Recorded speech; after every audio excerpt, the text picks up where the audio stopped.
Will.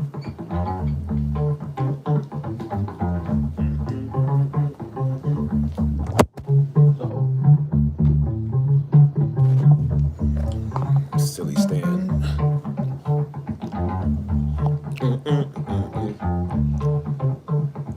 Appreciate you, man. Trying to get this thing to set up straight, man.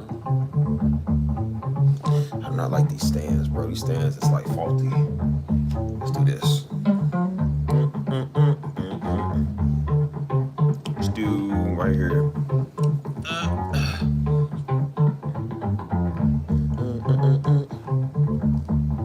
This thing barely want to sit up, man. The stand is kind of faulty. Let's do that.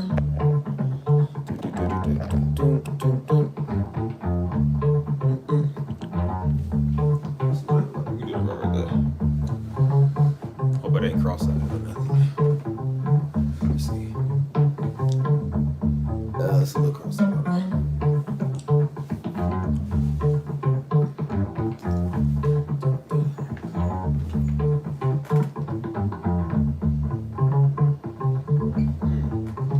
Thank y'all. Appreciate that. Celebrate 30 today, man.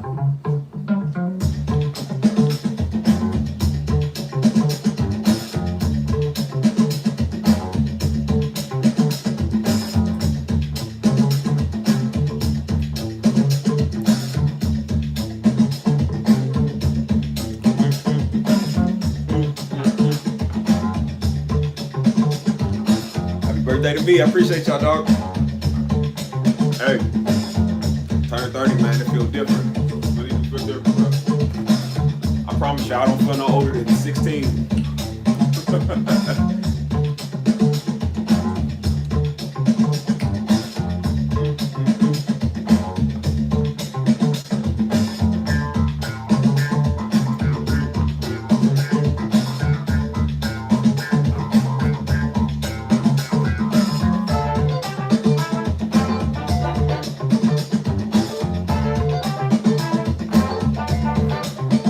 Supposed to go out with the homies today. We supposed to go do stuff today, but everybody got occupied, so we just moved it to tomorrow. So I've been spending time with myself, man, enjoying my day, bro. Talking to family, my friends, everybody wish me happy birthday, man. It's been overwhelming today. Way overwhelming today.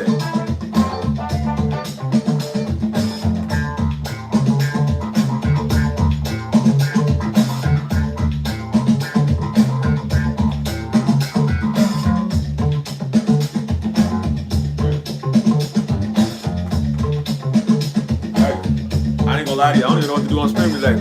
I just wanted to stream for my birthday since I ain't go out and do nothing today. At least not right now. Got my friends coming from in town. And I got I think my brother's talking about he wanted to come here. I wanted to see what he was doing. I was gonna try to go live with him tonight. I think he's working. He might have something going on right now. So I'm gonna try to get him on live.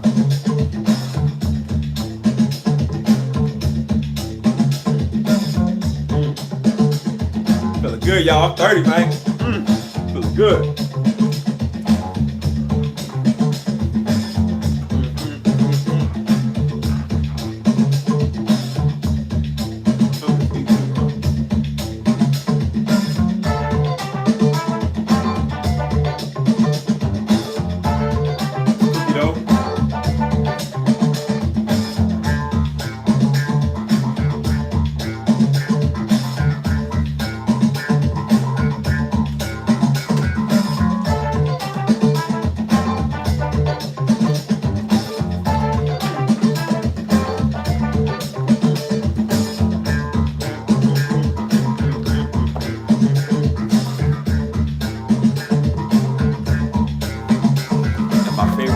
Baby.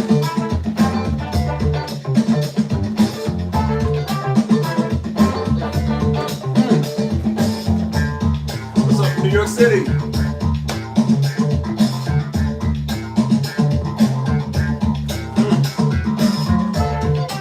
We gonna count the candles a little bit.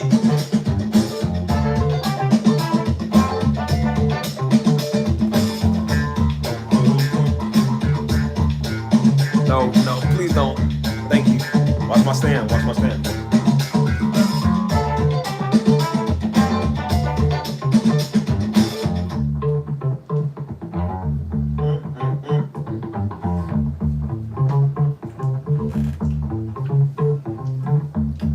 for me. Happy birthday.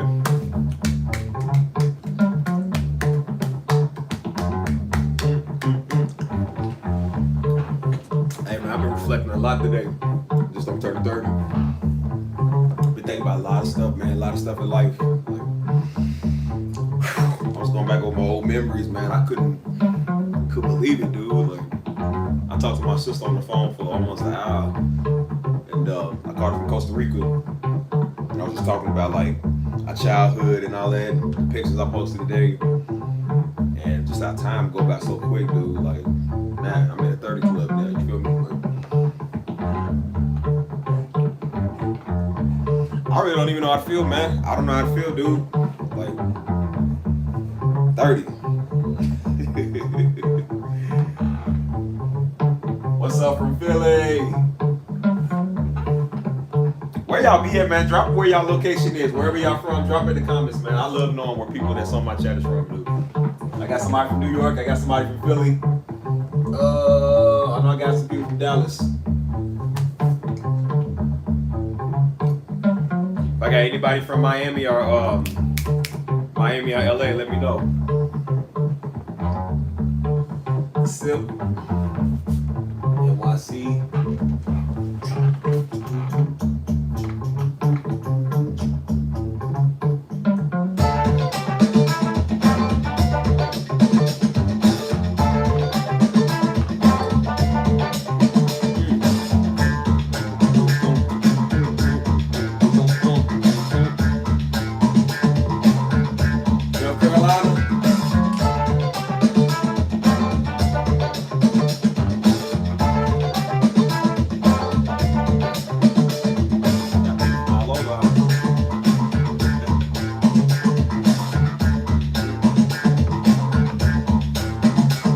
Chicago, the rack. What's going on from the rack, man? Hey, I miss Chicago, man. I ain't been to Chicago since 2015, almost 10 years ago. Boston, I ain't never been to Boston. Bro, y'all been sending me a lot of love in my comments, dude, with the birthday. I ain't been able to get back to all y'all, man. So many. I promise you, I'll be trying to get back to everybody, man. There's just so many people, man. So much love, and I got so little time to do everything. You feel me, man? We got H-Town, we got Jersey, we got Georgia. I've never been to Jersey, but I've been to H-Town only once. Hey, we got anybody from Detroit?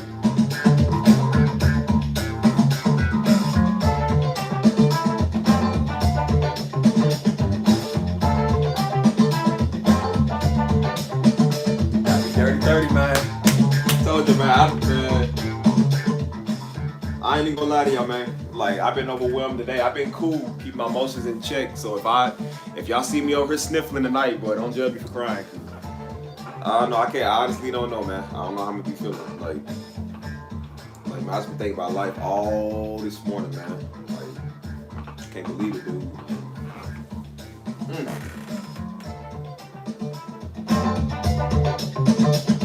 What's the 713? You from Detroit? That's what's up. What's up?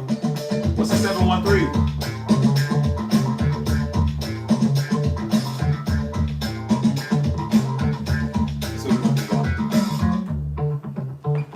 Man, I just been thinking all day today, dude. I've been so. I don't think y'all understand, bro. That's a new chapter in life, man. Like, I done did a lot in life, bro. Like, I just be so happy. I was about to run down the street today just singing happy birthday to myself, dude. Just showing people the joy I got in my life, man. Like, life has been so good this year. I went through a situation this year, of course, you know what I'm saying? Which prompted me to be on here doing what I'm doing with the vlogs and the music.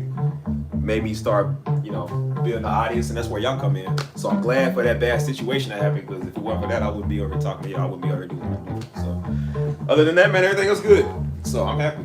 I'm happy, man.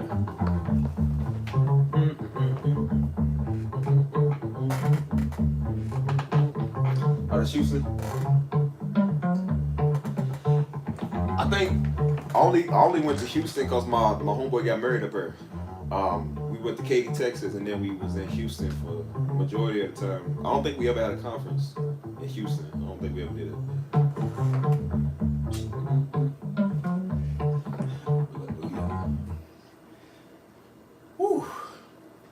So I think I'm gonna be taking questions tonight. If you got questions, let me know.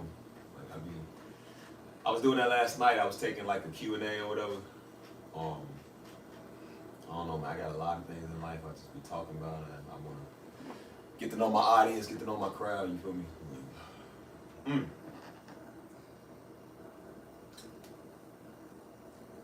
Yeah, we'll do, man. We'll do. Been watching Daddy all day.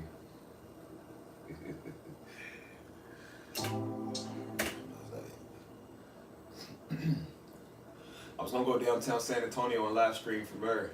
If I would have hung with my homeboys tonight, I would have went down there and did a live and whatever. We probably would have just been jumping off stuff and riding the little scooters and probably get locked up because we be over there riding on the sidewalk or whatever. Hold on. Let's see.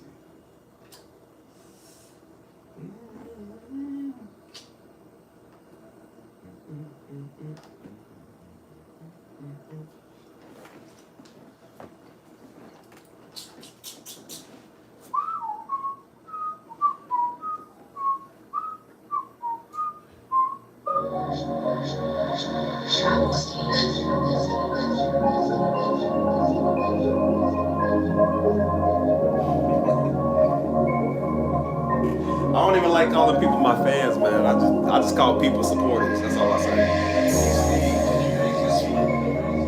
I try not to get that saying where it's like, you know, I'm not arrogant, man. I'm really humble. I try not to get like big headed, too arrogant, you know. So I try to look at people as like I'm not better than them, but it's like, you know, it's my people. That's why I say my people, it's my folk, my homies. You know what I'm saying? I don't even like saying fans because that sound like one of the snotty celebrities. And I definitely not one of them.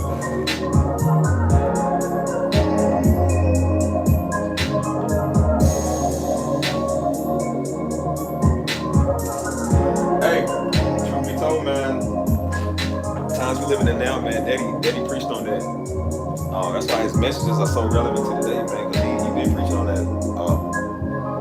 It's crazy world, man. Everything's gonna get crazy and crazy, but it's like prophecy coming to pass, though, man. You know, people are starting to wake up. People are starting to, you know who God is and see who God is. You know what I'm saying? So I feel like, you know, that's just my own personal opinion. But I'm like, you know, I feel like sooner than later, man, something gonna happen. You know what I'm saying? Like more prophecies gonna be fulfilled. You know what I mean? So.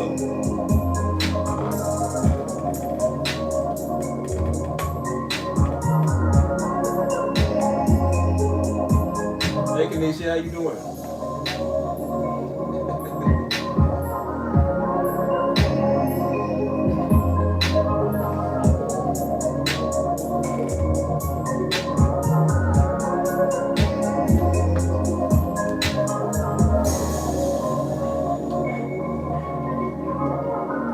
Yeah, if I got questions about my life, man, ask away, man. You want to know something about my family? You want to know something about me? You want to know anything about church, anything, man? Anything you want to know? Take Q&A.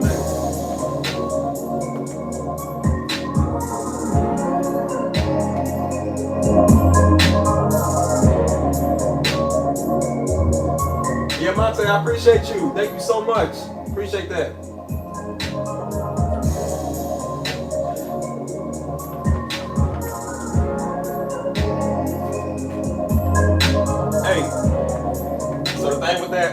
I seen the Putin when he opened the vaults and whatever. So the thing with that, somebody said that was AI generated images. They said it was AI. I don't know how true that is, but there was a lot of which they would say that because they black. But I'm like, I heard that they was AI generated images, man. But I still believe it. I believe it's true. Flavor cake, red velvet, baby, all red velvet. This is just cake 1. It ain't considering cake 2 that I'm gonna get tomorrow. Cake 3, actually. That's gonna be 3 cakes. Probably 4 cakes. We gonna see. I figure since I'm turning 30, I'm gonna do it big. You know what I'm saying?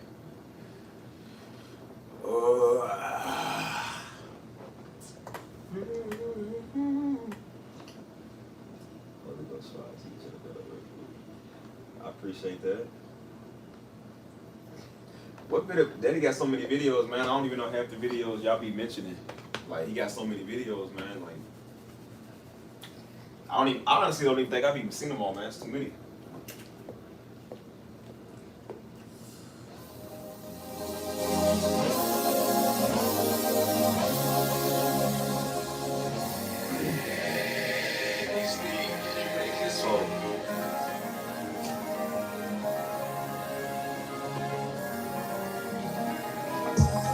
So with Daddy always taught me, he said, son, he's like a man, when he found a wife, he found a good thing. He's like, whenever your time is your time. But he was like, oh, that's steady, it's weak, dude. Hold on. He was like, whenever you find a woman that you believe is, you know, he's like, find a good woman in church, man. He said, find a woman that, you know, that love God, that love your black Jesus. You know, he was more on like, really just finding somebody, man, that you really love, man. Like, I remember there was a time they kept thinking, which no offense to no culture or no race, man. I don't really have a problem with any race or culture, but for some reason they kept thinking I was in the he kept thinking I was in the white girls all day. I was like, nah, man, like that was middle school stuff. That's all I did was talk to. I talked to black girls, talked to white girls. You know what I'm saying? And so at the time I was talking to a Mexican. But they kept thinking I was talking to white girls. He was like, son, you should probably talk to somebody more of like a melanated color. Which, I mean, that's my business. But I was like, I mean, I already am. You know what I'm saying? But they kept thinking I was into these white girls. I'm like, nah, man. Like, I like melanated. Like, no offense, but I'm like, I like melanin, man. I like Hispanic or black, you know what I'm saying? Or Jamaican or Haitian or, you know, something like that. But I'm like, look, as long as they Christian, man, whatever color they is, I don't really care about that. I'm like, as long as they Christian, they love you, they acknowledge that God is black, the Hebrews is black. That's all that really matter to me, man.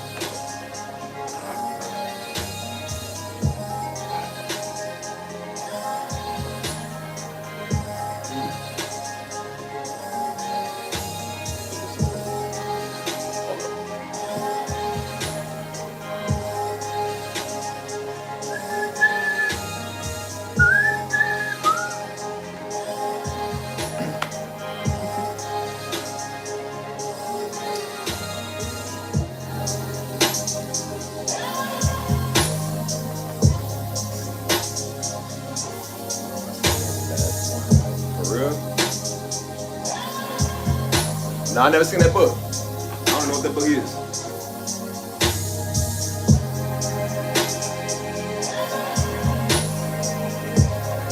Nah, I never seen that either. I don't know what that is.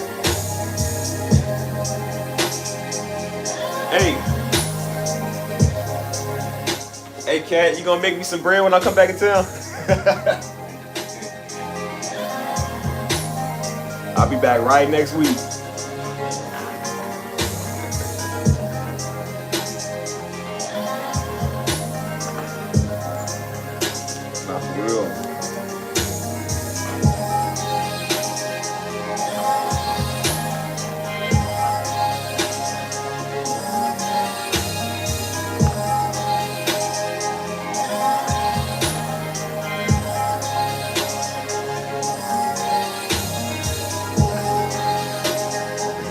Said nah. You know you lame for that, right?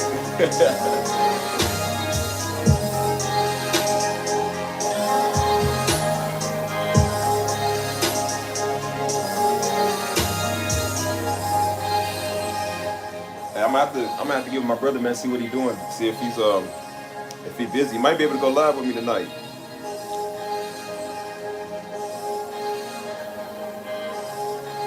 Oh, I got text more here because my phone is going on. Hold on, let me see if I can text him. Yo, if you ain't busy, hop on live with me tonight.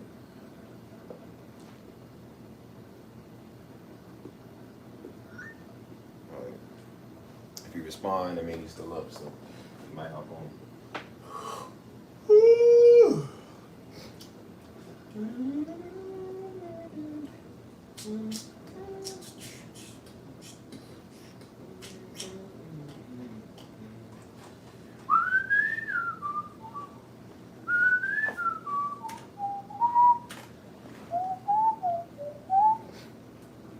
All the time, man.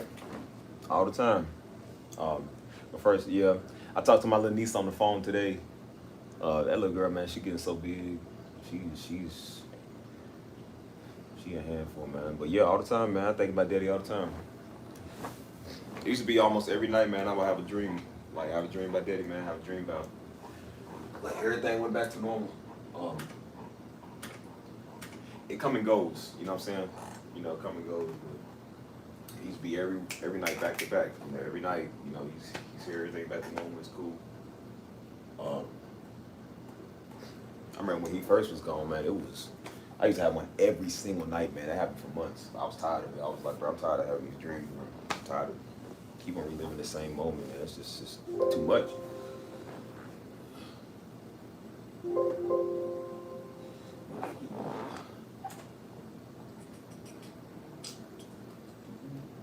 This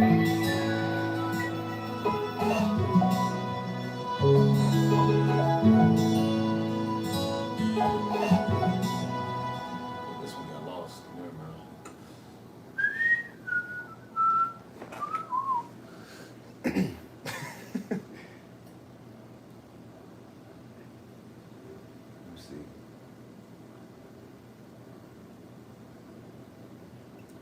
Is it your birthday 2 hours?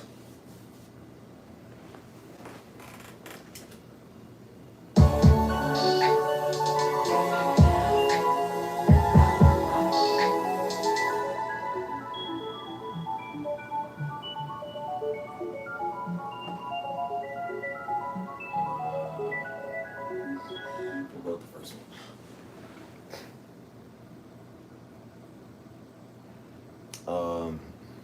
I think he's more of like an early bird. You get up in the morning. If you got an August birthday, drop it down below too.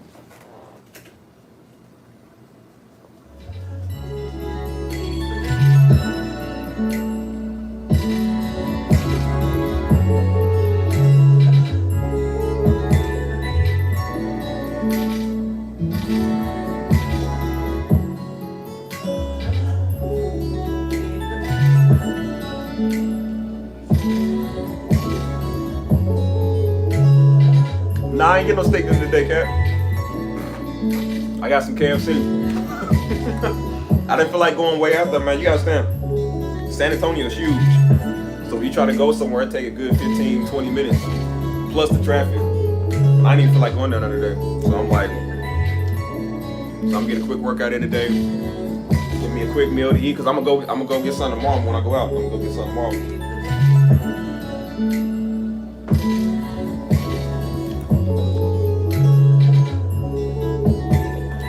What's up, Truth Teller?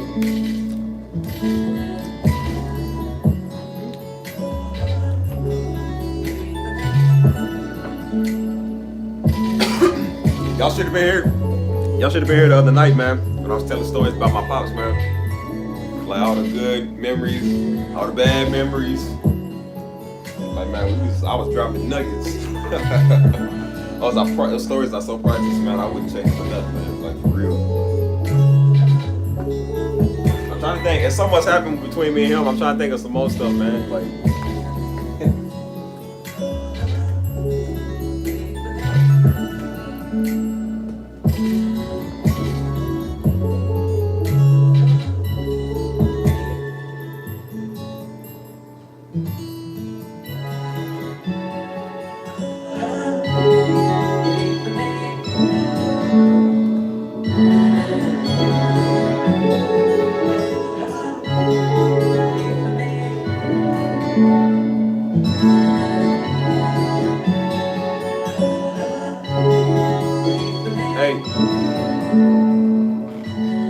do any of y'all remember 1994? If y'all old enough, of course I was born in '94. So if anybody older than 1990, let me know.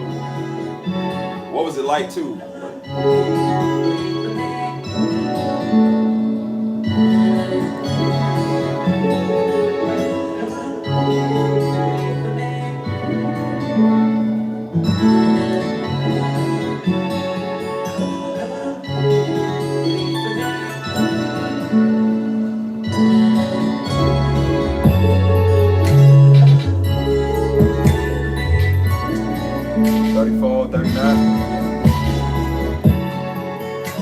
$39, word.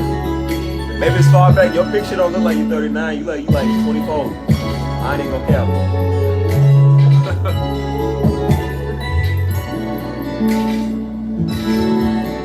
Hey, what y'all think? I never got a chance to ask the chat. What y'all think about that Sonya Massey thing that happened, man? I was thinking about doing the video on it, but I ain't want to do a video on it because I'm like I ain't trying to do clickbait. I'm not trying to use people's names for views, and I don't want to seem like disrespectful. Like I ain't trying to, I hate when stuff happen. Everybody do a video on it. It's like let people figure out let that woman rest in peace, man. I ain't even trying to speak on that. That was terrible, man. Super terrible.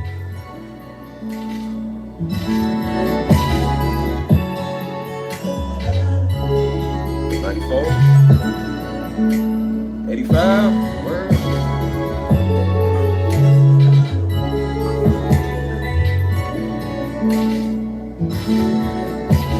Cat, shut up. Hey, don't listen to Cat. She don't know me.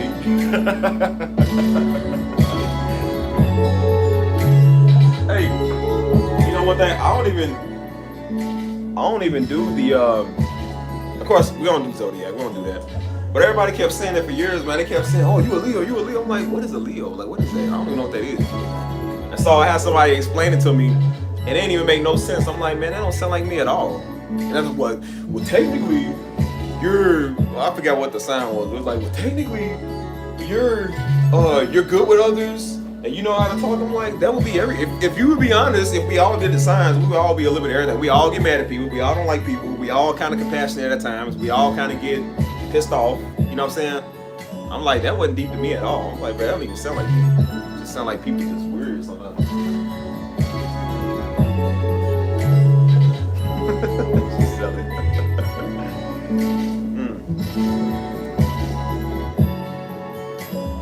Yeah, I think that would be true, honestly.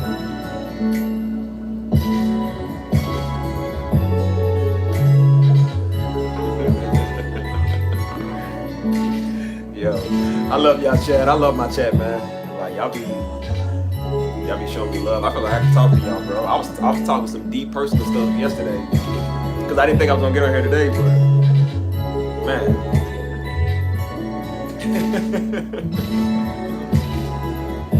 Yeah, them people, man. I have so many stories about the horoscopes because people think you care, and I'm like, I don't care because you a Gemini or you a Sagittarius. You can still get knocked out. Your sign ain't never made you bulletproof.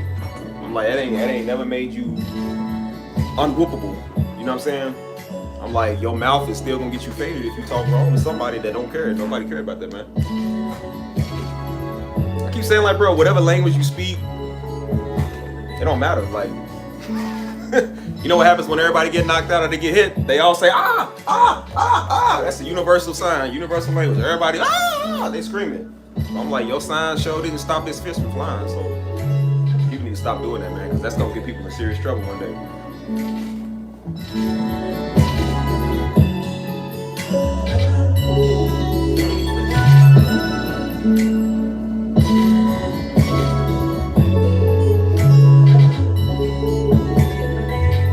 Hey, I'm not even gonna lie to you, man. That message, your problem is witches, I think that's still his biggest video to date. Like, I remember when that video hit 1 million views, man. I think it's at like 1.something million views. Now, I don't know, I haven't checked it in a long time. But I think that's still his biggest video today. He even said that too when he was alive. He was like, that's his biggest video, bro. Like, that video is big, dude. Because it speaks so much truth in it.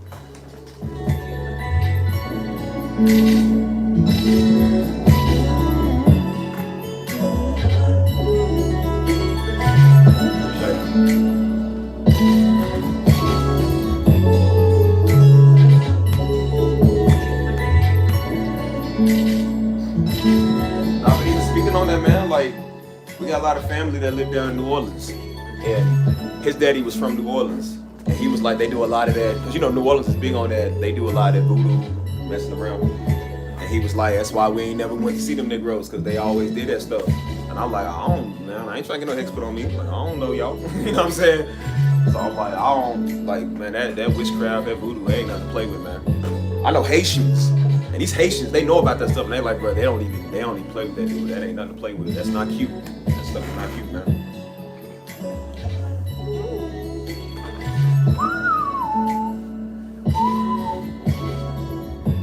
Where do you hear your start of beats, and what do you preferably call you? Call me whatever, Steve, Steven. Just don't call me broke. Don't call me a nigga now, man. Call me whatever, man. I'm cool. Whatever your name is, whatever your friend calling me. Hey Steve, Lil Steve, man, I got a lot of nicknames, man. Daddy called me a lot of nicknames.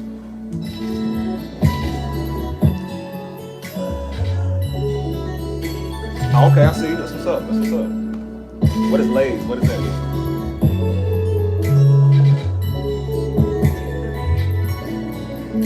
What else is some of y'all favorite messages from Daddy, man? What's some of y'all favorite messages y'all remember?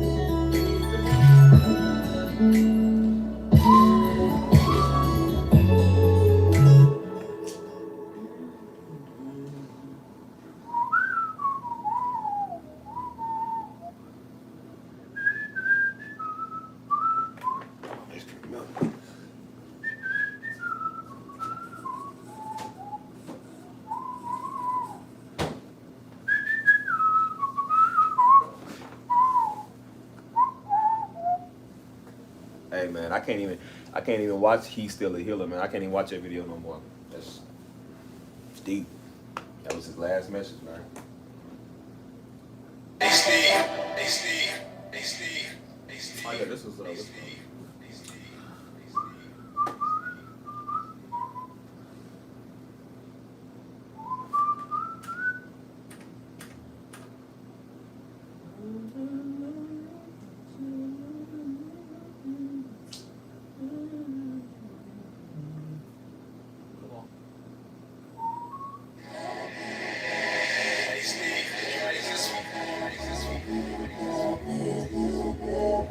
I don't remember those.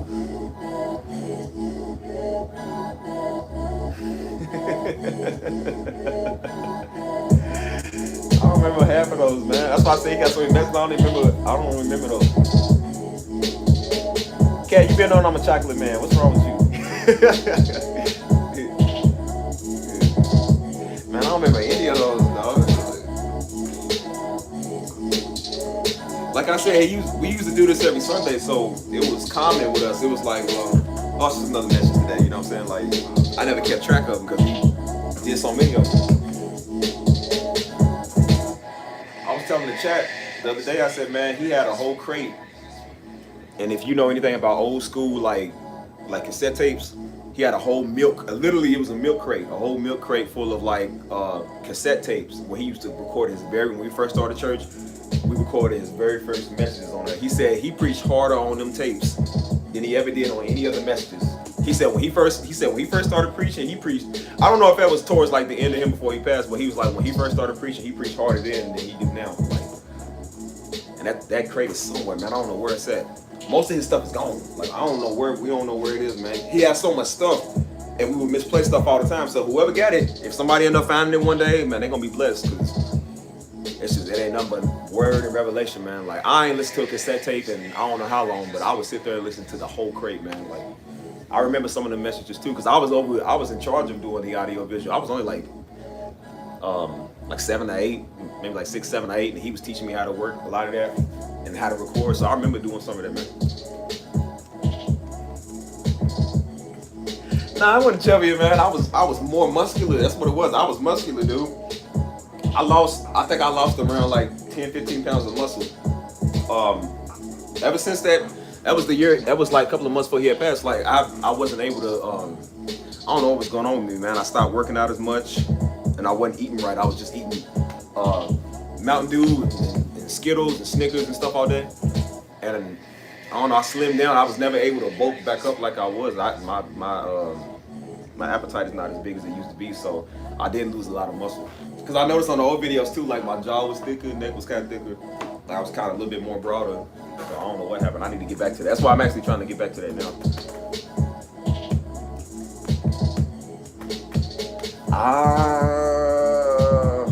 You would probably have to go. You probably have to go to the website and ask. I'm not over the DVDs. I tape. I don't know nothing about that. I don't know nothing. I can't personally make a copy because I don't have none of the stuff. like I said, I don't run Stephen Darby Ministries. I don't run none of that. Like that's between, we got a team for that. I don't take over that. You know what I'm saying?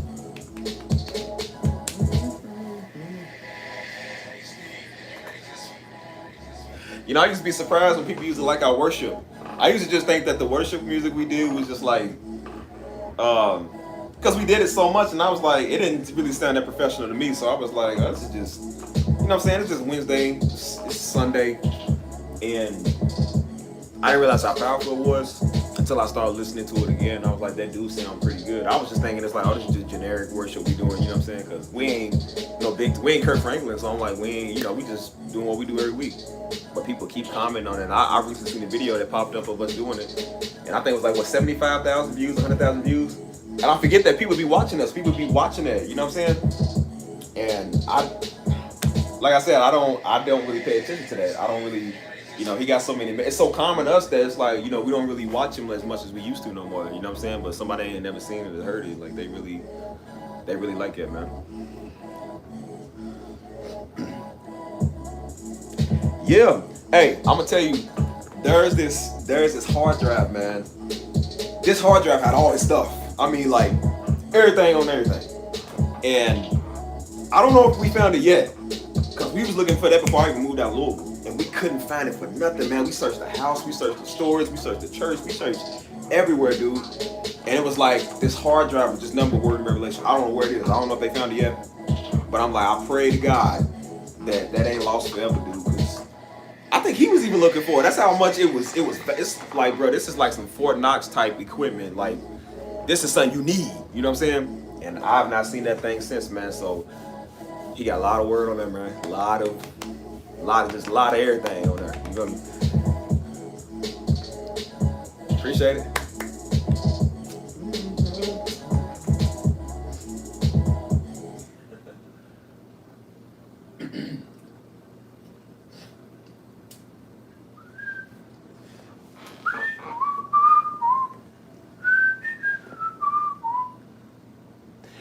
Yeah, I think they did. Like I said, I wasn't over the audio visual at the time, so I don't know what they sold or what they did. I ain't gonna lie to you, man. I don't even remember half the conferences because we did so many. We was on the road all the time, so I don't even remember doing half of them. I remember the Charlotte, I think the Orlando. Where else did we go at? The LA. I remember the LA one.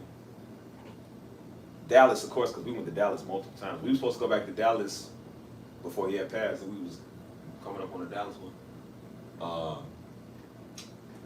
I don't know, we went everywhere, man. I don't even remember half of those places.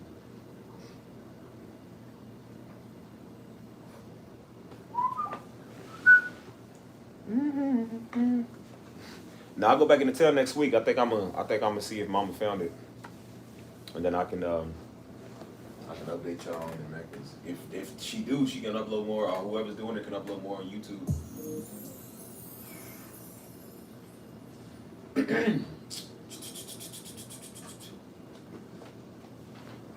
See, do your dad's brothers and sisters look like him? They do. They really do. Everybody say I look more like my uncle, because my uncle, we kind of like the same shade of darkness, whatever. And then, I don't know, he stayed working out. Like, my uncle's bulk, like, he's big and he's bulk, you know what I'm saying? So he's older than my daddy, but he looked younger than my daddy because he was always, like, staying in his physique, you know what I'm saying? So everybody's like, we ain't no better. We would think you was his son, because like, y'all got the same demeanor, y'all act the same. Like, sometimes we can't be a little arrogant. It's like, sometimes you too sexy for your sexy. Like, we gotta have that demeanor. So it's just like, so we used to make jokes about it. My dad would make jokes about that all the time.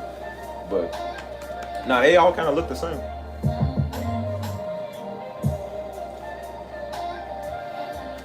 Nah, I don't know about the Antichrist. I don't know that. I ain't gonna lie to you, I always thought the Antichrist is more like of a group. Like, because the Bible, man, when it speak, it could be talking about hypothetical.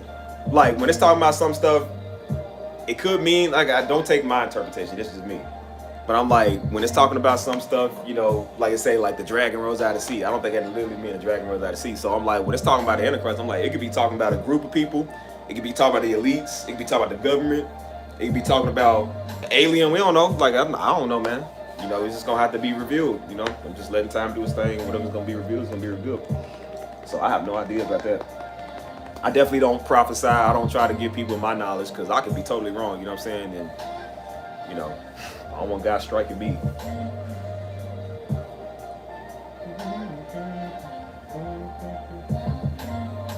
Now tonight I was supposed to hang with my homeboys, but one just got in town, and it took him a while to get his rental.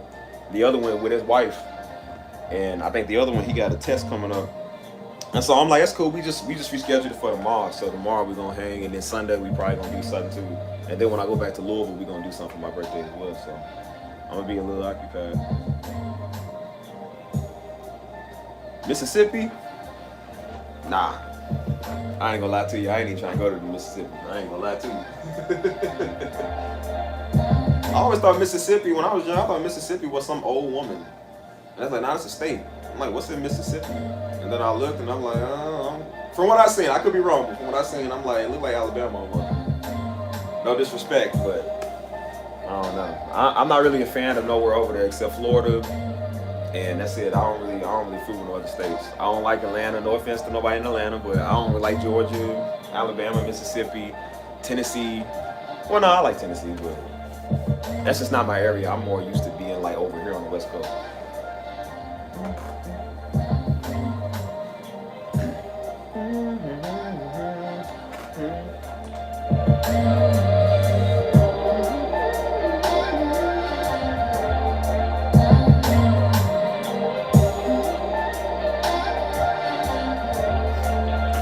I mean, there ain't nobody else other than God, man. That's why I said, like, you gotta know God for yourself.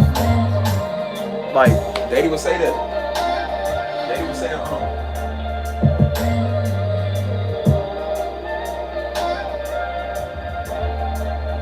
I like this part. But yeah, Daddy would say it all the time, man. Daddy was like, look, he said, just because you under my house and under my grace don't mean that you know God for yourself. He said, you gotta have your own personal relationship with God.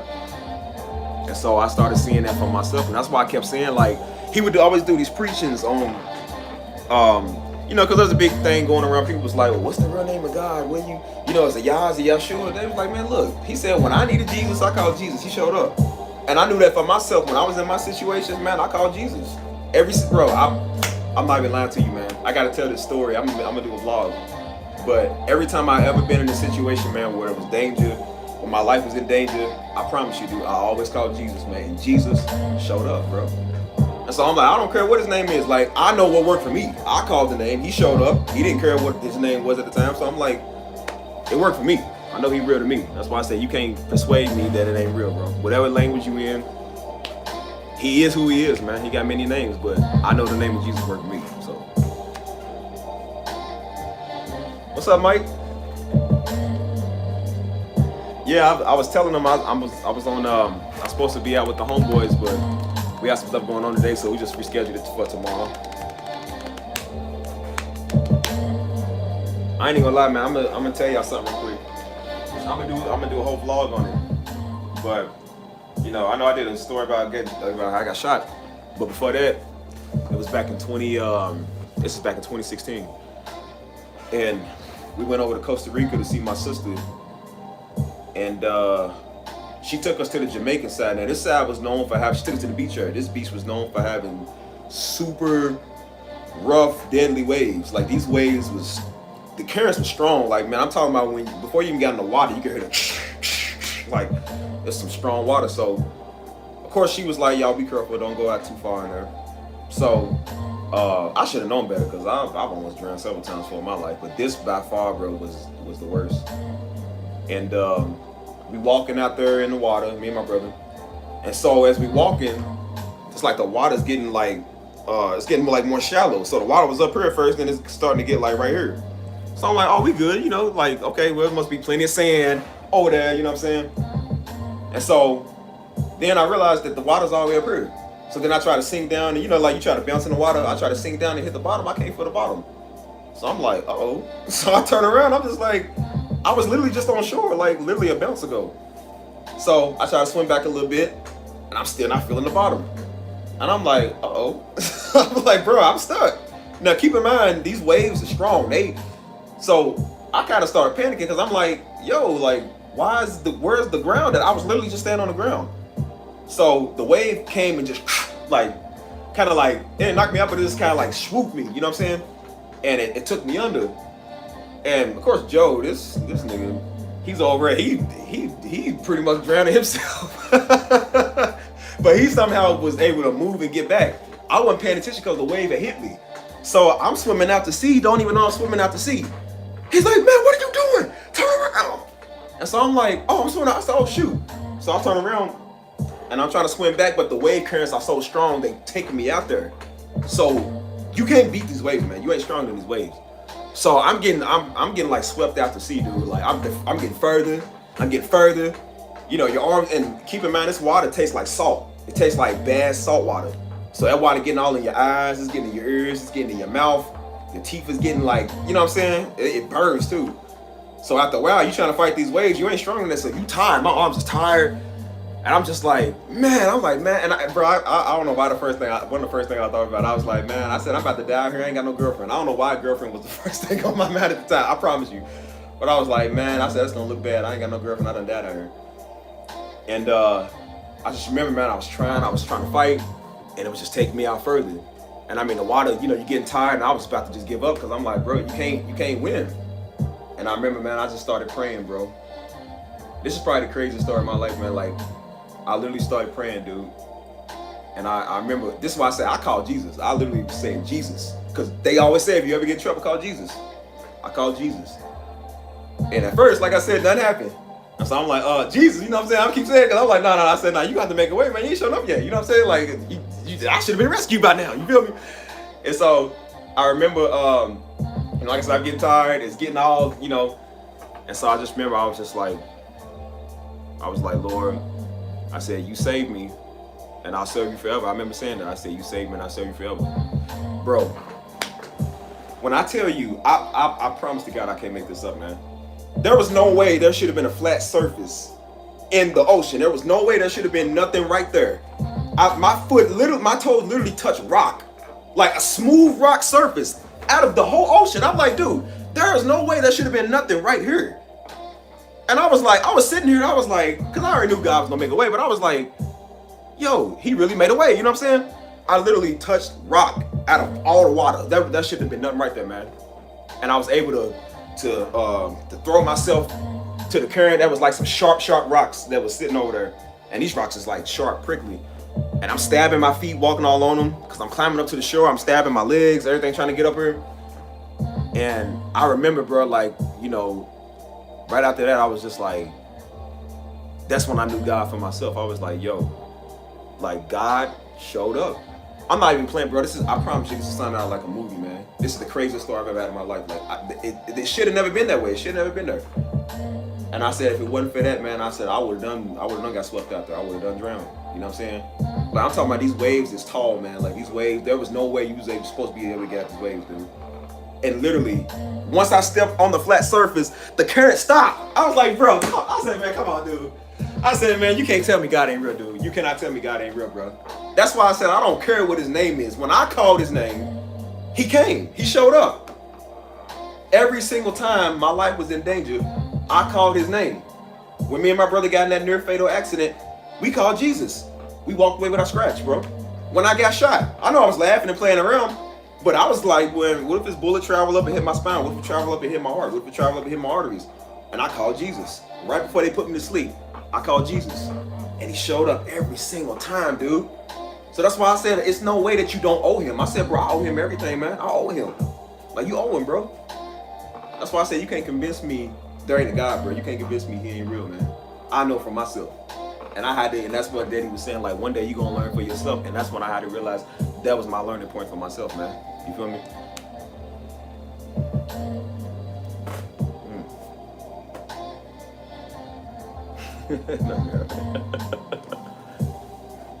Yeah, man, that's why I said I wanted to do a whole story on that, man, because as crazy as the other story was about getting shot, like, that one was crazier. Because I'm telling you, man, I'm telling you as clear as day, bro. I could stop the music and turn off the live. There is no way there should have been no flat surface right there. I'm talking about I'm talking about, bro. Literally, when I said that, I literally felt my toes touch like it was like it was smooth as that. Parents were stopped. I was like, dude, come on, man.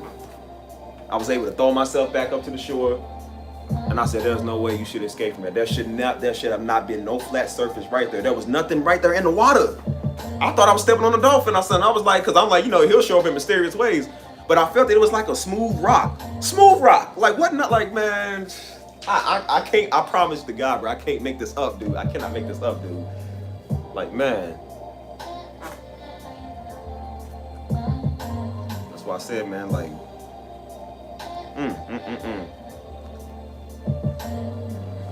But it also goes back to what I was saying, like, if it was my time, bro, then that would have been my time. If God wanted that to be my time, I would have went, I would have left. And that would have been it. That would have been all. But I was like, obviously he didn't take you, so he see fit for you to do something. You know what I'm saying? And I remind myself, I'm just like, remember that promise you made to God? I said, remember when you told him, if you save me, I'll give you my all? Like, you owe him. And now I'm in debt. You feel what I'm saying? Now you in debt. Because it's like, I'm forever indebted in your service. You saved my life on more than one occasion. I got to give you everything. I got to give it to you. Like, you saved me. You know what I'm saying? Crazy.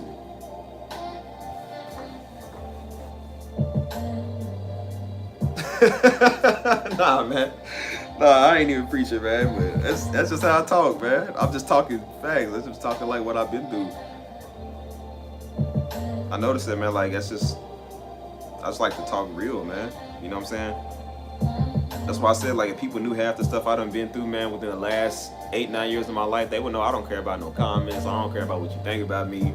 You can't break my spirit. You can't break my heart. Like, I'm good, man. When I think about what I've been through and how I shouldn't even have been here several times, like, you can't break that, man. I'm good.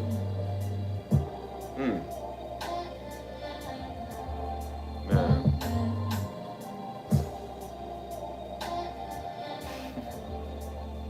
That's why I said even to hit 30, man, I know it's a shame, especially in the black community, because, our boys don't live past 14, man. They don't be living past, 19, you know what I'm saying? Like, I would be considered the OG in the streets. If I was in the streets, I'd be considered the OG, especially in Chicago. Like, most of them don't live past 20. That's just sad, man. That's why I'm like, we got to celebrate more of our black youth, more of our black excellence, man. And because we the ones out there dying, man. We the ones out there doing it to each other. Like, I can't stand that, dude. I can't stand it, man.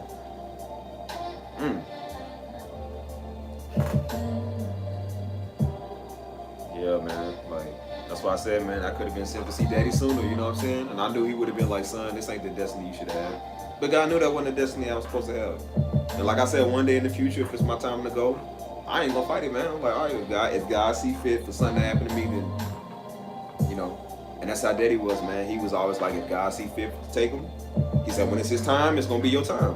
And he said that, like, I think he preached that like 2 years before he passed. He said, when it's my time, I'ma go. And you don't know it because you so used to them being there. So you're like, oh, he's just talking. Or, we all say that old cliche stuff like, well, one day, if maybe God will test you one day. I'm like, but when he was really gone, like, that was his time, bro. Like, you know what I'm saying? Didn't want to believe it with us. Like, nah, that's really your time, bro. Like,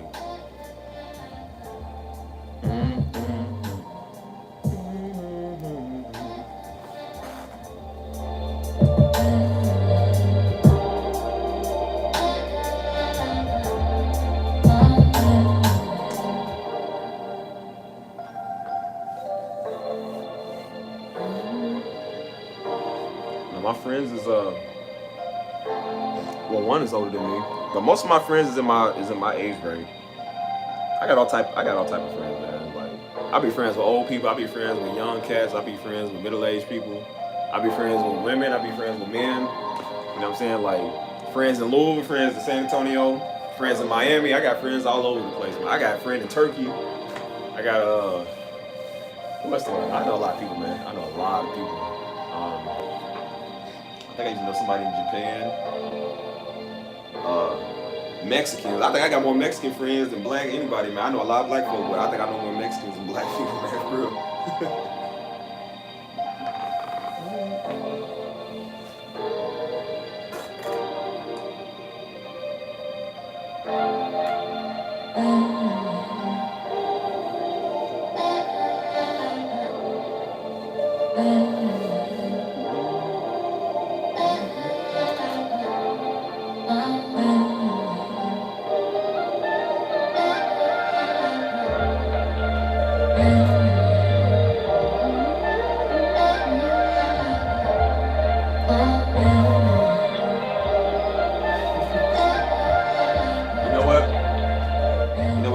tell me though?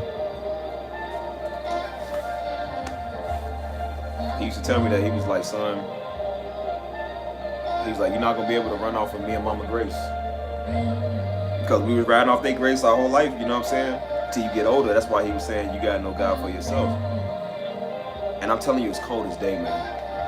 It was like I think it was several messages before his last message. And I remember he looked at me and Joe while he was on stage. He said, listen to me, boy. Yeah, you know what I'm saying? You know how he talk? He said, y'all not gonna be able to run off my grace no more. Didn't know what that meant. I was like, what? We just thought he was just like, you know, he's in the mood, you know what I'm saying? But he was like, y'all not gonna be able to run off me and your Mama Grace no more. And I didn't know what that meant until he was gone. Now I can't run off his grace. I gotta have my own grace for myself, you know what I'm saying? And it's just like, you learn a lesson out of all of that, man.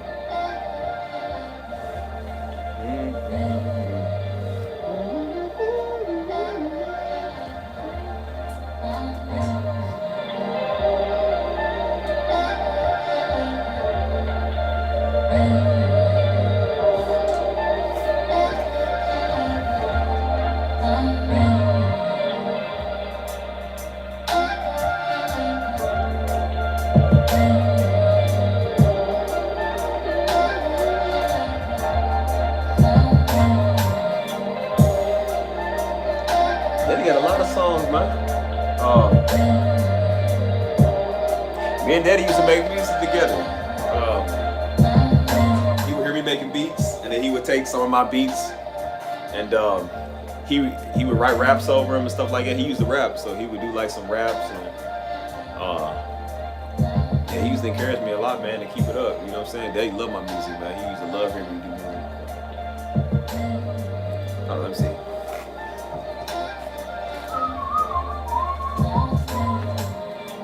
This was you talking about the CD case? Yeah, this is the CD case right here. Yeah, this is all his.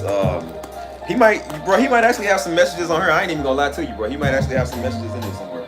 A lot of this was like because Daddy did software too, so he was always doing software stuff. Yep, see, he got anointing leads to glory. Oh, this is one of his old school raps when he used to rap. This has got to be over 20 years old right here. That's a good idea. I never really looked in his case. I don't know all what he got in there. Yeah, he got let me see. Then he got messages, man. I was looking for that CD. Yeah, he got let me see. Yep.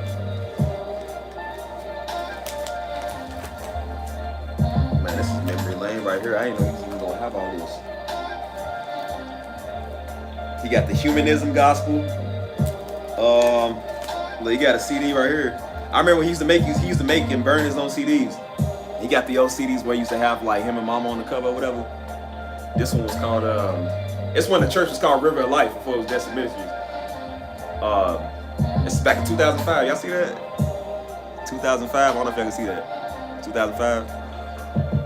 I probably remember this message too, because I used to do the CDs at the time. What's the message? Power to Stay Free, Part 2. Hey man, if I could put, I think my laptop takes CDs. This PC don't take. I don't think it takes CDs because it's more advanced. But I'll pop it in and let y'all hear it. I don't know if it works like it though. That's crazy.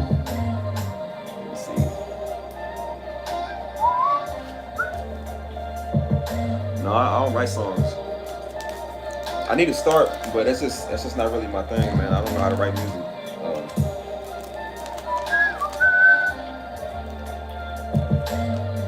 Yeah, he got Hold On. That was 2001. Bro, he got a lot of stuff here. He got 9. It says 9 messages. He got 9 messages on the CD.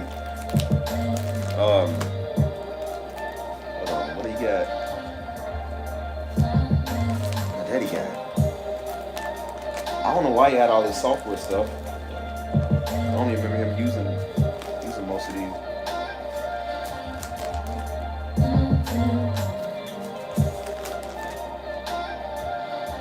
That's all the messages I seen in here. He got more messages somewhere.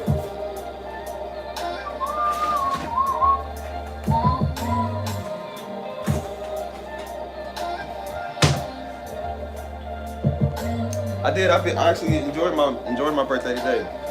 As I get older, I don't celebrate birthdays like that no more. But I really think I need to start celebrating more, man. Cause life is precious. You know what I'm saying? These last 8 years, man, they've been straight hell, man, for me and the family, for people that I know, man, the church, like. So I'm like, you need to celebrate positivity more, celebrate life. You know, don't take that lightly, man. Cause people dying so young nowadays, man.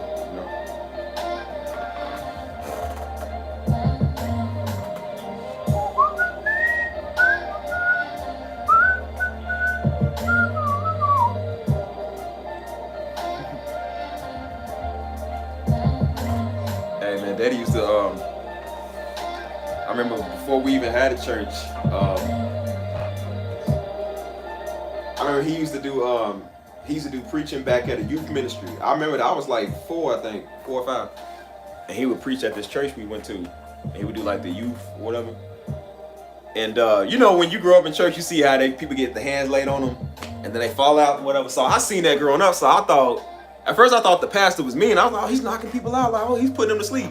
Like, he's wrong for that. You know what I'm saying? I didn't know that's church stuff. So when I seen that, he would lay hands on the youth and he would like pray for him and he would like pray for him and preach or whatever. And so he did an altar call one time and I came up there and I started mimicking what I seen. I seen people fall out when they get touched. So he touched me and I fell back and I laid on the floor for about a good 10 minutes. And I was like, Steve, get up. And I remember I just had my eyes closed and I laid there because I was mimicking what I saw. I thought that's what you're supposed to do, you know what I'm saying? Like when you get the hands laid on you, you know what I'm saying? And then the next week he did it and I tried to go up and do the same thing. He said, nah, man, go sit down. You know, he said, go sit down. So I was like, all right, you know. And then after that, I don't remember nothing else. I think after that, that's when he started like preaching on his own, doing this, you know, starting this church, whatever. It was good moments, man. The early 2000s and whatever. Like, I remember that, man. It'd be like a school night. And he had his own little studio in the house. This is back in like 2001, 2. And he would record songs. He would make beats and record songs. And I used to look up to him doing that when he would do music. I looked up to him a lot and I was like, man, I want to do that. I want to make music just like him. And I'm talking, I'd be like 4 or 5 in the morning. He blasting the music. You know what I'm saying? But that's why I said, like, you know, when you're a kid, you scared to be at home by yourself. You know what I'm saying? You scared to be in the dark. But he was such a man. Like, he brought that security around the house. So that's why I said, like, you felt safe. When it was like 5, 6 in the morning, it's dark outside, you know, you don't know what to believe as a kid. But a man is in there praying, bro. A man is in there doing music. A man is in there watching over his family, you know what I'm saying? Like that was very comforting, man. That was very comforting. Like I was never disturbed by him hollering, waking up praying at 5 in the morning. Like that never bothered me because that's just what he did, you know what I'm saying? It was peace. It was like really peace, man. Never woke me up out of my sleep. Never was like, man, oh, be quiet. It was like, nah, that's what real men do, man.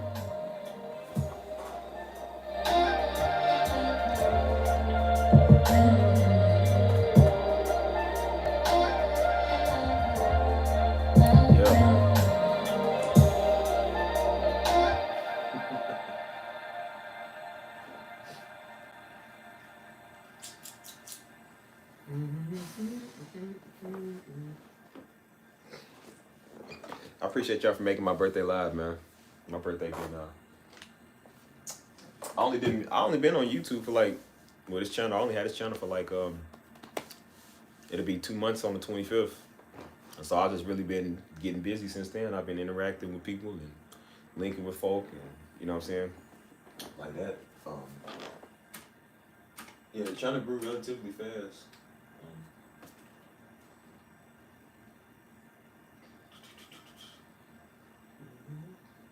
I just didn't take forever, man.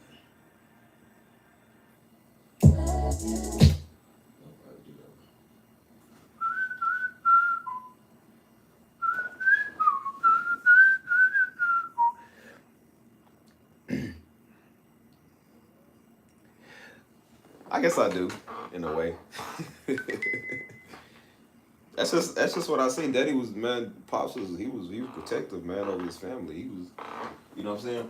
He didn't let nobody mess with us. He didn't let nobody mess with his wife. He didn't let nobody mess with our house or nothing like that, man. He was, speaking of birthday, man, I remember that was Mama told this story when she was preaching a couple of years ago, and I remember that time, but I didn't know I didn't know they was going through that, man. I remember that's when I turned 5. It was my 5th birthday, or no, 6. I think it was my 6th birthday, and I used to be a Toy Story fan. I love Buzz Lightyear. I love Disney Channel, and so I remember when I came home from school, then it was like, oh, happy birthday, son. And he took me to McDonald's, get a Happy Meal. And I remember I had a lemon cake. It was like a lemon cake he brought from the store.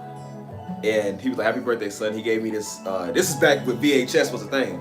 And it was the Buzz Lightyear A Star Command VHS tape. And I mean, I was so happy. I was like, thank you, Daddy. I said, thank you. This is exactly what I wanted, because I love that type of stuff. And I was a kid, wasn't thinking much about it. Kind of forgot that moment even existed until years later. Mama preached, and she brought that up. She said around that time, she said the kids didn't know, but we was struggling heavy. They was going through it real bad, real heavy. And she said your father took his last $20 and was like, go get him a Happy Meal and go get him that tape. And I mean, I almost started bawling because I remember that, man. I was like, I had no idea. I remember that when it happened. I was like, dude, I had no idea that's what they was dealing with. And it's like when you bring back to your remembrance, man, it makes you cherish those moments and it makes you appreciate it a lot more, man. And I'm just like, dang, man, I had no idea. You know what I'm saying? When you're a kid, you're selfish. You don't think about nothing but yourself until you realize, like, man, your parents was going through it, man. They was going through it rough, like financially, all of that, man. You know what I'm saying? And that's very touching to remember those moments, man. You know what I'm saying? Because that's really all we got, man. Those memories is all we got.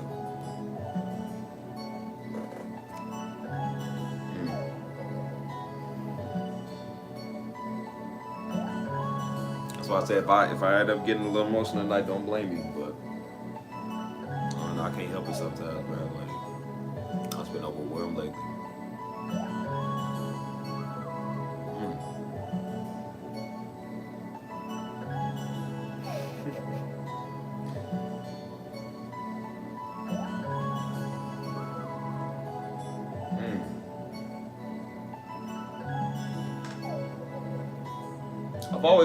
I've always had these pages. It's just I never really used them. I just made different accounts.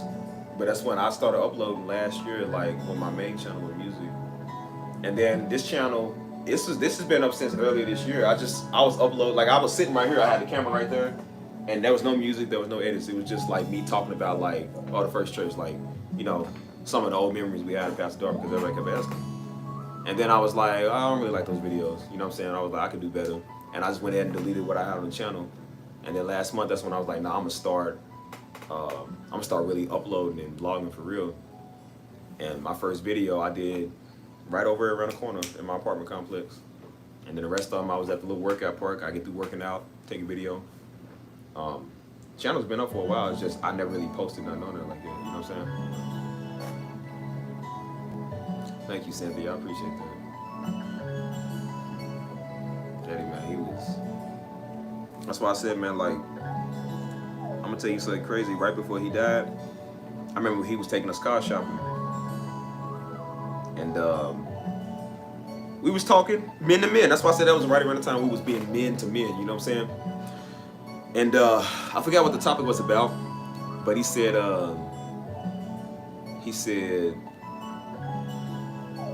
son, he said, look. He said, I've done a lot over the years. He said, all I can hope is that, he said, all I really can give you that's great is my name. He said, I hope I did a good job. And I said, well, Daddy, you did a good job so far. And I remember that Sunday that came up, he preached on that. He was like, yeah, my son was like, yeah, I did a good job so far, because he really did. You know what I'm saying? And that was right when we was cool. You know what I'm saying? That was the coolest we ever was. And then several weeks or months, I can't remember when it was, but it was not too long after that, man. Like my man was gone. You know what I'm saying? It's just like, dang, man, like. So I said I wanted him to meet. The crazy thing was, I knew somebody in Dallas at the time that right when we was about to have that conference, there was this girl I was talking to that lived there, and I was like, I'm gonna invite her to the conference. You know what I'm saying? And I was excited because I was like, okay, well, I'm gonna go down there and we gonna meet and we gonna, link up. I was gonna introduce her to Pops and to Mama and bring her to the conference and whatever. And then when that happened, You know, I didn't even talk to her for like a whole week after that.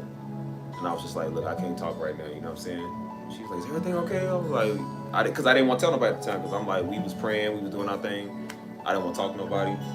And then after we buried him, I told her about it and stuff. And I was just like, yeah. I was like, yeah, you know. And she was, you know, she had just lost her cousin too, like not too long before that. So she was crying, she was upset.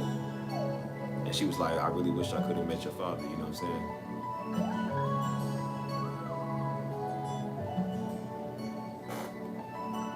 Yeah.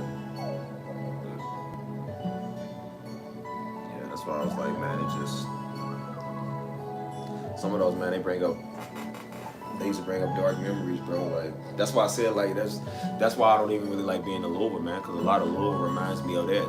I don't like the wintertime, because the wintertime remind me of when that happened, that dry cold, that ice outside. Like, that's how the scenery was when all of that happened. I hate that. I really hate that. Around Christmas time, I hate that, because the holidays is hard for us, because he was gone around the holidays. Every month on the 8th. I don't like the 8th because he died on December 8th. You know what I'm saying? Like, there's just some things I just don't like, man. I try not to associate with and think about.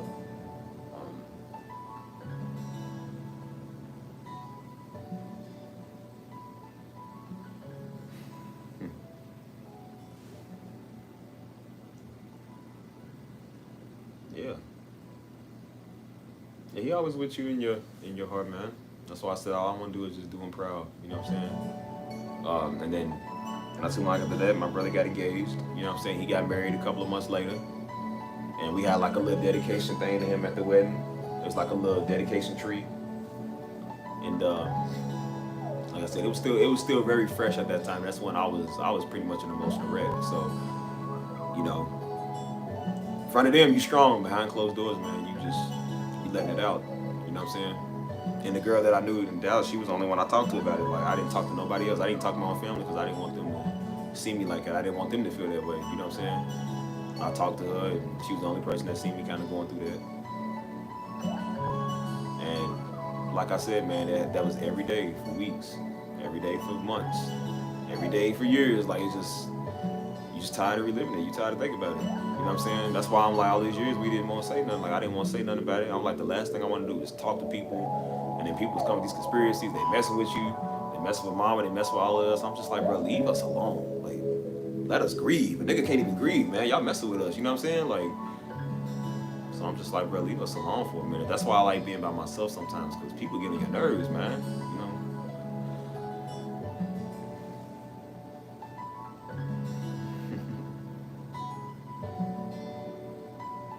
For real.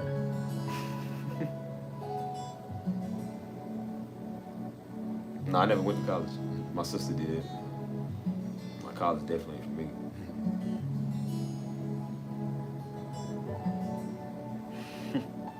Yeah, I remember.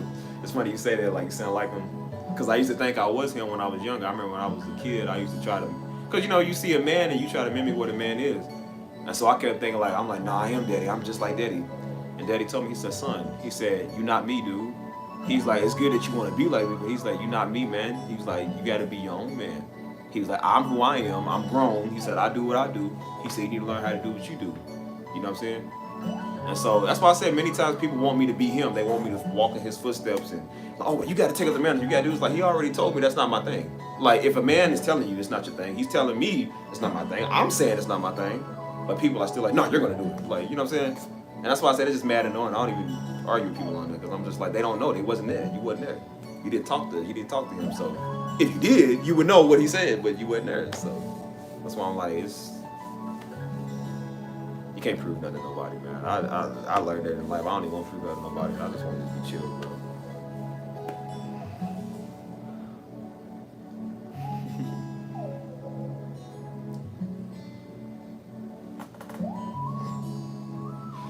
I think my favorite present is just family. Like, I don't even think about material things no more. I think about like family. Just being happy to be alive, man.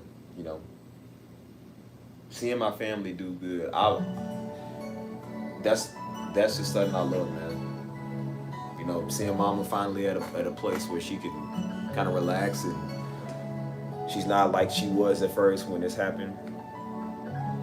You know, seeing my older sister married and got her 2 kids, and my younger brother married and got his kid now.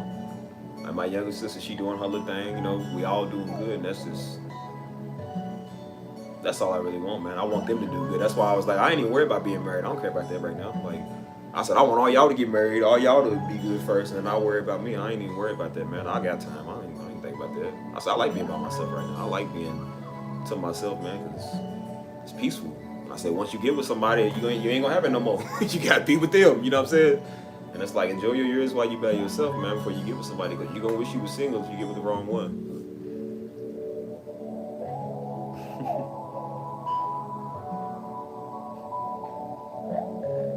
That's why I said, people get on your nerves, man. I used to think people was crazy for saying they wanted to be single. I was like, nah, man, you gotta be in a relationship. You gotta be with people. You ain't meant to be by yourself. And it's like, probably not forever, but for a period of time, that's nice, man. Ain't no wrong being by yourself. I said, dude, I done got in relationships and try to talk to people that's just like, dude, I will kick you. Like, you really getting on my nerves. Like, I was like, it's just better. I realized I was better being by myself. You know, like I said, I was talking to this one girl before, and she was so hard-headed, man. I used to hate talking to her. And I realized the best peace I had was when I didn't talk to her. I was like, I ain't got to call you, I ain't got to hang with you, I ain't got to be around you, I ain't got to entertain you, you know what I'm saying? Like, and she made a fuss about something one day. And I'm done, whenever I'm done. I was like, okay, nigga, be done, I don't care, you know what I'm saying? And for 2 months, I was like, okay, cool, we really done. So I was content. That was the most peaceful, I promise you, it was the most peaceful 2 months of my life, dude. It was peaceful. Wasn't no tight jaw, wasn't no tightness of the throat, you know what I'm saying? You just can't breathe, you mad. Like, bro, I was cool. I was like, man, I'm good.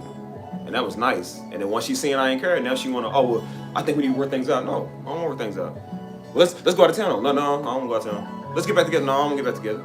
Let's follow me on social media. No, I don't wanna follow you on social media.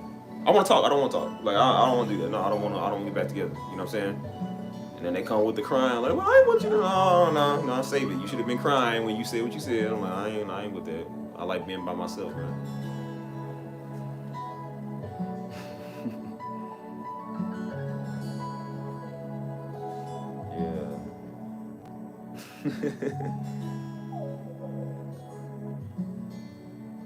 Yeah, I was asking y'all too. What was y'all thinking about that the Sonya Massey thing, man? What happened with that? Y'all keep seeing that trend, bro. The trend, how they keep doing us, man. That's ridiculous, man. I've even seen right-wing people that's for the police and that's for Trump. They was still like, nah, man, that's wrong. Like, they was like, bro, I don't agree with none of that. That's wrong. You know what I'm saying? I don't know if y'all know who Officer Tatum is. It's this black right-wing conservative dude. And it's like every time something going on, like I understand some stuff is facts, but every time something going on with black people, they try to find the most possible facts to prove why it's justified.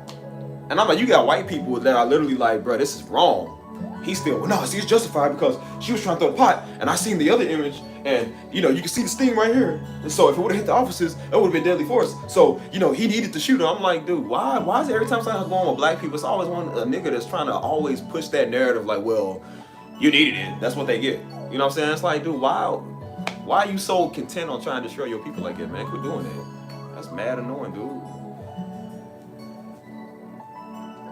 You know, man, that's why I say I don't even get it. I don't even talk about politics. If it's three things I don't talk to people about, it's politics, religion, or belief systems. Those are three things I don't talk to people about because people have no respect. I don't mind. I remember one time I talked to this Muslim girl, and I was like, because I was like, okay, well, what does your religion believe? Because I keep hearing people talk, and I was just like, well, I study people's culture. What do y'all believe?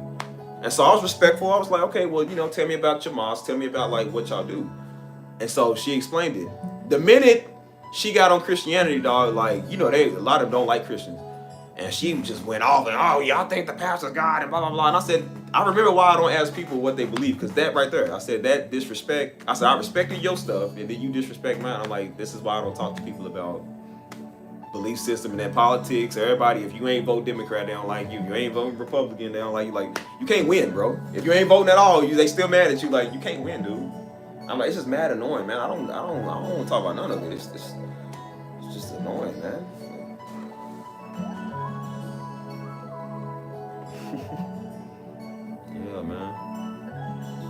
And then you have people talking about the Sonya Massey thing was like, that was an AI video of it and stuff. And I'm like, what? And they said, well, the video was AI, it wasn't real. And I'm like, how do you know that? Like, what's wrong with y'all? I'm like, dude, this is why I don't like talking about those topics and stuff, because everybody come out with these conspiracies. And it's just like, bro, a woman was literally murdered in front of our face. You know what I'm saying? Like, this is what you worried about if the video is AI? And I said, bro, let that woman rest in peace. Let the dead rest. Like, give some respect, man. The people ain't got no respect no more. And it's all about proving they point of view, man. That's why I don't even talk to people. That's why I didn't talk to nobody about Pastor passing away, because people didn't want to talk about, oh, that's sad. Oh, that's terrible. That's tragic. They was, well, I believe he was taken out. I believe that, you know, he died from it. Like, nigga, bro, you wasn't there. And I'm just like, you don't care about him. You just care about your conspiracy. And I'm like, I'm not here to argue conspiracies with people. And I'm just like, it just shows you that people have no care, man. They have no respect. And that's why I didn't even want to put the video out, because I'm like, people just disrespectful, man.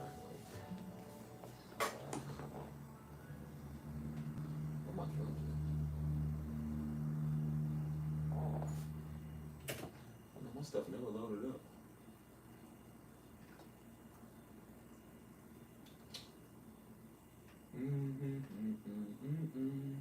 You used to.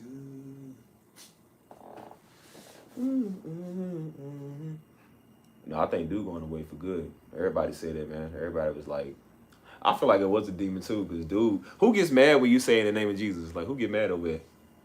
You know what I'm saying? It definitely ain't nothing to make you pull your Glock out. Like, what you pulling out a Glock for? You know what I'm saying? And then what he said to her, I'm like, why would you say that? Like, he already came with intent to murder. So you already know he was on one.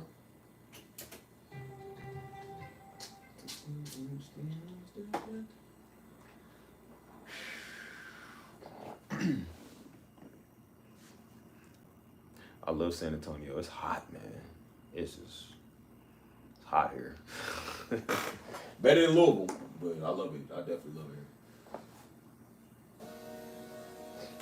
That's why I'm saying, like, man, I the way these police be doing people, man, like, it be a scary situation. Like, I've been stopped by the police before. I mean, I never really cared, because I'm like, I mean, look, if you gonna do it to me, if it's my time, it's my time. I ain't worried about it. But I'm like, you know, we dealt with the police heavily in Louisville back in 2020 with the Breonna Taylor stuff. So we was used to them. You know what I'm saying? We was used to them threatening they was gonna do something to you. You know what I'm saying? We was like, well, we gotta fight y'all. We'll fight y'all. We don't care. And I remember it was a Wednesday before service, actually. And this is why I said I can't go nowhere. People know me from wherever.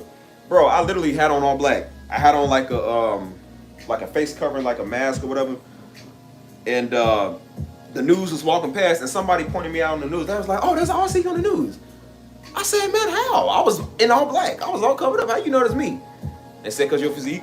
They was like, because of where you is. So that's why I said I couldn't do a crime if I wanted to, because they going to spot me from a mile away. Everybody going to snitch on me and tell, because I'm just identifiable, you know what I'm saying? But that Wednesday, man, they was locking people up, because that's when they gave the I think they was giving like the non-guilty verdict or something like that. I can't remember what was going on. But they already had the riot police out there. They had people out there with the bats, and people came out with their own firearms. So the police is out there riled up, locking people up. I'm just sitting on the sidelines. I ain't do nothing. And they coming with their sticks, and they pointed at me, like, get away from me. I said, shut up. And then like they was coming towards me. I was like trying to dodge them and run or whatever.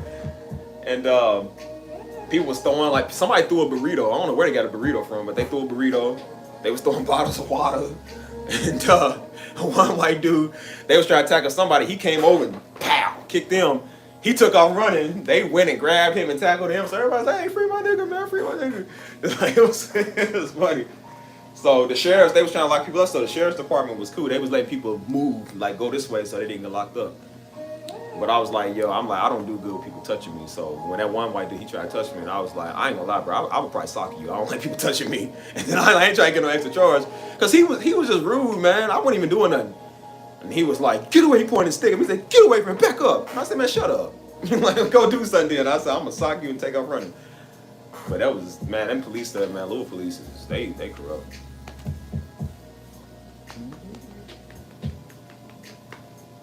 Yeah, man, when they did what they did, the Breonna Taylor thing happened first. That happened first before the George Floyd.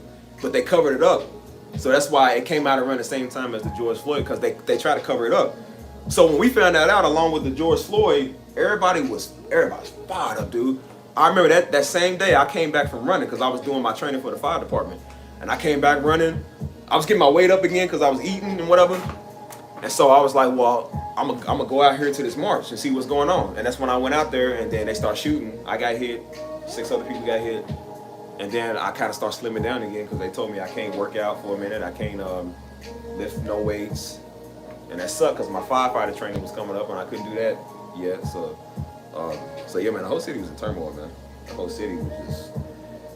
That's why I moved from here. I was like, I can't stand here no more. Like, this whole city reminded me of just all bad memories. This is all bad stuff here, man. I can't do it no more. I can't be there.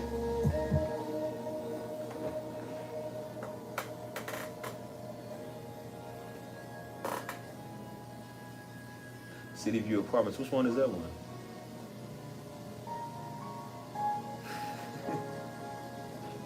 Yeah, everybody thought I was lying, man. Like, no, I caught a real bullet. That was a real bullet. Wasn't no rubber bullets, wasn't no bean pads. That was a real 45. 45, it's still in me. It's still in me today. I think it's, I forgot what area they said it's in, but they was like, they couldn't take it out because it was going to do more damage trying to take it out than actually leaving it in. And they was like, yeah, because I was like, well, can I have it? I want to turn it into a necklace. And they said, nah, man, we can't take it out of you because it's going to rupture and tear. They said the bullet's in a perfect spot. Again, you call on God, perfect spot. They said you pretty much got shot in pretty much the perfect place, you know what I'm saying? I think my pelvis is broke, or some of it was broke, but other than that, like, you know. But yeah, man, that sucked, because they had to cut me open from the back, and then they had to cut me open from the front, because they couldn't get to it through the back, so they had to go through the front. So I got 2 scars, like 2 scars right there. And then they had to staple me up. And that hurt the first one, man. The front steak was hurting, man. Like, I couldn't sit up straight, I couldn't laugh, I couldn't bend, I couldn't do sit-ups, I couldn't do nothing, man. Like, it was so tight. And it was like, I felt like if I sneezed, they was just gonna burst. Like, that's how tight they was, man. Like,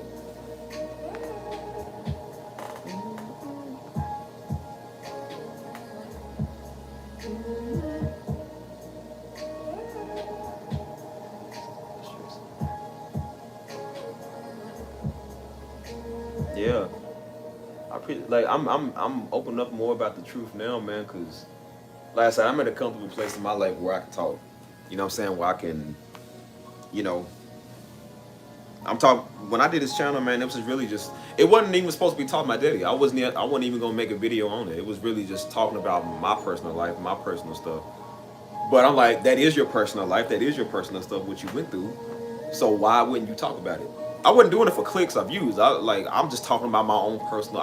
I uploaded videos about me first before I even uploaded a video about him. So, and somebody asked me before I even uploaded the video, they was like, hey, do you think you'll do a video on your daddy? And I said, it's funny you said that because I just recorded one the other day that's in the works now. So I was like, yeah. I didn't know how big the video was going to be. I didn't know it was going to be that big. So when I uploaded it, you know, it took a little slow to kind of get going. But like I said, over time, learning the YouTube algorithm, YouTube takes its time and it pushes it out there to people. And people were sharing it, people was liking it. And then it went from a couple of hundred views, I think, the first day, or the first 2 days, I think it was like at 300 views. And so I'm like, well, it's gonna take time. I get back on her, man, said 10,000 views. You know what I'm saying? I get back on her again, 20,000 views, 30,000 views. My brother called me on my way to the airport. He's like, bro, your video got 30,000 views. You know what I'm saying? So I was like, oh, well, that's probably all it's gonna get. Look at it again, 50,000 views, 90,000 views, 100,000 views, 129,000 views. Like, it just keeps going up. The video reached 1.8 million people. So that means 1.8 million people they didn't watch the video, but it was on their timeline. It reached 1.8 million people. You know what I'm saying? So that's why I said, like, power of numbers, man.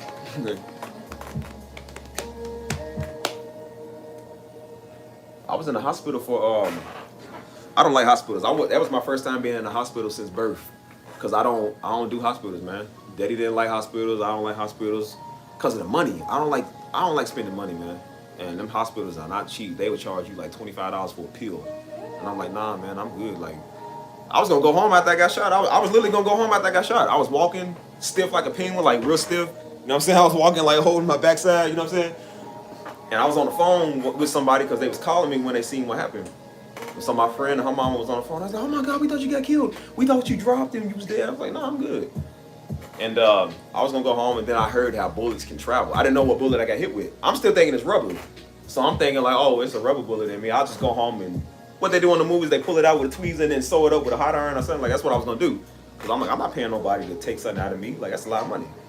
And then I was like, I got scared because I was like, well, what if it hits my spine? Because it was like right there on my spine. I was like, what if it hit my spine? And I was like, then if you end up paralyzed or something, like, you're gonna wish you would have took better measures. And so I seen the police right there up on, I'm gonna do a video on that same street where they had me laid out. And I asked them, and they was like, nah, man, you got shot with a real bullet. That was a real bullet, man.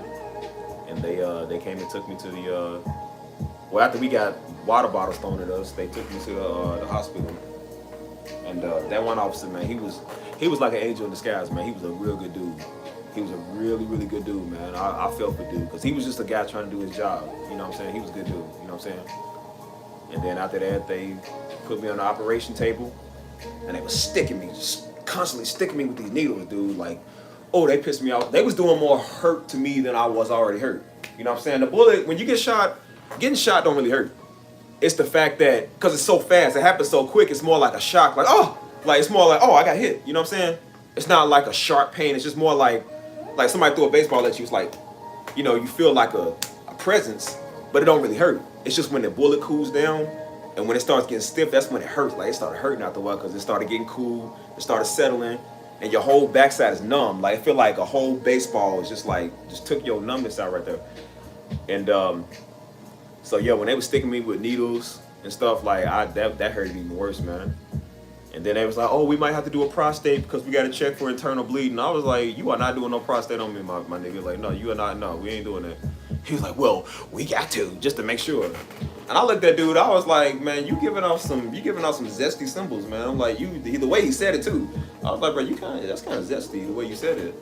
I was like, man, I don't even want to do touch of me. And yeah, they went ahead and took me to the, and I remember that right before they took me to the, I called my brother. A girl I was talking to was trying to call me at the time. I'm like, I can't talk to you right now. You know what I'm saying? And I called my brother, told him, don't tell mama, don't tell nobody. And they took me in there, and getting put to sleep was the scariest part. I don't like that stuff, man. That's scarier than everything that happened. And I mean, they hit you with that morphine or whatever that is. And I remember they hit me with it, and it's like it is at the movies. It's like everything starts ringing. It gets dazed, you know what I'm saying? And it's like everything is hazy. You start floating away, and it's like beep. It's like this beep sound. And so I was scared. So I told them, I said, y'all hold my hands, man, because I'm like, I feel like I'm about to float away, you know what I'm saying?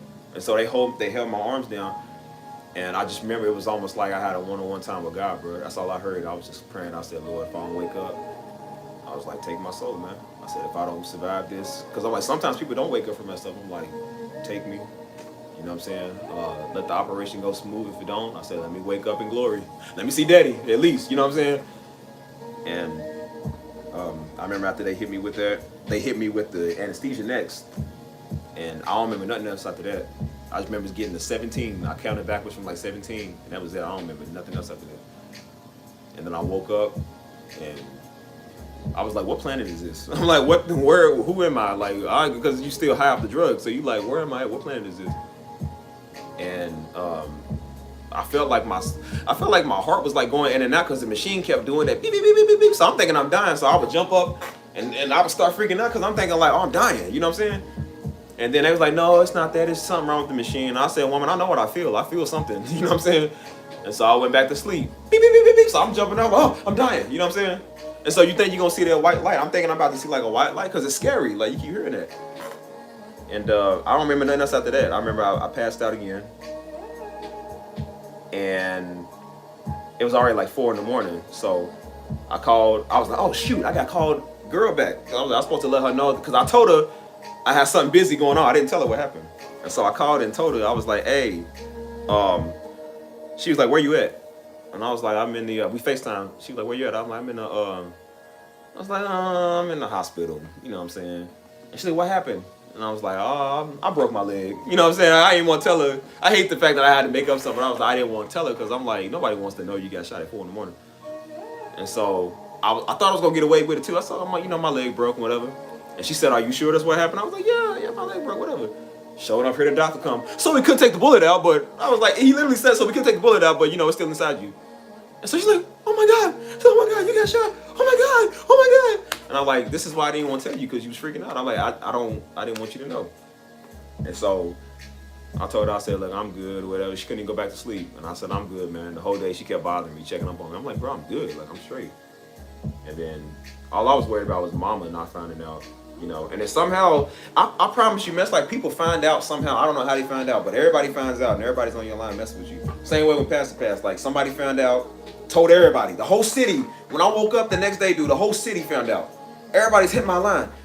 Bro, what happened? What happened? I'm like, bro, how do you know? We just found out like a couple hours ago. How do you know? And then I think family member told somebody that if you tell somebody something in Louisville, it's going to get around. Somebody told somebody in Louisville that knew him, that knows somebody, that knows somebody, that knows somebody, and they told everybody. Everybody found out. We was trying to keep it like, you know what I'm saying, till we figure out what's going on. We ain't trying to say too much. Everybody and their mama found out, you know what I'm saying? And everybody, oh man, stay strong. Oh man, I'm sorry to hear that. I'm like, bro, how do you know this? Like, how did you find this out? You know what I'm saying?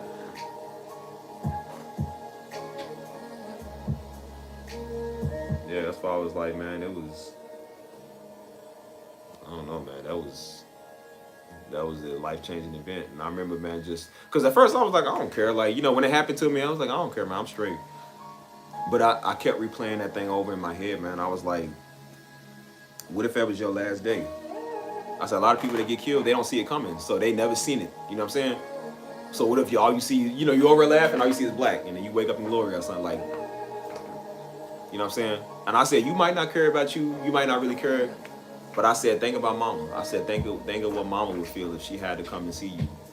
She had to come see them zip your body up and take you out. And that broke my heart even more, and I was just like, dang, man, like, you hurt people when you put yourself in them situations, you know what I'm saying? And I thought about it, I said, I don't think mama heart can take it no more, man. I don't think she can take it anymore, you know what I'm saying? So that's when I started, like, really being smart, man. Even when I told her, she was just kind of like she kind of jumped back when I told her. I said, and I was like, no, mama, it's not like that, you know. But still, you know,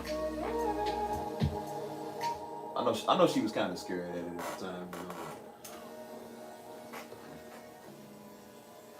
I ain't gonna lie to you. I think a toothache hurt worse than a bullet. I'm not even gonna lie to you, man. Toothache is some real pain. I would rather take the bullet.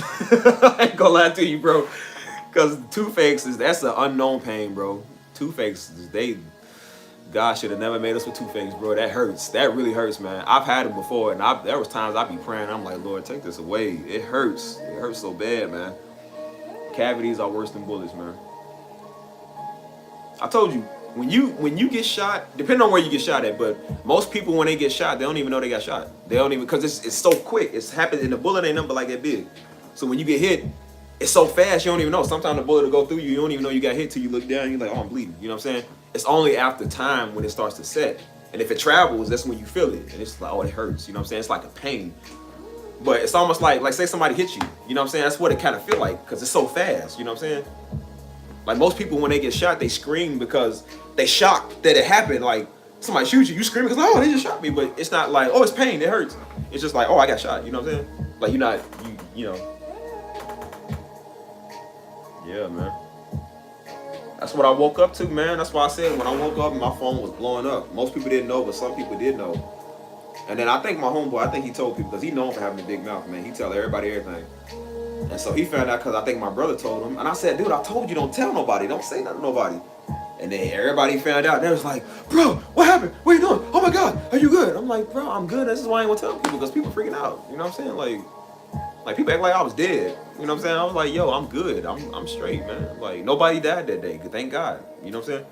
I had a room with a dude that got shot. He got shot 3 times. He got shot like up there, same spot I did, and then I think in his leg. And he was in more pain than I was. And I'm talking about this is a real nigga. Like he was rude to the hospital staff. He was cool with me, but he was rude to everybody else, man. Like, but I get him because he was in so much pain, man, and he was just trying to relax. And then when a detective came to the hospital, they was asking us questions and whatever. And nobody seen nothing. I didn't see who did it. Nobody allegedly seen who did it. And they confiscated all our stuff. They had my keys, my wallet, my money, my gun that I had on me. They had everything. He had a whole wad of money on him. They took his money and wouldn't give it back. And it was a lawyer that was trying to play games behind the scenes to get somebody paid that didn't even have nothing to do with it. And I was just like, so they had our stuff for like 2 months. I couldn't get my stuff back for 2 months. I couldn't even drive my car because I ain't have my keys. So yeah, man, it was. And I think I had like over $200 worth of cash on me. I had a whole check in there I was supposed to cash that day. I didn't get the cash. You know what I'm saying? And I had my concealed carry. They wouldn't give that back yet. They wouldn't give us nothing, bro. I had my ID in there. I couldn't do nothing because all my identity was in my wallet. Like, I ain't have nothing. Yeah, man, it was. So they was going back and forth. Like, no, the detective's lying. No, he's lying. No, he's lying. No, he's lying. Like, everybody lying now. Nobody know who got the stuff. I can't get none of my money back. Nobody can get their stuff back. So I called the lawyer that was doing it, and I called him like 5 times. I said, dude, you better figure out something, because I said, I'm getting real tired. I said, I'm about to show up to your office. Like, you better figure out something. I need my money. I need my stuff. You know what I'm saying? And then after a while, they was able to give us our stuff back after 3 months. I said, this police department is so corrupt. But that detective, I would say that detective was a good man, bro. And I felt so bad for. That's why I said some of these police, I feel so bad for them, because they nice people and they just trying to do their job. And he was like, he said, bro, I'm gonna be honest with you. He said, you are the first person that I've called today that has not cussed me out, that has not told me to go to hell, that's not told me to go die. He was like, everybody that I've talked to trying to solve their case has told me to go die and go to hell. Like, that's literally what they told him. He said, you are so respectful. He said, I've been doing this job for 37 years. He said, I'm about to retire after this year because I'm so tired of people I'm just tired of it. You know what I'm saying? And I felt bad for the dude, because he was like, man, he said, and what he said, he was like, man, I'm gonna be honest with you. He said, most of my job is dealing with the crimes that happen in the West End. The West End is where most of the Negroes is at. You know, the ones that's killing everybody. And he said, he said 70% of the crimes go unsolved. He said, and when we do bring the 30% that solves, trying to bring these families closure, he said they cussing us out, they telling us to go kill ourselves, you know what I'm saying? And I was like, dang, man, that's so sad, because you just try to do the right thing. He was like, I don't agree with none of this stuff going on right now, man. He said, it's just so sad. He's like, I'm trying to do my job. And he said, I'm just tired of it. I'm about to quit. You know what I'm saying? I feel bad for dude, man. And then that's when I realized, later on that year, I said, if we gonna talk about Black Lives Matter, they need to matter to us. Black Lives Matter need to matter to us, because I said that's the year that the murder rate skyrocketed. And I said, how are we gonna get mad when this stuff happens, when white people do it, and we not mad at each other? I said, we need to hold ourselves accountable just like we hold them accountable. I said, because if dude go kill Breonna Taylor, nobody would care. So I said, we need to hold him accountable the same way we want to hold this cop accountable for doing what he did. You know what I'm saying? It's still a black life. It should matter to us too, man. We need to matter to each other, man. We should just get mad when everybody else doing it. We doing it to each other at a higher rate, man. And that showed me later that year, I think I even said it in my vlog, little girl, dude went and shot her father and killed her. Wiped both of them out. Nobody said nothing. Nobody said a thing, dude.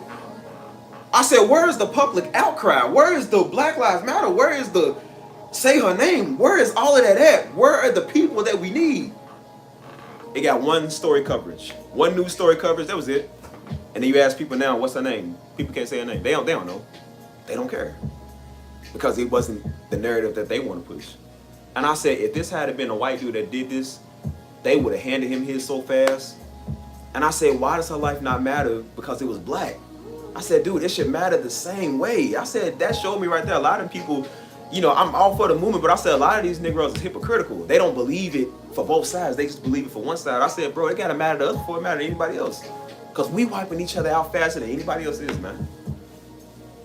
But y'all can't be hypocritical, man. Y'all gotta be one. Y'all gotta be one view. It's all the same, bro. We can't take each other out either, bro. That's not right. You know what I'm saying? I said that made me. That just. And that's why I said the day I got home from the hospital, I put that in the vlog too. I got home from the hospital, and the city was going. That was the worst day of protesting. That was the worst day that was out there. Right up the street, literally around the corner from my house. Dude shot that woman and killed her. Nobody said her name. Nobody cared.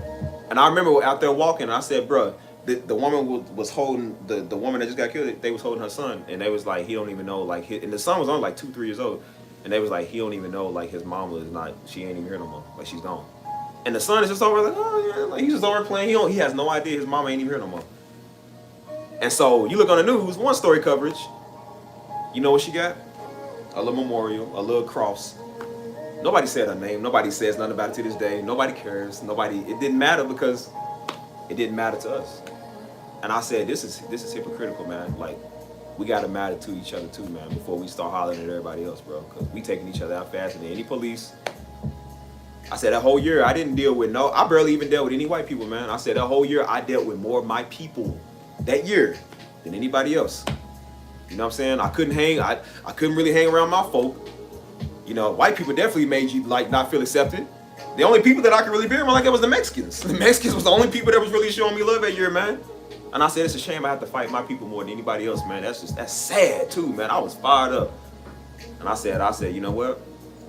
I put in my time. I took a bullet for the cause. I did my marching. I did my protesting. I still stand for it. But I said, now y'all need to go put in work. You go out there and make sure Black Lives Matter to you too. I'm not doing nothing else. And I said, I meant that. I'm not doing nothing else. Yeah, born and raised Louisville, Kentucky. That's true, man. Like, that's why I said I seen more white people out there marching for us out there. They was using their bodies as shields. That's how bad the police was. That they was using their bodies as shields to surround black people because the police was out there shooting black people with rubber bullets. They was intentionally trying to lock black people up, and the white people stood there like, nah, y'all not touching them. I seen it, bro. They was not scared to get tear gassed. Me, on the other hand, I was like, look, I just got shot a couple of days ago. I said, I ain't trying to get tear gas and get locked up. I was still out there. When they told me not to be outside, but I was like, nah, I'm going out here. And I was like, look, I don't want to get tear gas. I already experienced too much pain. I ain't trying to get no more pain. But the white people was front lines. They was like, nah, we ain't backing down. They said, you ain't going to touch these black people. And they all stood around each other in arms and was like, you ain't going to touch them. And I was like, they stood for us more than our own people did. I was fired up too, because I was like, Negroes was talking that year. They was over mad because dude over here got he over here making money, and he making more money than them, so that's what they mad at. I'm like, this is your problem? This is what you mad at? This is stuff people did back in 2013. I said, you bringing 2013 into 2020. Like, dude, we ain't talking about no money right now. We ain't talking about no who block this is. You don't even own the block. I said, get out there and stand for something, man. Now is the perfect time to be toting guns. This is a gun-wielding state. You can tote your guns to all them radical leftists out there messing with people, or right, or whoever it is out there messing with people. And all they did was they was fighting each other, man. We out there marching, and they fighting each other. They trying to fight us. And that was the year they came and pulled out guns on us in front of the church. And I said, you got to be kidding me. You got to be kidding me. That's why I said, as much as we talk about some of these white people, I said, bro, my greatest problems is from my own people. I was like, dude, we can't. I said, bro. Crazy, man.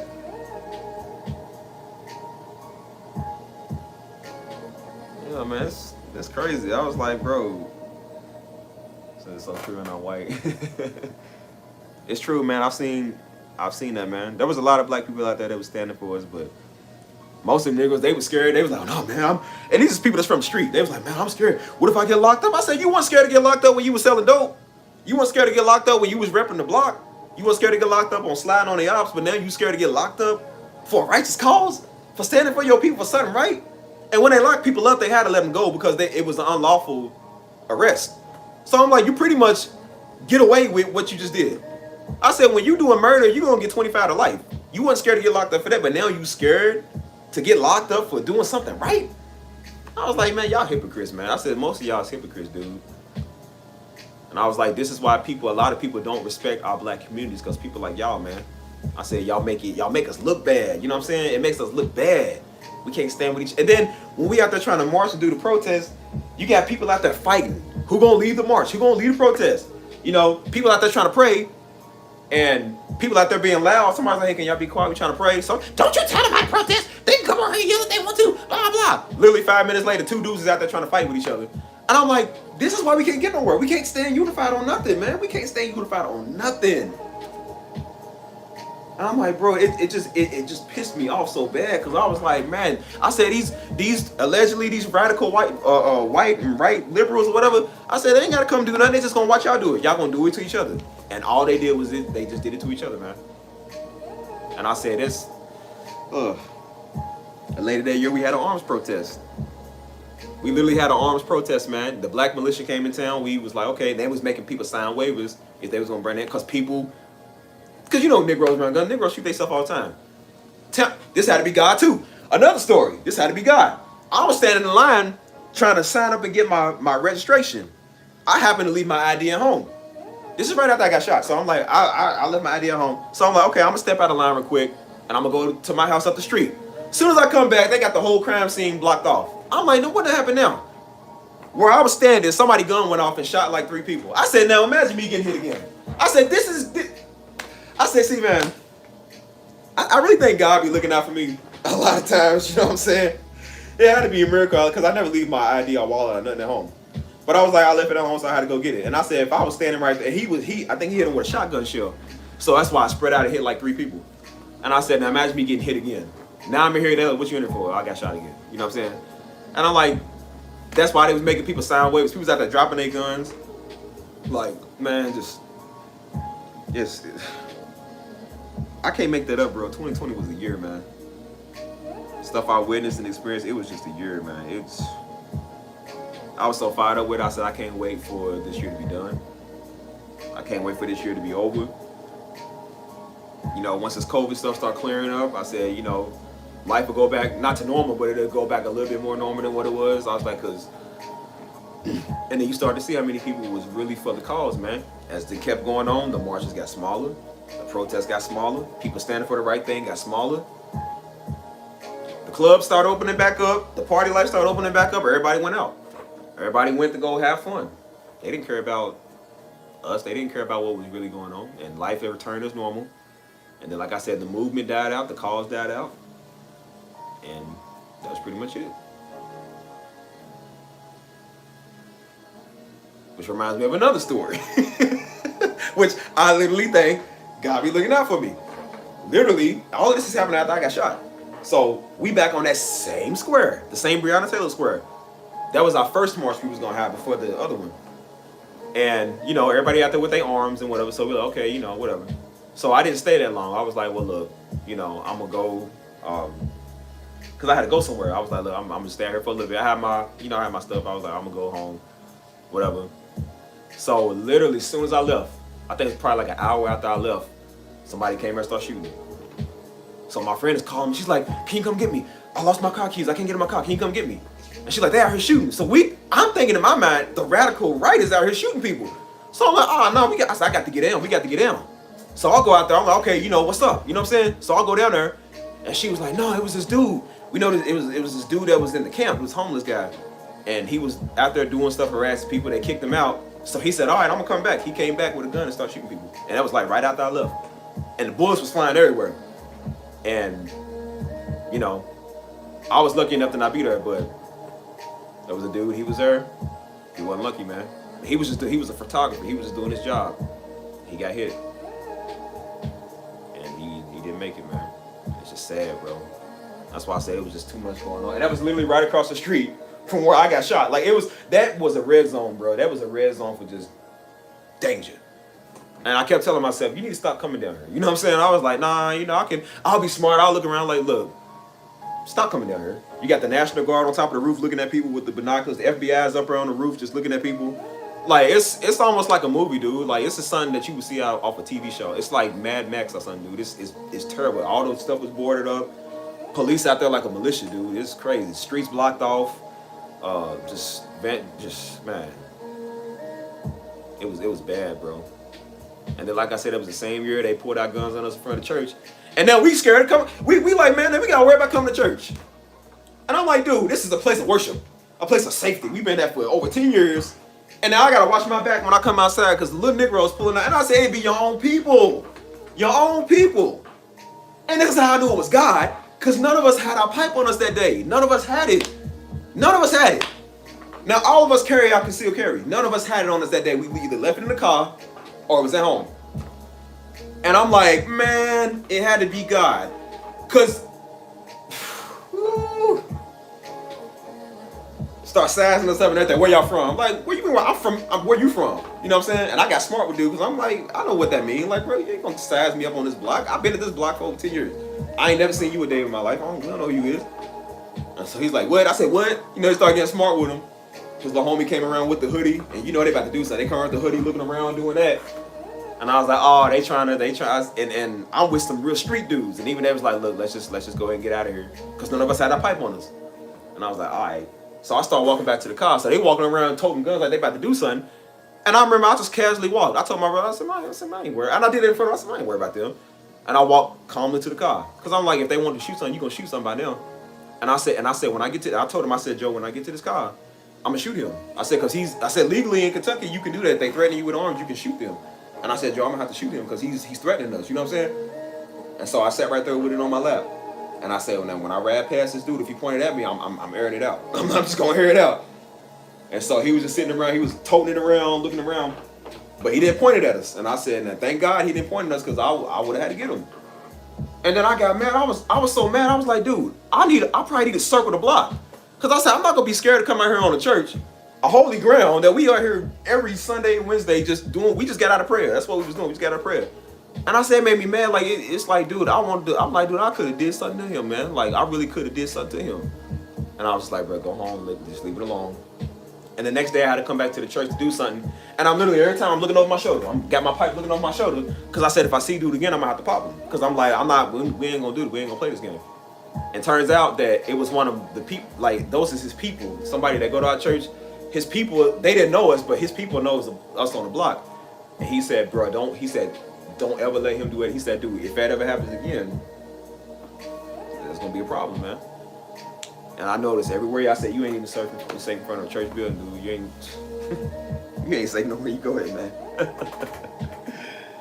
Thank y'all. I appreciate the happy birthdays. Yeah, man. It was a protest for clout, man. I asked half of the people out there repping the Black Lives Matter merch. I said, oh, was you out there with us? They were like, no. But the first thing they started doing was talking about white people. I said, why are you talking about white people? They're like, well, them white people out there, and they don't care about us. They just doing it because, they ain't got nothing else better to do. I said, so where are you at? Oh, I'm at home. I don't want to get locked up. I said, so why are you talking? Like, be quiet. You ain't out there doing nothing. I said, they willing to go to jail. Even if it's for clout, whatever, they willing to go to jail. They willing to shield us from getting shot. So I said, that's good enough for me. If you for me, I'm like, hey, whatever color you is, you for me. But they out there talking, oh, nah, man, they don't understand our struggle. They go back to their rich white areas. I'm like, what's that got to do with them standing for us? What's that got to do with anything? And I was like, see that right there? I said, you could be prejudiced. You can have hatred in your heart if you black, whatever color you is. I'm like, don't do that, man. I said, everybody out there is not bad, man. Like, why you talking on something you don't even know? You ain't even down there. You don't know. So I'm like, you just running your mouth. And I was like, don't you live in a crime-infested neighborhood where your little Negro is taking out everybody? I said, why don't you talk about that? Talk about that first before you start talking about somebody else that's white. Stop doing that. You know what I'm saying?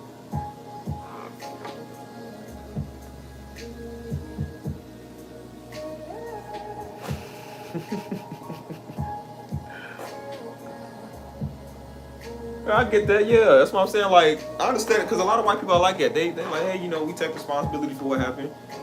And that's why I'm like, I get it, just hold people accountable. But it's also like, I'm not a hypocrite either. That's why I said, when a lot of people say Black Lives Matter, they just saying it because somebody white. I said, when I say Black Lives Matter, it means everything. All of us. I said, it should matter to all of us. You know what I'm saying? I said, because we can deal with the police tomorrow. We can deal with Trump or whatever you want to say, whatever the right is or whatever. And I said, if we don't deal with us, it ain't going to be no difference. It ain't nothing going to change. If we still killing us, we still taking ourselves out, we still killing our babies, we depopulating our own race, ain't nothing going to change. You know what I'm saying?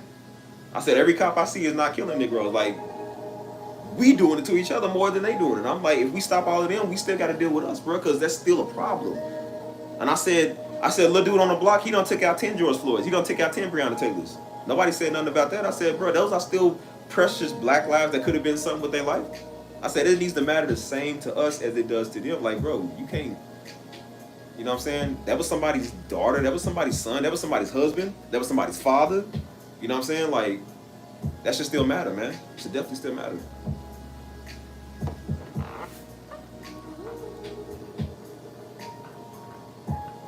I'm sorry I'm rambling, man, but that was just some stuff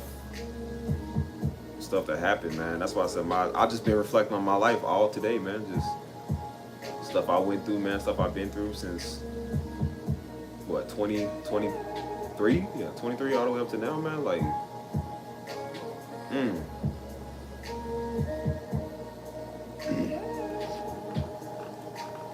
That's why I said, man, yeah, the most I love all of us, man.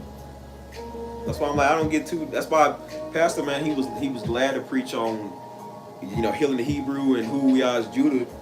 But he was also that sometimes he was like, man, sometimes I wish I didn't put the message out sometimes because people take it too far. Like people, they get a glimpse of who we are and then they start getting on that deep, that deep weirdo stuff. You know what I'm saying? And then it's like people get too much of they get too prideful. And I think that's really why God was humbling them back in the day, like back in the biblical times, because Judah kept getting prideful. They kept getting like, oh, we special.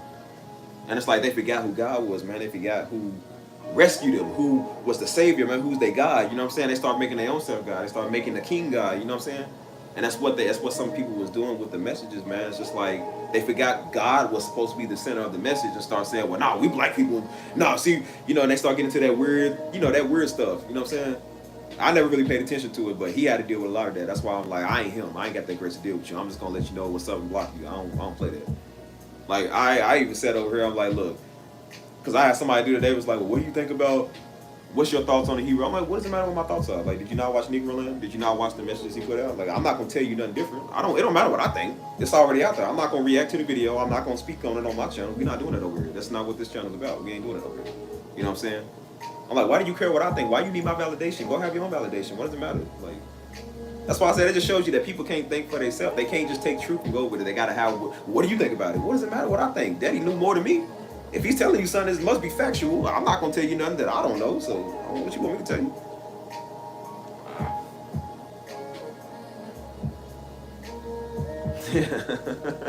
A Pharisee. That's why I said you can believe that, man. Like, there's nothing wrong with knowing who you are as a people, but just don't get proudful, man. Like, that's why I said at the end of the day, I said you can be a Hebrew Israelite and still go to hell. Like, it don't matter. Like, you can be Judah and still not make it to the kingdom. White people can make it, black people can make it, whoever God sees fit to make it, if you love him, you're going to make it up to heaven. You know what I'm saying? Now, we know the truth. But I'm like, I don't get carried away with that, man. I'm just like, look, if you love God, you love God, man. He's still going to do for you in your life, just like he's going to do for white people, like he's going to do for Asians, Hispanics, anybody. You know what I'm saying? That's why I'm saying, like, dude, when I went to Costa Rica, I seen that all around the world, man, people love God. Like, they spoke Spanish over there in their church. I ain't really know a lick of what they were saying. The only words I knew was God in Chicago, because they said something about Chicago, but they were singing their songs in Spanish. They was worshiping in Spanish, and I was shocked because I never seen that. I'm like, we used to America, like we love God, but I'm like, over there people love God all over the world, man. That was tearing me up because I was like, I've never seen that. I've never seen people who don't even speak my same language, but I still identify with them because they love the same God. They love the same God I do. You know what I'm saying? That's why I said God is not just an American thing, man. He's all around, any color.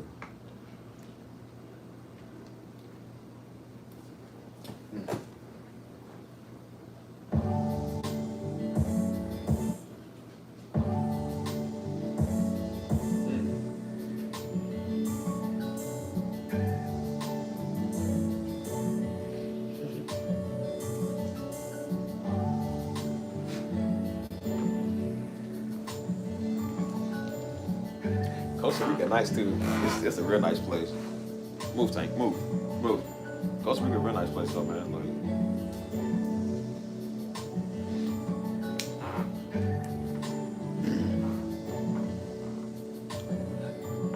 I'll catch you later, truth teller, man. It's nice having you on there. That's why I said, man, I've seen people, man, of all colors that love God. I go to a church over here, and it's mainly because San Antonio mainly Mexican, so the church is majority Mexican, but they love God. You know what I'm saying? They know how to treat people. They know how to love God and love others and do the right thing.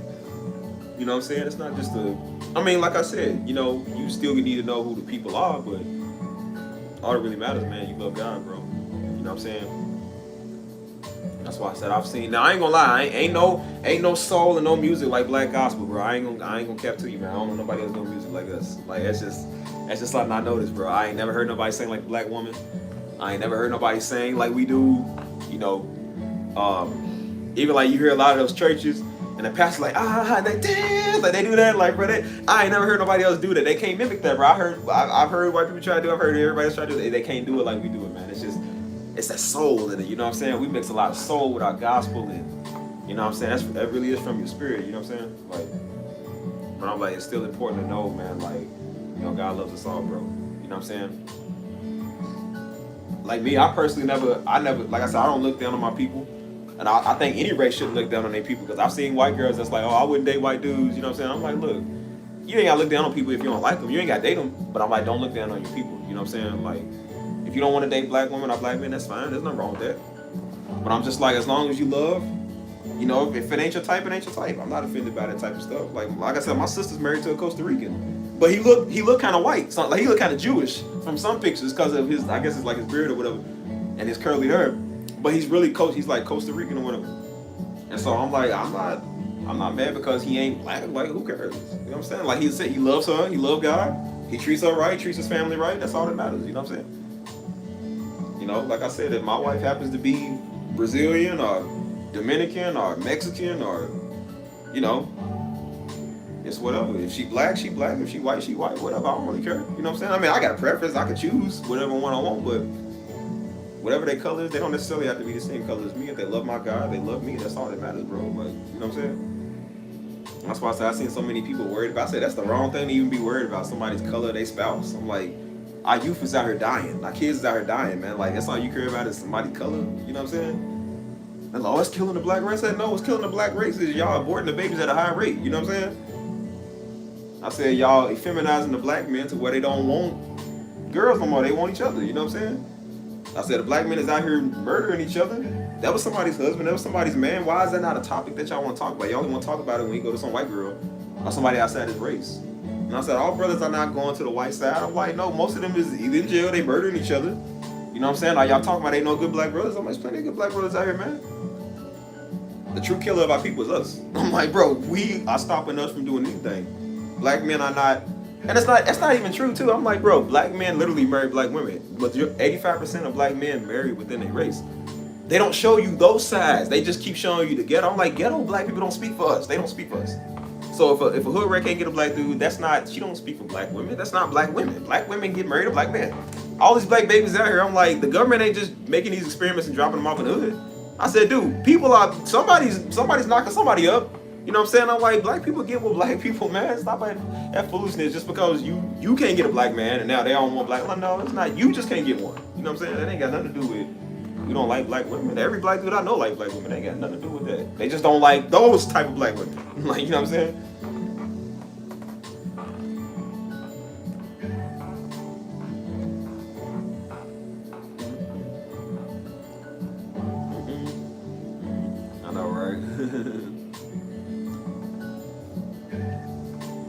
And I don't even look.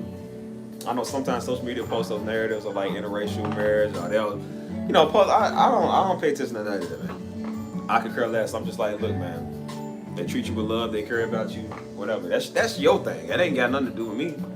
I said, you know, you might marry an Ethiopian woman. Dude might not want to marry an Ethiopian woman. Like they did it with Moses in the Bible. They was mad because his wife was Ethiopian because she wasn't part of the tribe. You know what I'm saying? And that's how who was that? Miriam and Aaron got cursed because they was speaking about him behind his back. You know what I'm saying? It's like, because they got they know. I'm like, what does it matter if she ain't Hebrew like you? That ain't got nothing to do with you. You ain't married to her. Well, don't worry about it. Don't worry about none of that. You know what I'm saying? I'm like, people just got their nose everywhere. It don't matter, man. Like, you shouldn't even be thinking about what other people doing, man. Honestly. And I'm just like, bro, just because everybody black are the same color don't mean they always necessarily love each other. That could be one of the most toxic relationships in the world. I said, if somebody want to beat you, they gonna beat you. If they want to cheat on you, they gonna cheat on you. Whatever color you is, just marry the right one. Marry the right one that God sent to your life, or one that you decided you want to choose. You know what I'm saying? Like, yeah, that's what I'm saying. In a way, they was being racist, but that is racist. Like, dude, you know, but they do it all over the world, man. But here in the United States, we look at racism like a color thing. You know what I'm saying? We look at like the darker you are, the more degraded you is. Over in Costa Rica, they don't do it. Everybody's like one, whether you black, white, tan, whatever color you mixture you is, they look at you as a native of the country. Now they have native rivalries, like they got a big rivalry with Nicaragua, which is right next door. So they don't like you because you from this country. It's not really because of your color, which still ain't no better. And they're like, no, nigga, because they see our American racism. They're like, man, y'all country's messed up. That's so wrong how they treating black people. And then you see how they treat Nicaraguans. I'm like, bro, that's the same thing they doing to us is what y'all doing. No, all Nicaraguans are rapists, and they come in and take it from our country, and they taking our jobs. I said, that's exactly what some of these white people say about us and about the Mexicans. You know what I'm saying? And I said, all Nicaraguans are not bad people. No, all of them. I said, no, all of them are not bad people. You got a handful of them that do that, and then you got a handful of Costa Ricans. Y'all be doing stuff too. I said, bro, y'all, it's a hatred thing, man. It ain't got nothing to do with nobody's color or nationality, dude. You know what I'm saying? But that's like that all over the world. You see Chinese people don't like Japanese people. They don't like people from Taiwan. Like, y'all all are next door. I don't see what the difference is. You know what I'm saying? But it's like a culture thing. Anywhere you go, as somebody don't like somebody for some reason. I've seen that especially with Latinos, man. Nobody liked the Mexicans. I don't know what Mexicans did, but Costa Ricans think they better than Mexicans. Cubans think they better than Mexicans. Mexicans think they better than Cubans. Costa Ricans think they better than Nicaraguans. Cubans think they better than Dominicans. It's like, I don't know, it's so weird. I'm like, y'all speak Spanish. Like, what's the problem? Well, no, they Spanish is ghetto. No, they Spanish is trashy. No, they women's ugly. They said Mexican women got mustaches. I'm like, bro, that's racist. You can't say that. They don't have mustaches. Yes, they do. They all got, like, y'all doing the same thing people in the United States do. You know what I'm saying? Like, it's still wrong. You can't do that, man. Yeah, I heard about that, the race and colorist stuff, man. That's crazy. That's why I said, I'm guessing you Mexican, your name is Chi. Is it Chia's kid? Chias? I don't know how to say that.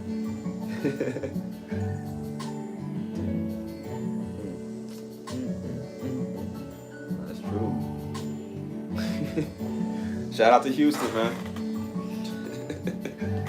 I feel like I want to tell y'all this story, man. I don't know what else to say. I done gave y'all my whole rundown of 2020, man. I don't know what else to say. I'm supposed to send him the link. Oh, man, yeah. Joe's sleep ain't even up, so he ain't responded yet.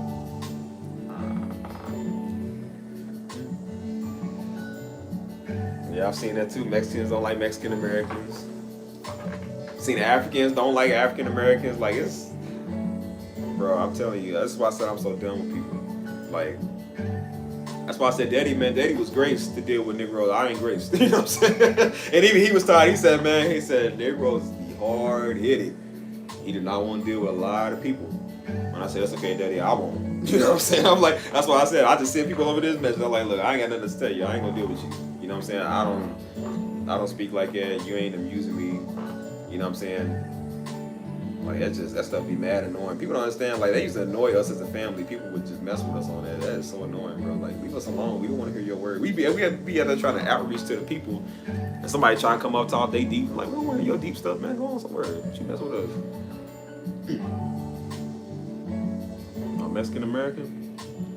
Oh boy, inflation. Oh, you want to hear Pop's rap? That's why I said I gotta find my laptop is somewhere. If I could find it and hook it up, it's gotta reboot and stuff. But I probably would be able to replace some of it. That'd probably be the next stream though. I'll probably do a personal stream with that, just so y'all can hear it. Do y'all enjoy hearing me talk, man? Cause I'll be tired of the sound of my own voice. I feel like I'll be annoying. I'll be talking too much. I didn't even realize there's 46 people in there watching.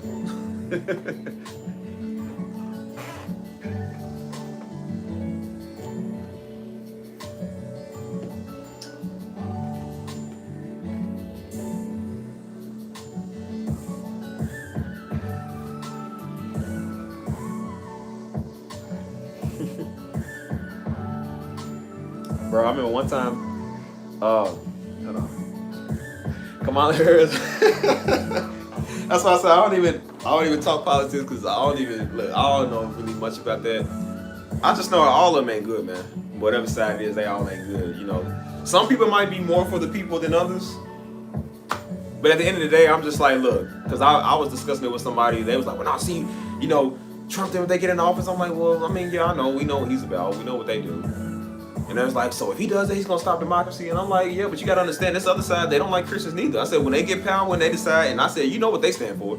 So I said, when they decide they don't want to hear Jesus no more, they're gonna do the same thing. It's all gonna happen eventually, no matter what party gets in there. They all gonna lead to Antichrist, because they all Antichrist. They not for God, bro. They are not the party of God. You know what I'm saying?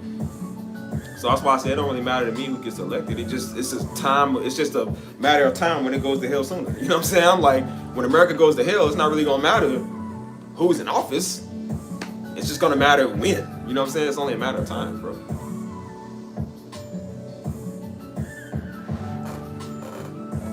I appreciate that.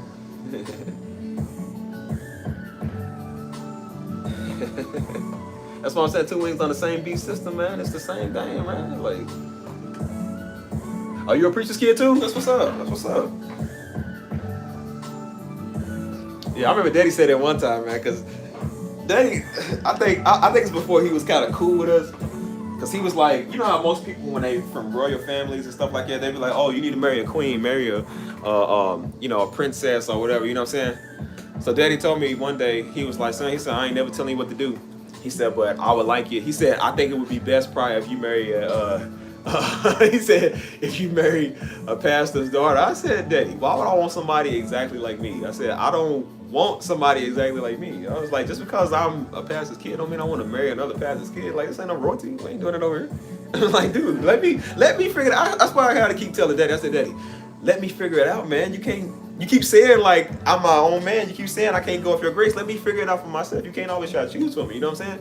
Because he kept saying, well, I think you should do this. I'm like, okay, I get it, Dad, but at the end of the day, I got to figure that out for myself. But the man chooses the wife, not you think and then choose for me. Like, you can't do that.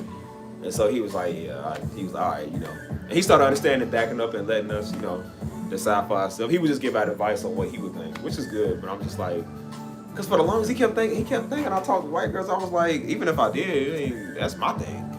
But I'm like, I was literally talking to a Mexican. I'm like, dude, I literally was with a Mexican. I'm like, Daddy, I'm with somebody that's a Mexican. He was like, he said, just be careful with whoever you're with. I said, I know, I'm not stupid. Like, I know, You know what I'm saying? But I'm like, dude, I've talked around to, I talked to white, I talked to black, talked to Mexican. I never had an Asian, never talked to Asian. They just never really came up. They never really came up nowhere.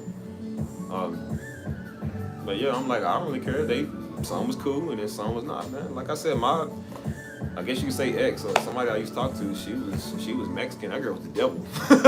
she was La Diabla in the flesh, man. That nigga, woo. I was like, girl, if I don't pray, I don't even know why I can still consider to talk to her. Cause I guess we kind of had a mutual respect for each other, man. But she was just the way she was talking. She kept using that excuse. She was like, well, I'm Mexican, and this is how we talk. I said, girl, I'm black. This is how we talk. We don't take crap from nobody neither. You know what I'm saying? I don't care what your race is. It ain't got nothing to do with disrespect. You talk like it, I'm gonna talk to you like it back. I was like, dude, she was just, like I said, they always give black women that stereotype that they nasty and they critical, man. Any race, I've dealt with white girls that did it. I've dealt with Mexicans that did it. You know what I'm saying? That's anybody, man. It's just wrong. They just.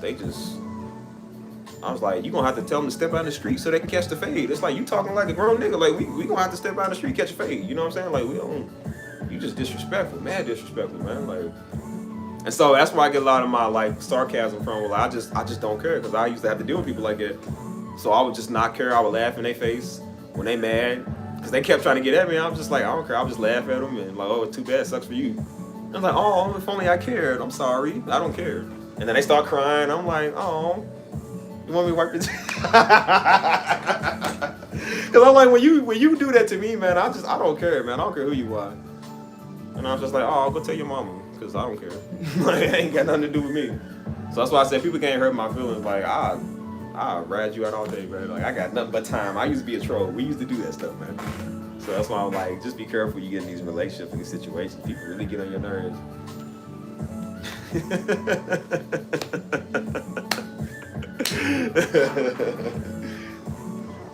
People be mad annoying, man. That's why I said they be mad annoying, bro. That's why I said I don't know what be wrong with some people, man. They just, and I realized that even with relationships, man. I was like, because for years I kept saying, where can you meet people at that you want to talk to somebody?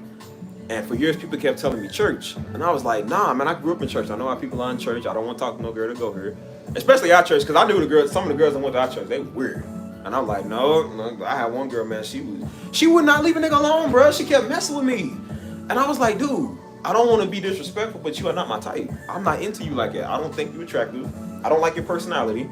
You know what I'm saying? I don't even know you, no offense. But she literally kept bothering me, dude. And her family kept getting involved. And I think y'all should get together. No, I don't want to get with your daughter, man. Your daughter's ugly. Like, no offense, but your daughter mad ugly. I don't want her. Like, no, she's weird too. And she kept, every time at the church, she kept, hey, come here. Let me tell you. Hey, Steve, come here. I'm like, bro, leave me alone. Like, no offense, leave me alone. And then she was trying to do something for my birthday. And then she kept trying to act like she wanted to ask about Pastor Darby because she was trying to get close to me. And I was like, no. She's like, well, I want to ask my brother. No, you don't. You just want to get close to me. No, you don't. Go ask my mama. Go ask my sister. Them, they over there. No, I don't want to talk to you. And so my brother told me, he said, yeah, man, one day her daddy came to us.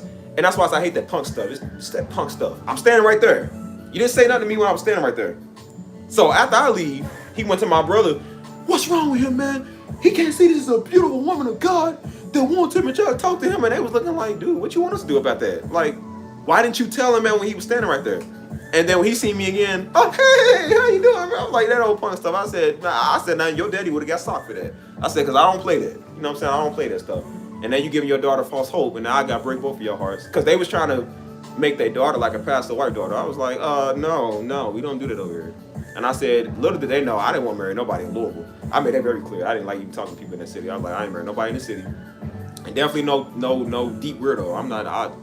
If you talk spiritual to me, we would not talk. Like I'm dead serious. If you come with that deep stuff, I will not talk to you, man. And whenever women try to do that to appeal to me, I just turn it straight off. I just block people because I'm like, that is mad annoying. We do not talk like that, man. That is unattractive. That is very unattractive to me. And she was like, oh well, did you talk to your daddy like that? And did y'all have fresh word and revelation every day? I said, no. I said, dude, daddy never talked like that to me ever in his life. Daddy never said that. We have never talked like that, man. We do not talk like that. Daddy said, God gonna deal with you. That was it. Wasn't no son, let me give you a word. We don't do that. We don't talk like that. We talk like human beings, normal human beings. When you watch us on YouTube, you don't know that, but that's how we talk. You know what I'm saying? And she kept trying to talk. Another girl kept trying to talk about daddy to get to me. And I was like, bro, if you like me, just say you like me. Stop trying to use my daddy to get to me. And then she started asking questions. Well, what do you think about this? And your daddy, she said, your daddy said, if you ever be into a woman, if a man talks to any woman, that means he's into you. I'm like, that's not what he meant by that. That's definitely not what he meant by that. I was like, just because somebody make conversation with you, it don't mean that they want to talk to you like that. I was like, I'm just being, not because you wanted to ask about Pastor Dory, I'm telling you. And I was like, oh, well, I thought because you was talking to me about that mean you like me. I was like, no, I'm just fulfilling your questions because you wanted to know. You wanted to know questions, I'm giving you questions. And they was like, oh, well, I thought, I said, well, that's not what he meant by that. But even if he did, I said, daddy doesn't speak for me. I speak for myself. Like, if I'm not into you, I'm just not into you. There's no. Oh, I just stand keep falling down. Let's be talking to y'all. Yeah, I'll be so silly, man. Well, daddy, man, I play too much sometimes. Daddy used to tell me all the time. He said, son, quit playing too much, man. You playing too much. I remember one time he was trying to have something happened, man. And he was trying to have a serious conversation. Something funny was going on. And he said, dude, quit laughing. He said, I'm not playing, like, be for real. And he said something, and then he started smiling and started laughing. We both just started laughing. He said, man, get out. He said, go on somewhere, man. Because he was just too funny. I couldn't take nothing serious that day. I only started laughing because he started laughing. And I was like, bro, you making me laugh.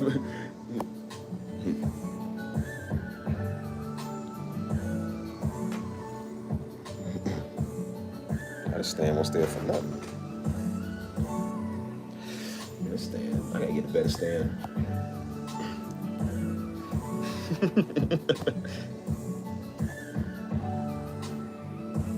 But yeah, if y'all want to know something else about him, let me know, bro. Let me know down below. Like I said, Daddy was serious, but he was a comedy man, bro. Daddy threw jokes. Daddy had jokes, man. He had hot ones. So you gotta just learn to just take it and joke back. You know what I'm saying? Like,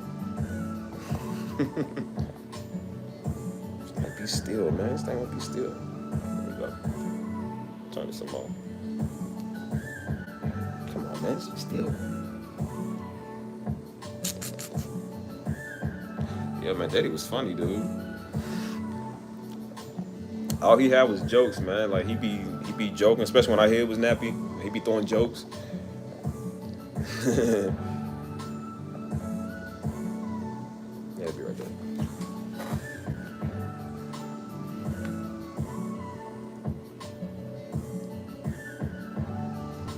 Yeah, that's true though. Yeah, Daddy was funny, man. He would throw jokes on stage while he's preaching. That's how serious he was. Like he would. That's why we used to laugh. That's why the service used to be so funny, man, because he'd be throwing jokes. and he be joking on people or whatever in a way where it's kind of like, you know, it's funny but it's true. You know what I'm saying? But he used to not play. He used to not even want to joke with us. He's like, yo, I'm not your friend. Don't joke with me. He's like, 'cause jokes are really the truth, just in funny form. That's what he used to say. And so he's like, that's why I don't really like joking, because you be for real when you say it. Thank you.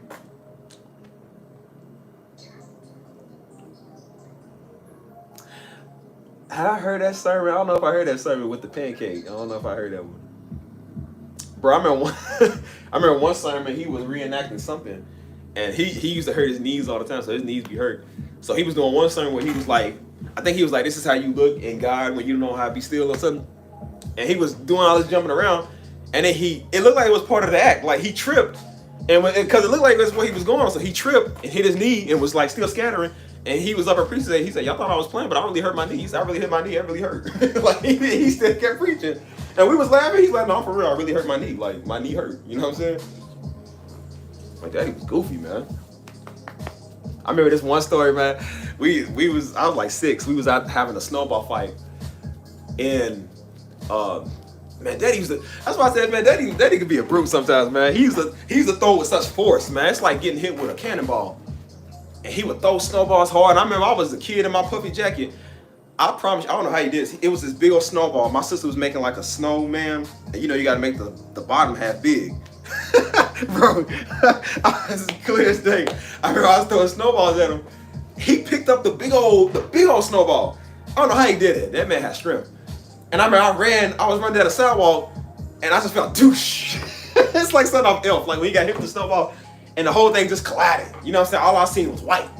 And I mean, he picked up that big old snowball and threw it. I said, man, Daddy's a bully, dude. Like, he ever bullying a 6-year-old in the snow, man. Like, that was dead wrong. But I said, bro, that was wrong. I still don't know to this day how he threw it that hard and that far. That was strong, man. That was a big old snowball, too. And that hit with force, too. It was like, oh, like, it took me over. I face first in the snow, man. That was a lot of force. Like, that was strong, man. I remember one time we was in the backyard and we was filling up the pool, and which it's funny because if y'all remember the water hose incident I told you about from the streets with somebody, it always reminded me of the same incident. So we was filling up the pool with the water hose. I was in the pool with the water hose filling it up, and so he said, hey man, give me the hose. So he was dry, so he was still dry. He was like, give me the hose. So I picked the hose up and pointed at him, and it got all on him. So he looked at me. In the pool, I was like, yo, I didn't mean to spread when I was just like, I was like, you know, oh, you want the hose here, you know what I'm saying? And it got him all wet. He just looked at it, and he looked at me, just slapped the crap out of me. But I told y'all the story about him when he was in the streets, where he knocked somebody out because they was talking about, they was out there spraying people in the hood with the water hose. And some dude walked past and like, he said, nigga, you better not spray me. And Daddy's like, who you talking to, boy? He said, you heard what I said, you better not spray me. And Daddy walked up to him and broke his jaw. He broke his jaw for talking crazy. And so they was calling my mom like Steve, like Missy, come get Steve, man. Steve out here knocking people out. Steve out here knocking people out, you know what I'm saying? He was just known for doing it. He knocked people out. Yeah, man, he was bro, that's so funny. I remember the memories, man. Like, Daddy ain't played none of that, man.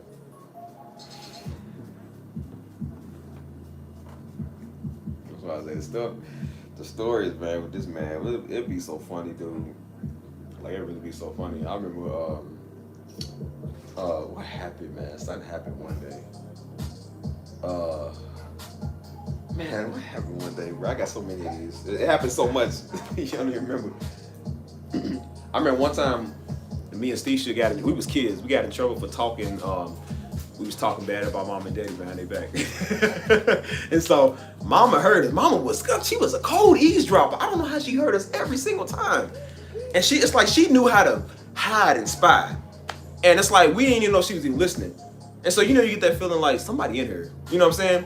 And then you go over in the corner, look on the steps. She's just sitting there listening. And she said, yeah, come here. She said, go to your daddy and tell your daddy what you said. She said, when your daddy wake up, tell him what you said. And so I'm like, ah. So Daddy woke up. And we told him what we said. Tank, don't hit my stand, please. But we told him what we said. And I remember Stisha was talking. And so he was looking at Stisha. So I'm thinking, Stisha gonna get the pop. So he's like, oh, y'all said that? He's still looking at Stisha. Didn't even take his eyes off her. He just, pow, pop me. Didn't even see the pop coming. I was like, how you gonna look at her and then pop me? I didn't even see it coming. So again, I seen black stars. You know what I'm saying? I'm looking like, what just happened? Because I'm thinking, I must got hit with something.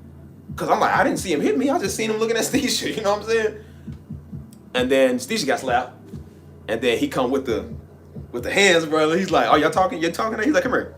And then you think he's gonna go with the left. He go with the right. So you go right, pow. Walk into that. You can't see what's coming next. You try to go left, he go left. You know what I'm saying? Like you can't see what's coming. The licks is spinning you. You know what I'm saying? So all you see is just darkness. It's like darkness and sparkles. You know what I'm saying? It's like looking at outer space. It's just dark and sparkles. And I mean, he will rock you. You know what I'm saying? He will rock you. And then when he would be like, all right, get out. I'll go get my belt. You know what I'm saying? And then you looking and you run into the wall. You got to hold your hands out because you don't know where you going at. Your face feel like it's fat. Like you feel like you got an elephant face. You know what I'm saying?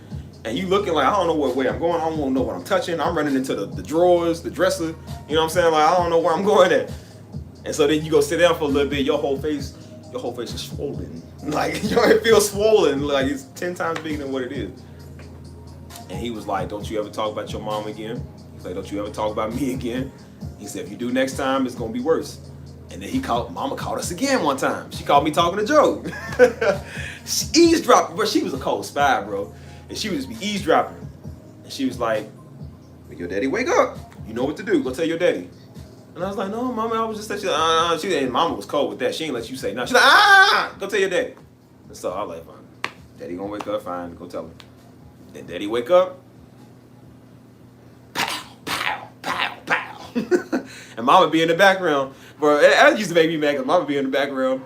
And she'd be like, yeah, tell him what you said. Tell him what you said about this. I'm like, stop making it worse. I said something wrong. Stop telling them what I said. This is gonna make the pop worse. The lick is gonna spin me even more this time. You know what I'm saying? And then she be, yeah, that's what you need, that's what you get. I was like, I said, you know what? Okay, that's cool. And I said, you couldn't mumble nothing under your breath. You couldn't say nothing. And then what made me more mad was when after you get whooped, they say, now put a smile on your face. And I'm like, you just whooped me. How am I supposed to smile? He said, put a smile on your face before I whoop you again. And he got a hairpin smile. Go sit down. I was like, bro, y'all wrong with that. Y'all wrong with that, bro.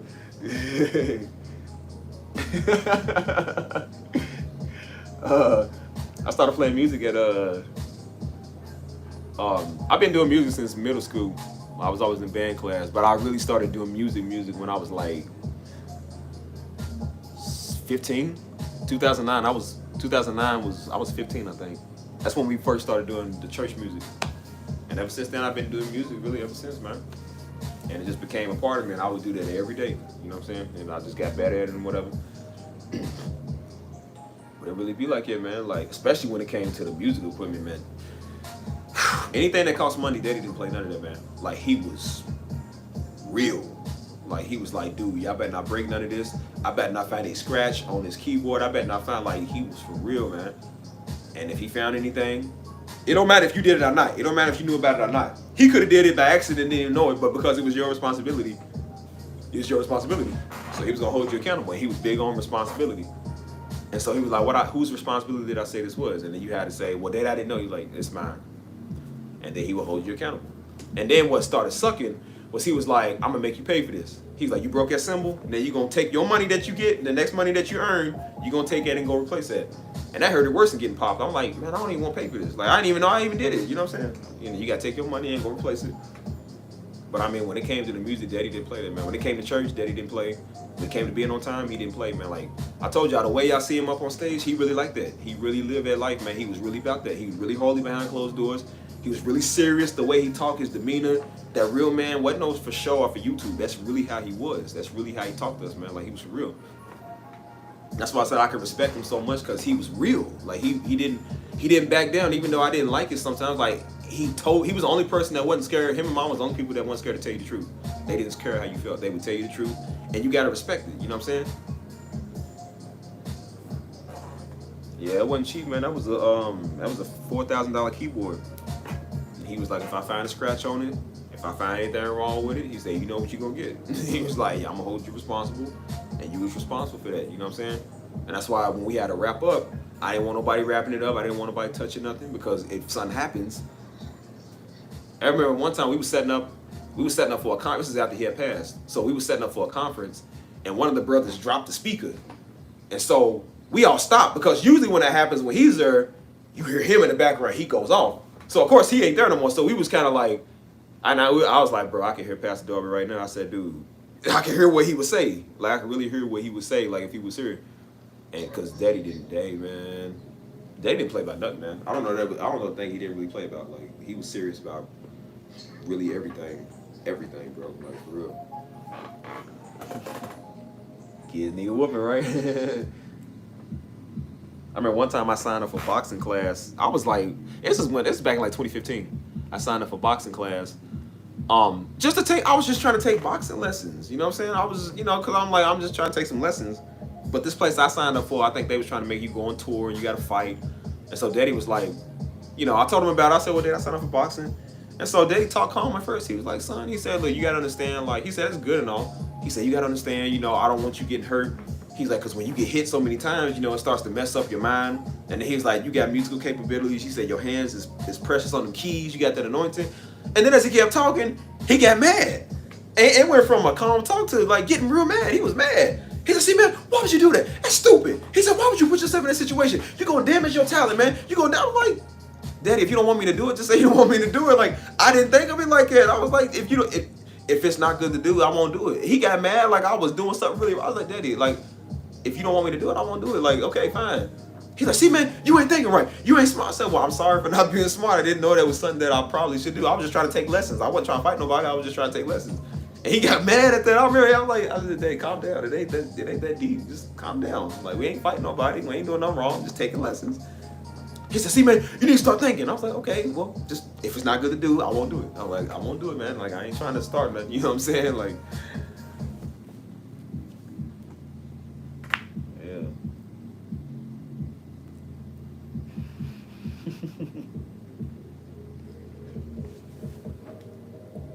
Not true, man. We humbled.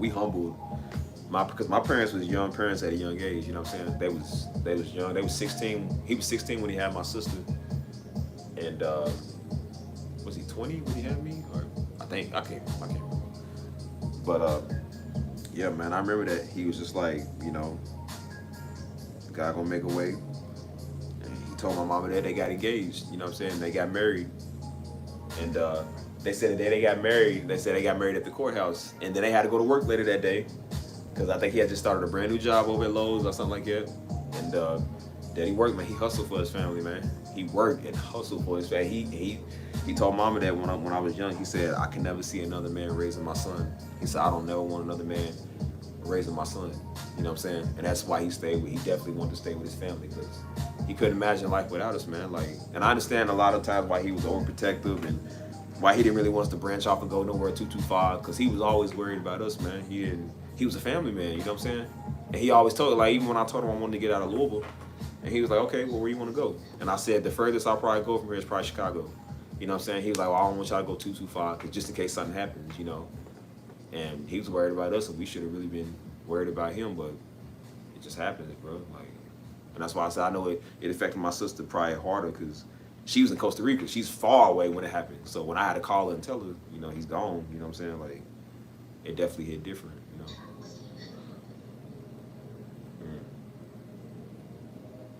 That's why I said I ain't got no kids yet, and I thank God I ain't got no kids, because, woo, I be seeing people's kids, I'm like, how do you not, man, woo.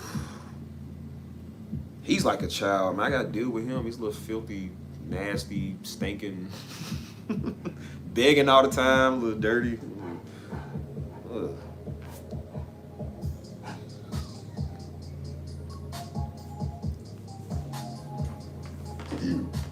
Yeah, that's why I said the thing with, when I'm talking on my channel, I just talk about what I've been through. So that's why I said I can't identify with a person that smoked weed, because I never smoked weed. I can't identify with a person that drank, because I never drunk. You know, I can't identify with a person that got a baby mama because I ain't got no baby mama, you know what I'm saying? But somebody that's been through some of the same stuff as me. I didn't realize how many people watching the video when they lost their parent the same exact way that I lost my daddy. You know what I'm saying? So when people was in the comments, it's just like, and that's why I said the comments I touch, and I be reading a lot of those, man. They just like, man, I lost my father the same way. I lost my mother to the same thing, you know what I'm saying? And they can identify, so that's why I said they get it. You know what I'm saying? So I can reach people like that. I said the number one people I reach now is people that have been through the same thing I've been through. They know what it's like to lose a father, so I can easily identify with them because we know. I can't identify with somebody slinging dope because I never slung dope before, you know, like, but I can still say something to reach people. That's all about really, like, you know, reaching people. So that's why I said if you want somebody that can identify with you, go to Pastor Dory, man. He been through it all. Like, he came from the streets. He know all about that gang life, you know what I'm saying? Like, he reaches the dudes from the streets, you know? Like I said, my mama, she was a teen mother. She came from the streets too. Like, she reaches people that's like her. You know, I don't want to say I can't reach people like it, but I can't really identify with a lot of them because, like I said, I was never in the gang. I always lived in a bad area, but I was never a part of that area like that, you know what I'm saying? So, good night, Keanu. Appreciate y'all. There's 56 of y'all in here, man. Y'all really be watching me, man. That's crazy. I wasn't even trying to do no music tonight. I just wanted to kind of just sit and chill and talk and eat my delicious cake and stuff.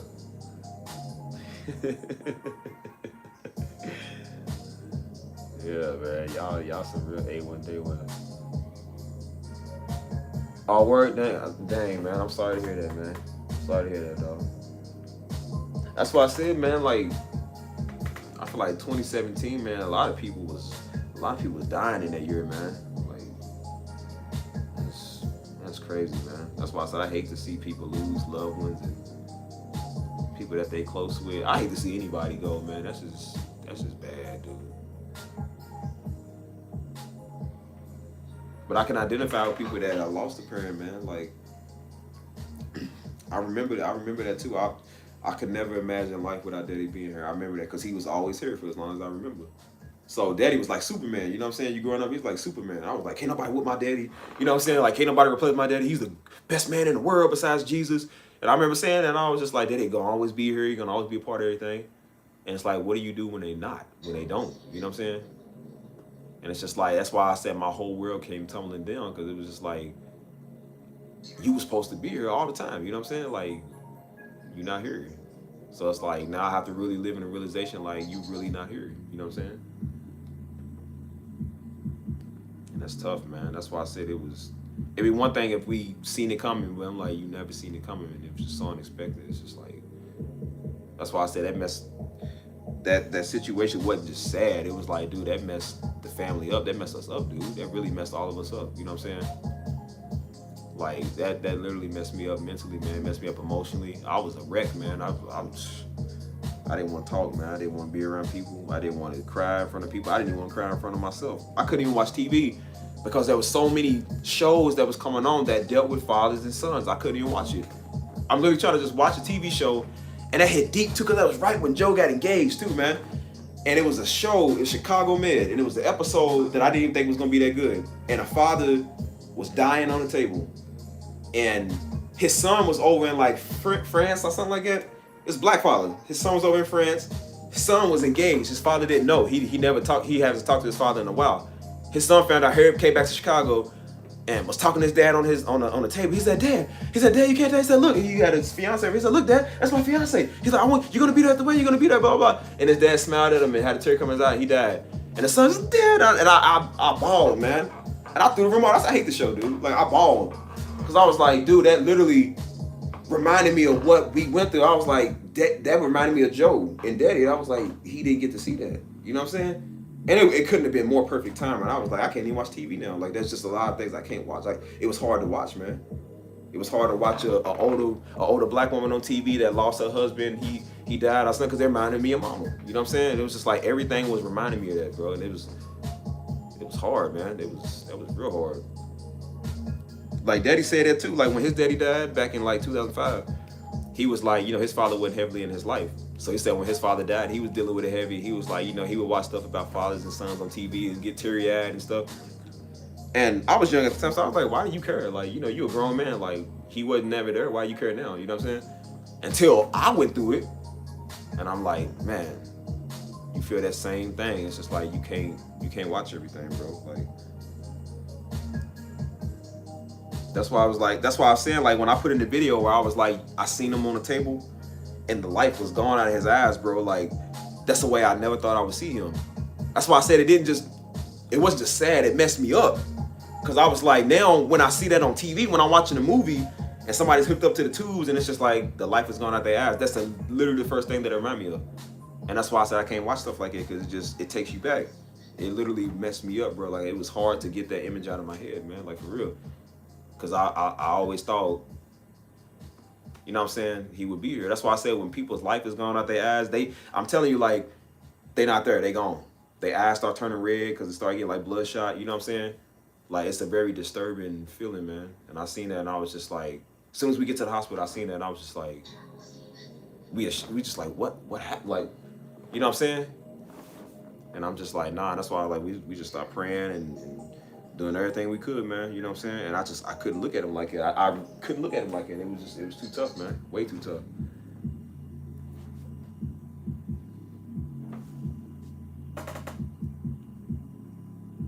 Man, that's why I said y'all in the chat, man. Y'all be understanding. Y'all be going through the same stuff, man. Y'all be losing people. That's sad, dude.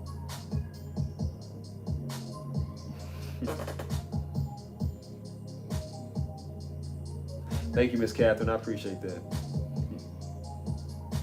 I just really love my chat, man. Y'all be going through a lot of stuff, man. And I know I can't compete with y'all on some of the stuff y'all been through, because, you know, some of y'all older than me and y'all been through way worse, but it's like, you know, I still try to reach who I can and give out words of encouragement, man. Like, it's just, I hate seeing people go through life like it, man. I hate seeing people just, you know,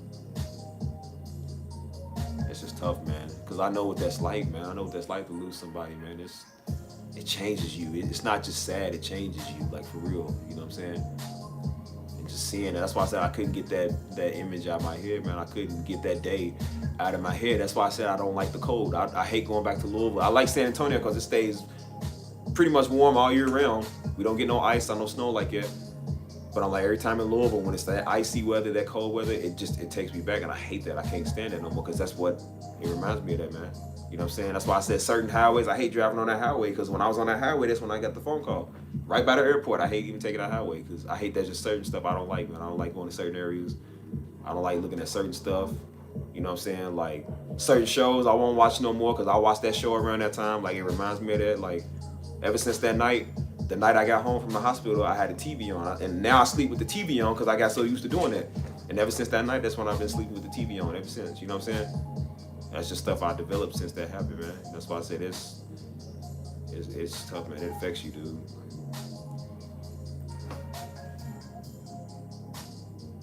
Crazy, man. That's why I'm saying, like, bro, that's why I said I had to be grateful that at least I had a good relationship with my father, man.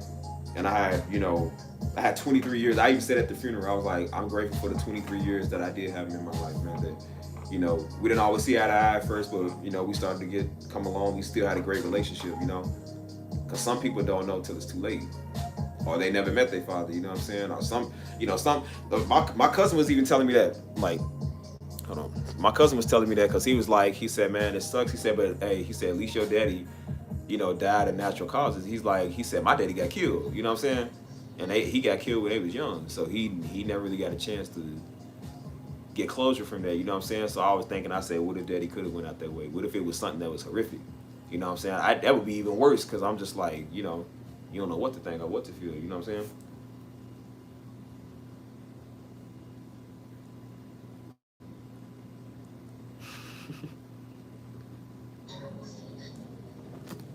Yeah, man, that's why I said people, you can understand, because you lost your mother, man. You know, people lose their father, they lose a parent, like, they get it, you know what I'm saying?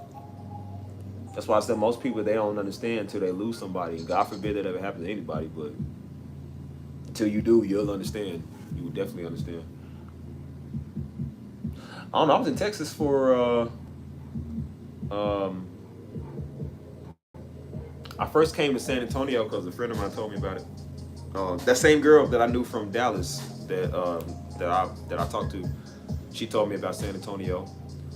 And she was like, you should come, even though she lived near Dallas. She was like, you should go to San Antonio one day. So I was like, all right, cool. And then my auntie used to live in San Antonio, so I was like, well, I come through here. And I came one time and fell in love with it. And I was like, oh, I could live here. And I was like, well, why don't you just move here? You know what I'm saying? And then I started thinking about it. You know, cost of living was about the same as it is in Louisville, except it's way better here than it is in Louisville. So I was like, I wanted to get far away from everything too. So I was like, that's great. I've been trying to get out of Louisville for over a decade. You know what I'm saying? That's why I said I had people, a lot of friends of mine was moving to Texas and stuff, but I was trying to move to Texas. First, I was trying to come back in 2018, and then I was trying to move to Texas back in like 2017, 2016 and stuff. Because nobody wants to really be in Louisville. And so everybody was going to Dallas. So I'm like, I ain't want to go to Dallas because that's where everybody went at. You know what I'm saying? And I didn't really have a thing for Dallas. So I was like, let me go to San Antonio because it's further away from everybody. Like, it's further away. It's all the way down here by Mexico for real. So I like that.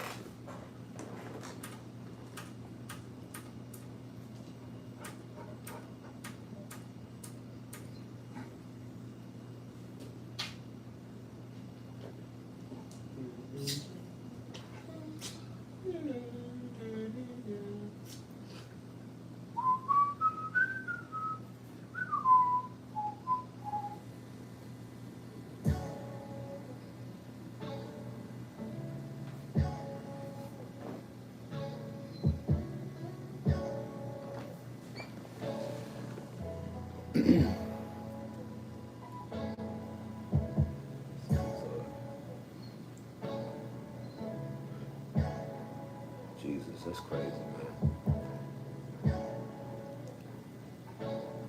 Daddy issues really be a real thing, man. Like, I see a lot of people struggling with that.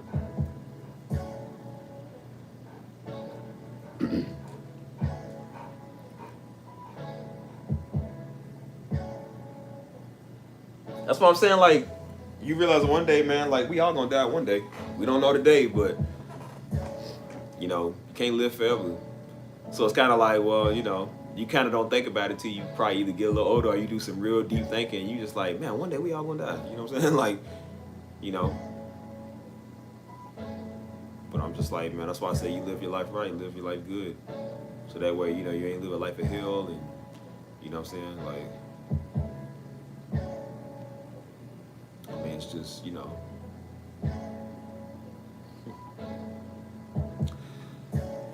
I don't know, I can really go anywhere I want to, man. I like Texas for real. Like, if I ever did move out of Texas, I was like, well, I'll probably move somewhere like Miami, because I like Miami. Miami's very nice. But I'm like, I don't know, I feel like everybody goes there. There's too many people. I don't like really being in a place where there's too many people, and there's just always something going on. I don't like it, so. But we'll see. Hold on.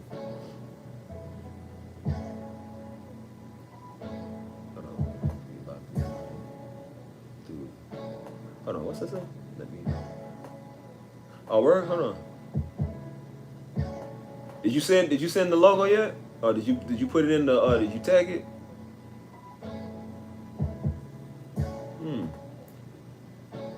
Jesus, that's crazy, man.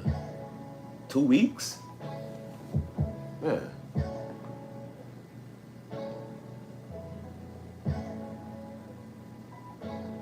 Man, that's sad. I'm sorry to hear that, man. Dang, 2 weeks. That's why, yeah, man. Rip to everybody's loved ones in the chat, man. If you lost somebody, man, rip to all of them. Like, I pray they in a better place. I pray they in glory, man. Like, pray you get the closure and the healing that you need, because that's, bro.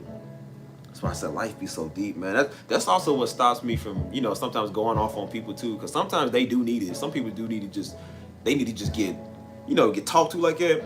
And then I stop and think, and I'm just like, bro, they probably like it because they daddy died. You know what I'm saying? They probably like it because they lost somebody close. They don't know how to deal with life. I start thinking with a more reasonable wisdom mindset instead of, you know, like, you know, I'm a really give it to you. I'm like, maybe they dealing with something deep, man. And when you lose people, that do kind of change. Because I was talking to people like that. I didn't realize I was talking like that. And I would get angry and I would start talking that way. And, you know, people was like, man, like, you know, your attitude's good. I'm like, I ain't got no attitude, man. I'm good. And I didn't realize that I was doing that because I was angry. I didn't realize I was angry. You know what I'm saying? I didn't really realize I was angry until one day I punched I couldn't find the car keys somewhere, and it's like the keys disappeared. I couldn't find them nowhere, and I was pissed off. I was so pissed off, and they took out a metal furnace in my house because they were replacing them, and I was so mad. I just turned and pop, and I punched it twice, and it didn't hurt. That's how mad I was. It didn't even hurt. It didn't hurt till later after it cooled off. You know what I'm saying? And then I realized I was like, oh, you are feeling it. I said, I see what people are saying. And I said, you angry about daddy, man. You angry about, because it happens, man. It happens. And I'm just like, it's okay to be upset. It's okay to be angry. You know what I'm saying? But I'm just like, deal with it in a more mature, way. You know what I'm saying? I was like, pray more about it. Calm down. Talk to somebody about it. You know what I'm saying? Just think it's okay to be upset. Just don't let your rage take over. You know what I'm saying?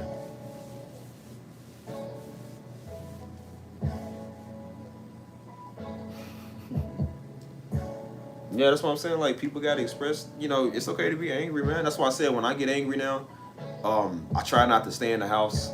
I try not to be directly in front of the person that I'm mad at, because you might say something you shouldn't say. You know what I'm saying? You might go too far, and in the meantime, it feel good. Like I said, sometimes when you go off on people, it feel good.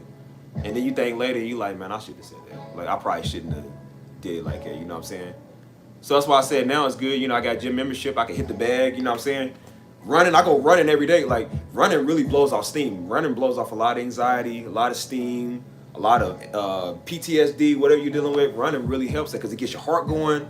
You know what I'm saying? It gets your whole body. You get that runner's high. You know what I'm saying? And you stop thinking about what you're dealing with, what you're feeling, and you feel good for a minute. Now, you might feel it a little later, but your body is so worked up on feeling what it's feeling, it's not thinking about the negativity. It's thinking about, I'm feeling the burn from the workout. You know what I'm saying? So that's why I said staying active really does help. Like, deal with a lot of emotions and feelings and stuff, man. Like, that's why I said when I'm mad, the first thing I do, I go, like, when I'm dealing with depression or any anxiety, the first thing I do is get up. I never sit in front of TV. I never watch TV all day and eat junk food. I get up, go running, go work out, get on music, start, like, take your mind off, start doing more, pray, get up. You know what I'm saying? Because if you sit right there, you're gonna fester in that, and then when you fester in that, it becomes a lifestyle, and then you don't even realize that. That's why I said when I'm making these videos, I'm not just talking to y'all, I'm talking to me. Because you'll sit right there and don't even realize that you've been dealing with a problem for 30 days. And you don't even realize 30 days have passed. And then you add it up and you're like, well, I was dealing with that like 2 months ago. That's 60 days. And then 3 months go by, that's 90 days. 4 months go by, that's 100-something days. And you don't realize that them days is adding up, that you ain't got over that. Like, I should have been over this. You know what I'm saying? And when I realized that it was on day 60, I said, all right, I'm done. I said, you shouldn't be dealing with this after 60 days. You know what I'm saying? And it's true, you need to time yourself on when stuff happens. And you like, how many days ago was that? And it'd be like 60 days. 60 days? I should be over this, you know what I'm saying? And that's why I said, like, no, start doing stuff to get over that. Like, and that's why I'm talking to me in the videos. I'm like, dude, get over that. You know what I'm saying? Let it go, let them go. You know what I'm saying? Stop trying to worry about giving people theirs. Like, they gonna get theirs one day, but it ain't gotta be from you. God gonna deal with them, just deal with yourself. You know what I'm saying? Like, get over that. Vengeance is mine, said the Lord. Like, it ain't yours, you know what I'm saying?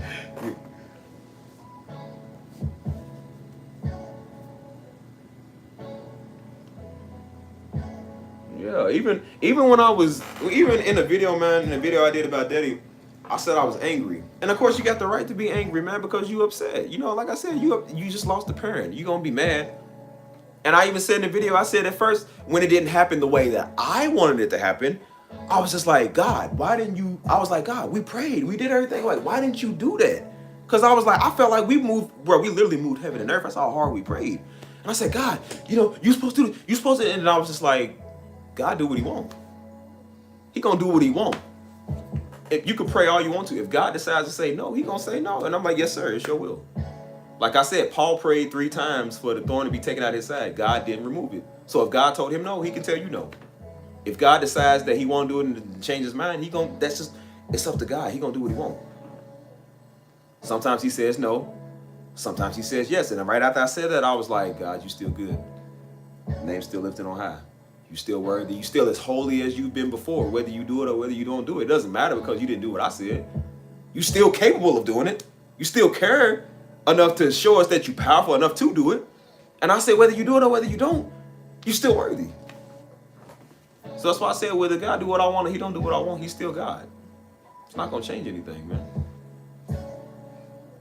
That's why I started learning to praise God more when it's bad than when it's good. You know what I'm saying? That's why I said that's what be hurting my soul. It's just, it be in my soul, because I'm just like, you didn't do it, but you still good, man. Like you still good. You know what I'm saying? I be in my worst situations and I'm just like, God, you still good, man. You didn't do it, but you still worthy. You still God, man. Like,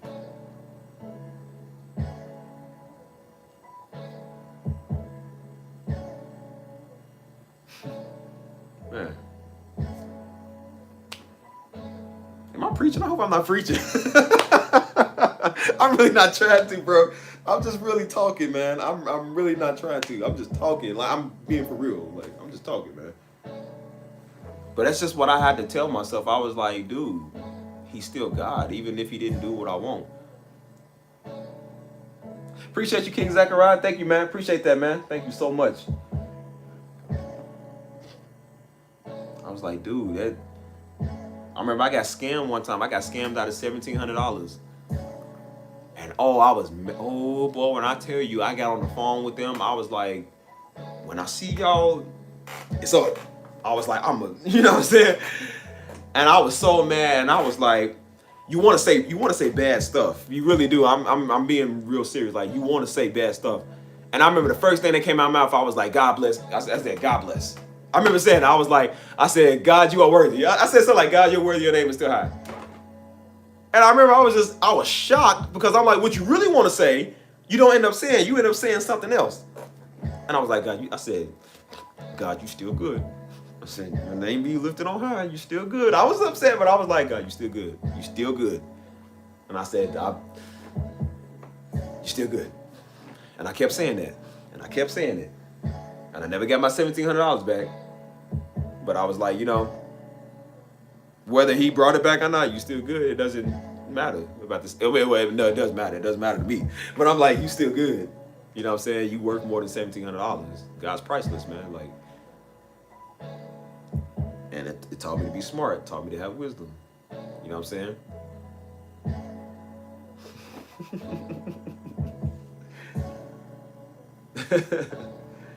Do I really sound like daddy? Because sometimes I don't feel like I do, man.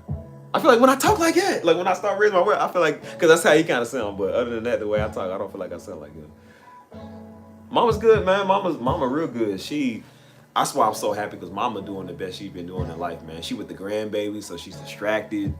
She's taking her mind off of a lot of, the last couple of years, and she's really thriving, man. She's really thriving.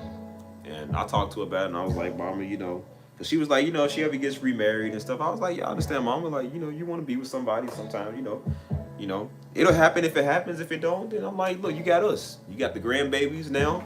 You know what I'm saying? She spoils the heck out of them, man. Like, she loves them, man. So, Mama doing good, man. She's at peace. She love her little house over in Louisville. You know what I'm saying? I'm like, so she doing her thing, man.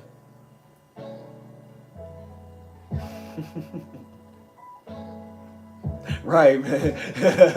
You be having to tame your tongue. You be wanting to say, like, man, I can't say that. I can't say that. Like, you know what I'm saying? That's why I said, even when I say, like, I used to say a lot of, like, oh, I hate. Like, man, oh, I hate that, man. Like, sometimes I can say I hate stuff, but I used to say it in a way I was like, man, I hate them, man. I hate that person. And I was like, you can't say that like that. And now I learned, like, okay, even though I didn't mean it like that, I'm like, you still can't say it. Like, don't say you hate them. Because I remember Daddy preached, I remember this back in, like, 2009. I don't know how I remember this. But Daddy preached a message, man. He was like, when you speak that hate, he said there's depth, there's anger behind that hate. And he was like, you can hate stuff in situations, but he said when you hate people, you pretty much speaking like you the worst. You know what I'm saying? It was the way he said it. I don't remember how he phrased it, but it made sense. And I was young at the time, and I was just like, and I started learning to say, okay, I'm not going to say I hate them. I'm not going to say I hate that person. Because I understand when you talk, there's life and power in the tongue. You know what I'm saying? And he was teaching you to not speak, because you speak in negativity. When you say you hate somebody, you speak in death over them, whether it's death in their finances, our personal life, our spiritual life, or whatever. He was like, don't ever speak of those people. And I was like, okay. And now I learned not to say I hate people. I learned because, that's deep, man. God don't give us, he gives us hate for the wrong things, but not for people. You know what I'm saying? We shouldn't hate people, man. And so, I definitely don't say that no more.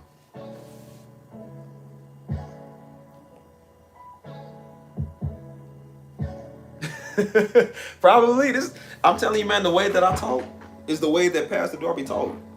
We don't talk that holier deep down. We don't do that, man. This is how he would talk.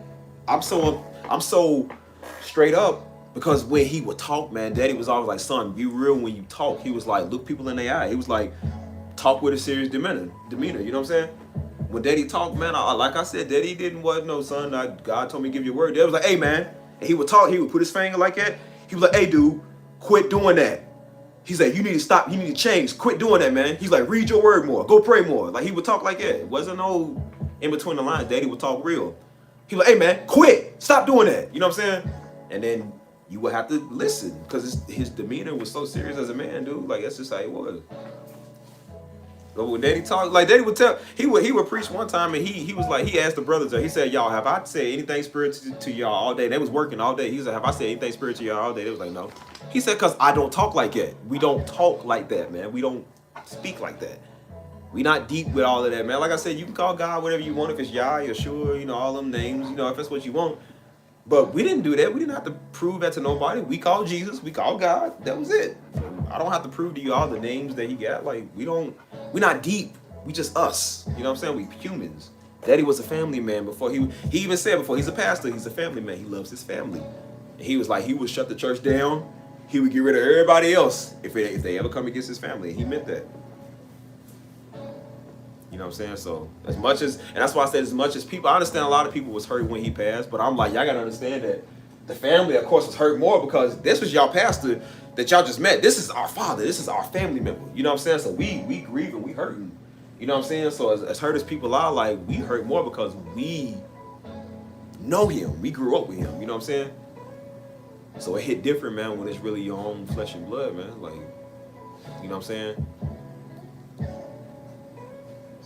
I mean, that's the thing too. Y'all should have seen that, man. Like, we had to make that announcement at the church, dude. Like, when he didn't make it, and I mean, it was like something out of a horror movie. Like, people was screaming. Like, I'm telling you, man, people was screaming. Told y'all, one brother, he got up. He's a big dude. He got up. Oh my God! He slammed the chair and just walked out the doors, man. Like, it was deep, dude. That's why I said it was my homeboy, man. And he was quiet, dude, but it hit him hard because, and that's why I said Daddy cared, man. Like, his heart was so, he would treat you like you was his own son, bro. Like, this dude, he didn't have his father in his life. It was my friend, man. And I remember years prior, Daddy was trying to get him out. Everybody trying to get out of Louisville. I'm telling you, get out of that city, man. Daddy was trying to get him out of Louisville because he was getting involved in, you know, gang activity, getting involved with the wrong crowd. And people was looking to do him in. And Daddy was like, look, I'm going to get him out the city, you know, send him somewhere, you know what I'm saying? And I think he declined it. I think he was like, nah, I'm good. He got shot. He got shot like 2 inches from his heart, you know what I'm saying? He still lived. Thank God he still lived, you know what I'm saying? But Daddy was looking out for him. Daddy was like, I'm trying to get you out of Louisville, man. Yeah, Louisville's that bad, dude. Louisville was that bad. I'm trying to tell you, man. Louisville ain't no different from really Memphis, from St. Louis. It's all bad over there, man. Like, Louisville's bad. Like, it's gotten way worse. You know what I'm saying? This is the 4th year in a row we've had triple digits in the homicides, man. Like, it's bad. Ever since COVID, it's been triple digits. My friend, if she's still in her cat, she work at the hospital. She was like, dude, all day we have nothing but gunshot victims, and they mainly black males. She was like, all day, gunshot victims. Like, it's terrible, man. It's terrible. But he was there when we announced that he didn't make it. And dude's quiet. He don't never show no emotion. He don't never say nothing. He was over there just weeping, bawling, man. He was shedding tears. He got up and walked out. He had to leave. That's how powerful it was. Like I said, man, people they was just like screams. People was, man, I'm trying to tell y'all, man, people was screaming, dude. Like, it was like something out of a movie, man. We sat there and I remember, man, we was just like, we started praying. Hannah, I'm telling y'all, like, Hannah, if y'all know Hannah's quiet. Y'all barely see her, y'all barely hear her. I'm trying to tell you, man, Hannah was like, she was like LeBron. I ain't even gonna, she went hard in the paint, dude. She was like LeBron. She got up her, fire praying. Like, she was praying. I'm like, dude, she was acting like she was like 6'3". That's how powerful Hannah was. She got all of us going. You know what I'm saying? She started in, I started in, we all started in. Like Hannah, man, I'm trying to tell you, that was a war. Hannah's a warrior, man. She really stepped in. You know what I'm saying? Whole church prayed for 2 hours. Straight. Whole time in the hospital, all we did was pray, man. Whole week, all we did was pray, man. I'm trying to tell you, I've never prayed that hard, that much in my life, dude. All we did was pray. You take an hour when I get home, I'm gonna take an hour, you take an hour. We just rotated. It was like a 24/7 on a loop. You know what I'm saying? Like, man, I'm trying to tell you, dude, like, yeah, I know Memphis is bad, but Memphis is terrible, man.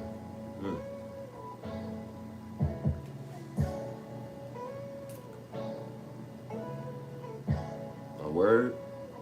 Yeah, drugs, childhood traumas, suicide. Yeah, man, that's, whew. Are you in Denver? That's what's up. That's what's up. Yeah, I know New York was bad over there with that, with the COVID stuff. Yeah, man, bro, the Holy Ghost, I'm trying to tell you, man, the Holy Ghost was in there, man. That's why I said, like, bro, that Sunday, probably the most powerful service I ever been in, bro. We didn't even know how the service was gonna go, man, because we was used to Daddy taking over the service. And when we prayed that Saturday, we was like, well, I was thinking, look, we're gonna do praise and worship, and then Mama gonna get up and talk about what happened, and it's just gonna be a sad service. And we did praise and worship so hard, man. That Sunday, like about 30 minutes before we got on stage, my homeboy, they used to go to our church, he found out Pastor them died. He said, dude, he's called, bro. He's like, bro, what happened? He's like, oh my God, what happened? And we was calm, we was like, bro, like, we gonna be at church. He was like, bro, are y'all good? I'm like, yeah, we good, man. And so he's just like, bro. So he get the church. I mean, he get the church, and he's on his knees screaming. Everybody on their knees praying, bro. I'm trying to tell you, everybody was on their knees screaming, dude, praying. And then my brother got up, and then he started talking. Then I got up. Then my sister got up, and then we all got up. And the whole service was just wasn't no message. The whole service was prayer. It's still on YouTube somewhere. I don't know the name of the. Oh my God, bro! I had to listen to that back so many times. I'll be out there working at the land after listening to that, bro. We played so hard, bro. God was there, man. Like, we played so hard, bro. I told y'all when I went home and went to sleep that day, I was literally fading in and out, and I felt myself still in service playing, and then I would snap out of it and wake up, and then I would fall back to sleep, and then it just kept happening over and over again, over and over again. And I was like, bro, what did we do? Like, we played so hard, man. We literally broke heaven, man. Like, that was power I've never seen before. Like, dude, we always thought we needed him to do that. Like, we was doing that on our own. You know what I'm saying? We had to stand and be warriors on our own for that, man. Like, dude, it was, you just had to be there. You just had to be there, man. So I said, even talking about it now, man, it's like it brings up new memories again, over and over. Like, it's just, you know what I'm saying? You just had to be there, dog.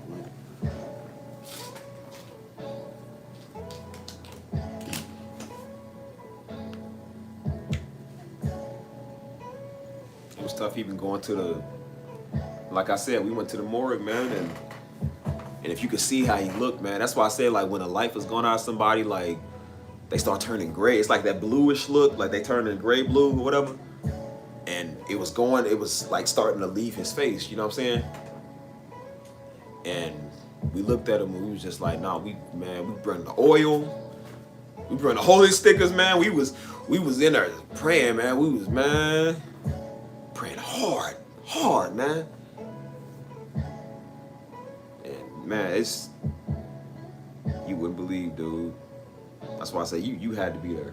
If you wasn't there, man, like, that's why I said if you weren't there, you don't know. So when people don't know, they come up with these conspiracies and their own thoughts. But if you was there, you would know, man. Like, dude, we prayed hard, man. That's why I said even though he didn't come back, it was like I don't blame him for not wanting to come back here, dude. Nobody wants to be in this world. Like, if you get a glimpse of heaven, would you want to come here? No. You don't even want to be here now, and you ain't even been to heaven yet. So imagine going to eternal glory and then coming back to this dirt box. You know what I'm saying? Like, you don't want to be here. You know what I'm saying? Like. Yeah, it's on YouTube somewhere. I don't know the name of the message. I think it was called What Now. If I'm not mistaken, it might be What Now. Because I think that's what I haven't listened to it in a couple of years, but that's what it might be. I have no idea. It's way back in 2017. You know, don't quote me on that, but I know it's on there somewhere.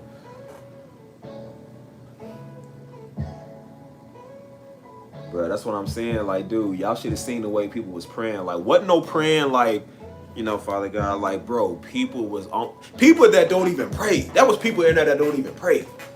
And they was on the knees, man, screaming. Like, oh my God, dude. People was bring him back. Bring him back. I mean, dude, if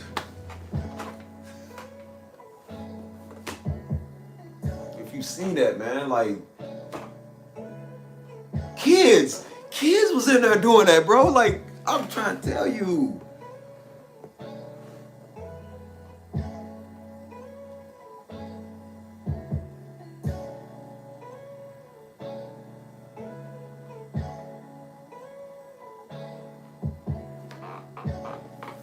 Man,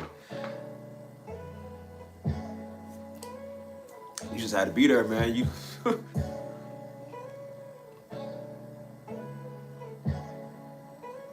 you just had to be there. I mean, dude, it was one of the most powerful moments in Desperate Energy, dude. It was one of the most powerful moments I've ever seen in my life, man. Like,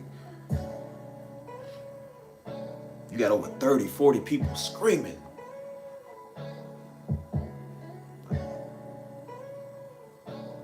Man.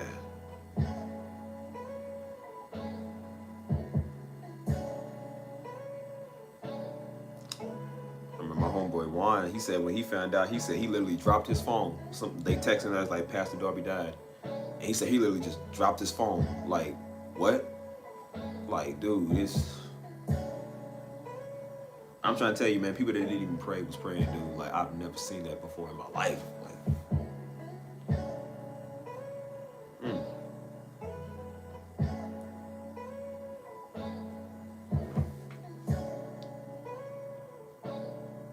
yeah, I'm more, like I said, I'm more at peace now. You know, it's getting well, I don't say easier, but it's getting better. Like I said, there was a time I couldn't even talk about this, bro. I literally couldn't even talk about this. I didn't even want to watch. I couldn't really. Well, I could watch his messages, but I just kind of chose not to because I was like, I'm not even trying to reminisce on that, man. You know, it was easier for me than Mama. Mama couldn't see none of his stuff. You know what I'm saying? Like that picture I got on the wall of them over there, that was out in their country house, and she couldn't hang it up. She couldn't look at it no more. And I was like, well, let me have it. You know, I said I'll hang it up at my place. You know what I'm saying? And then she was like, yeah. So I took it with me, and you know, like I said, you know, just even looking at his clothes and his shoes and stuff, it was hard for her to do that. And I was like, all right, look, Mama, look, just we'll deal with some of that. We'll do what we can. You know what I'm saying? I was like, just leave it alone. Don't touch it till you're ready. You know, like, y'all gotta understand, this is her life partner, man. They've been knowing each other since they was teenagers. And they was young together, they grew old together, you know, and he died with her. You know what I'm saying? And so it was really hard on her. She couldn't look at his stuff, couldn't watch his messages, you know what I'm saying? Couldn't, you know, she didn't want to touch his clothes, you know what I'm saying? Like, looking at the pictures, any of that. She couldn't have none of that around because she was just, even trying to go see him at the grave site, she couldn't even do that because it was too much, you know what I'm saying? And so I kept telling her, because she would go by herself. I said, Mama, don't ever go by yourself. Take me. Like, I'll go with you. You know what I'm saying? Like, I don't want you, because you're going to be feeling that by yourself. Like, I'm there. You take me. So she's just like, you know, she's definitely at a better place now. But there is sometimes she's still like, I can't really see that. You know, I can't, you know, I can't have nothing of his like that. She was like, she don't even like people telling her happy anniversary because when of their anniversary, because that, she's like, I can't. It's hard, you know. And I'm like, yeah, I get it. It's hard, you know. It's very hard. So the first anniversary of like his death was the 8th, and so I was like, it's the first anniversary. So I'm like, I don't know how to feel about this myself. But I said the first thing I said, y'all, let's go over Mama's, and we went over Mama's, and we took her mind off of it all day, and she liked our company. We went over her house, and you know, was just talking to her, and you know, making dinner, and you know, making sad talk, you know, just so she could feel better. You know what I'm saying? And we took our mind off of it a lot. And then, like I said, afterwards, on my way home, I'm devastated, man, crying, upset, still broken about it. You know what I mean? Like, and that happened a lot, man. That's why I said I would go over mama's. I'm cool. Driving on the way home, man. I'm tears coming out my eyes, man. I go home. That's why I said I hit the floor, man. Like I just, you know what I'm saying? I didn't cry before Daddy died. I didn't cry in over 10 years, man. And I was just telling my friend that too, like a couple of weeks before he passed, because she had just lost her mom. That's why I said everybody was losing people in that year, dude. She had just lost her mama. And she was like, yeah, her mama died after dealing with cancer and stuff. And she was like, yeah, I don't know how I feel about it. And I told her, I said, yeah, I haven't cried in so long, man. I don't know the last time I did. And then Daddy died, man. It was the first time I cried in 10 years. And I couldn't stop. I couldn't turn it off after that. It happened so much. I ain't have nothing else coming out. It was gone. It was bare, man. It was all gone.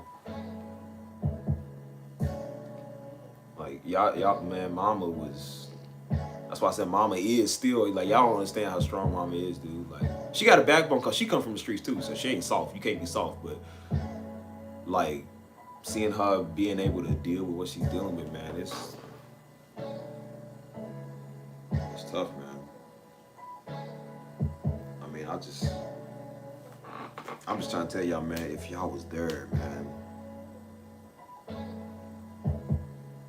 Like, man, if y'all was there to see the power, bro, like, that's why I said power like you wouldn't believe, dude. It was power, man. Like, everybody was on one accord, man. Everybody prayed all day. We fasted, man.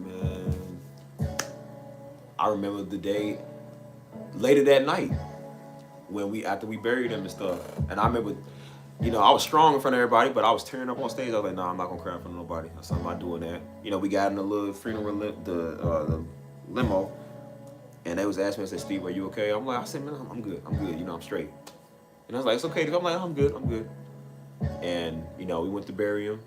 And then after that, we had the little, you know, funeral dinner and stuff like that. And I didn't really know how to feel about it. And I remember we went home later.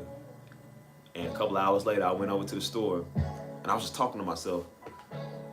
And I was just in the car, and I was bawling, man. And I was just like, but I remember saying it. I said, dude, Daddy struggled his whole life, man. Like, he went through it his whole life. I said, he don't got to deal with that no more. He ain't got to deal with sickness and pain, man. He ain't got to deal with hell. He don't got to deal with what he was dealing with before he died. Like, he don't got to deal with none of that stuff no more. Like, he's finally at peace. Like, he don't got to worry about that no more. And that's what made me kind of grateful. It's like, well, at least he ain't got to never deal with that again, bro. He's finally in glory. Somewhere he kept saying he was trying to get to. He was like, I can't wait to go to heaven. He kept saying, like, I want to make it to heaven. And I said, this is what he was taught. Like, he's finally there. He ain't got to deal with that no more. And I cried, and you know what I'm saying? And then that Sunday, which was, I think it was the next day, I went over to the tombstone. Oh, well, he didn't have his tombstone yet, and I just was talking to the ground. At the church, I went over there, I was talking to the ground. And I mean, I had a heart-to-heart, man. Like, I'm just over there just talking. I'm just like, I said, dude, I would never be the man I am today if it weren't for you. And I forgot everything I said, but I was breaking it down, man. And I was just, and the thing was, they had opened two more spots up over there where 2 other people got buried. So I was like, am I talking to you or am I talking to somebody else? I didn't know what spot was his because it was so confusing. They had all these hoes. So I was like, I don't even know if I even talked to the right one. But I was like, you know what? I'm just assuming it's the right one. And I'm just going to just wrap it up and just go home. And I ended up just going home until they was able to get his tombstone. And I used to go over all the time, man, and just sit out. And if you know one thing about Daddy, he was all about peace. He loved peace. Because where I'm from, they was trying to figure out his tombstone area, like where did he want to get buried. And so Colonel Sanders is actually buried in that cemetery. I think it was that cemetery.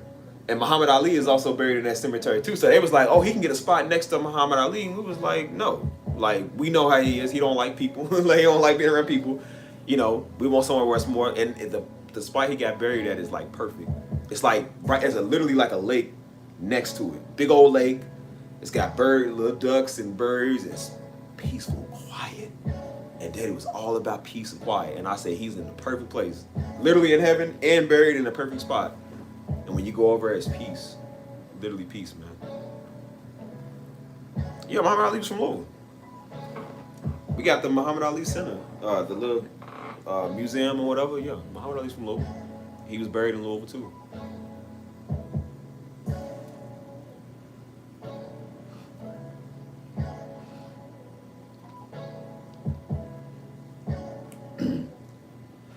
That's what I'm saying, man. Like, that's why, yeah, man. Daddy want a piece out there, man. That's why he had his house out there in the country, because he was tired of Louisville. Everybody was tired of being in Louisville. You don't get no peace in that city. You don't get no sleep in that city, man. You got to constantly look over your shoulder. You got to constantly worry about somebody running up on you. You got the police. There's big on corruption. The FBI done launched an investigation, and them they doing all type of stuff here and getting away with it. So you can't trust the law. You can't trust the people. You know what I'm saying? You can't trust nobody there, man. Like, it's just, you tired of being there. So he got a house. That's where they was, the house out in the country when that happened. That's why it was far away from everybody, far away from everything, because he liked peace. He liked quiet. He didn't want to be around people all day. He didn't want to talk to people all day. He wanted to be with his wife. He said, my kids are grown. I want to be with my wife. That's it. And he would go with mama, and they would go have their little dates and time together. And he liked being to himself with his wife. You know what I'm saying? Like, so that's why he decided to go out to the country that day. And that's why I said it was just sad that it happened to be that day. Because when you're in the country, if you know the country, you far away from everything. You far away from the nearest hospital. You far away from your neighbors. You far away from any help. So by the time people get out there, it's 15, 20 minutes. You know what I'm saying? And that's why I said, like, if you ever go out there, be careful. If you ever go anywhere away from people, be careful, because if you get hurt, you out there by yourself, and you ain't gonna have nobody to really rely on you. And that's why I said the next door neighbor, once they heard what was happening, you know what I'm saying? Like, it took them a while to get over there. It took the ambulance them a while to get over there.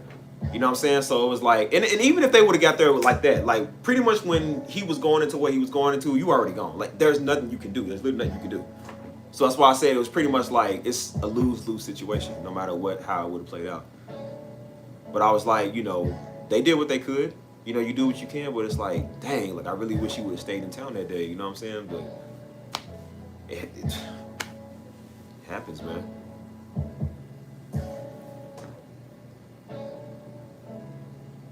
It was all about peace, man. That's why I noticed that now I'm getting older. I like peace. I like quiet. I don't like being around more than 25 people at a time. Like, it's just, unless it's like a church thing. Other than that, any outing, any gathering, like, especially in Louisville. Oh my God, don't be in the gathering in Louisville. People get shot all the time doing that. Like, you can't have nothing nice in that city, man. People just, if you in Louisville, get out of there, please. For the love of God, move. I think God was telling me to move, honestly, man, because I hated that city so much, man. Like, I go back every now and then, but I can't stay for more than 3-4 days. Like, it's just not somewhere you really want to be. It's not somewhere you want to raise a family. It's just dangerous, man. I usually set up and do music out there. I be setting up on the walking bridge doing music. And it's peaceful, it's calm, people love it, it sets the atmosphere, you use some nice little money. Well, one Saturday, I remember I didn't set up. I was like, oh no, I'm not gonna set up this Saturday because I got somewhere to go at. Or I guess I didn't feel like it. That happened to be a Saturday that 4 people got shot. Right where I'm setting up at. 4 teenagers got shot, and I think they all died. And I was like, nah, this is a spot I'm always at. Nothing ever happens. And the one day I'm not out there, people out here shooting. And I said, what if I was just standing right there and got hit? You know what I'm saying? Like, you just out there trying to just do the right thing. And my friend was there, and they said they witnessed the whole thing. They seen everything that was going on.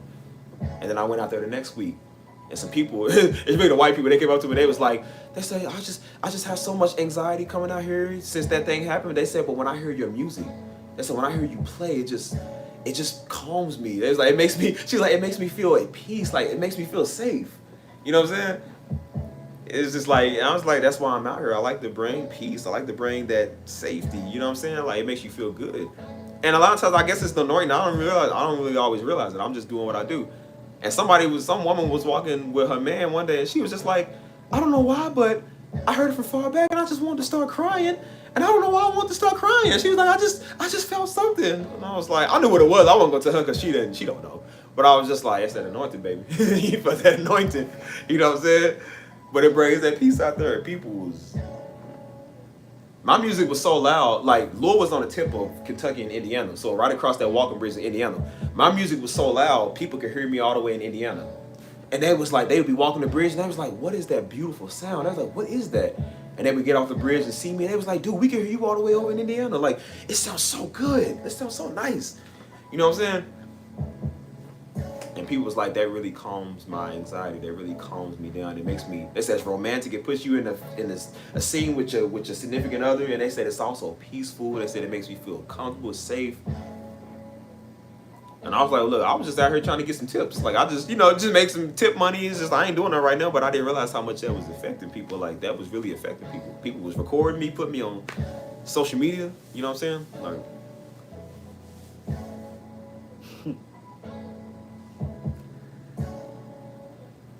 living water. Yeah, living water. Are you born in Indiana?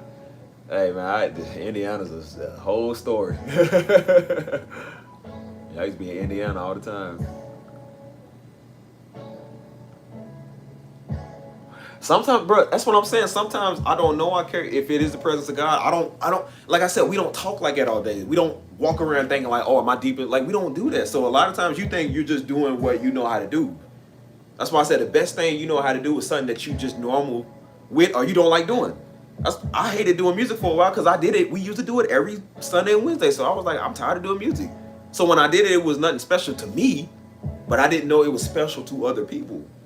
So when people hear that, like when I'm doing my fingers like that, and on, like, to me, I don't even think I'm even moving that fast. I'm like, it doesn't sound like nothing to me because I'm used to doing them. But people are like, bro, that's like, how you do that? That sounds so good. You know what I'm saying? Like when you get used to it, like I said, when Daddy talk, a lot of times Daddy would be talking under the anointing. I don't think he always knew it because he was just so used to doing that. He was just so used to being real. That's just how he was. You know what I'm saying?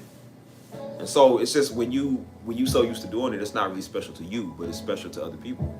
You know what I'm saying?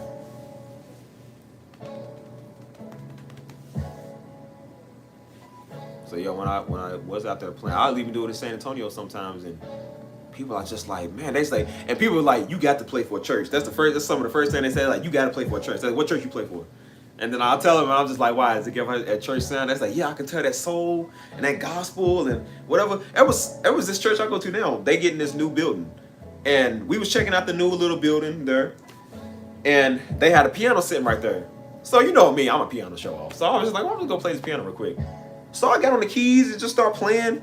And I mean, when I tell you people was turning their necks like 180, they was like, they said, where you been at this whole time? They said, you been sitting here being quiet.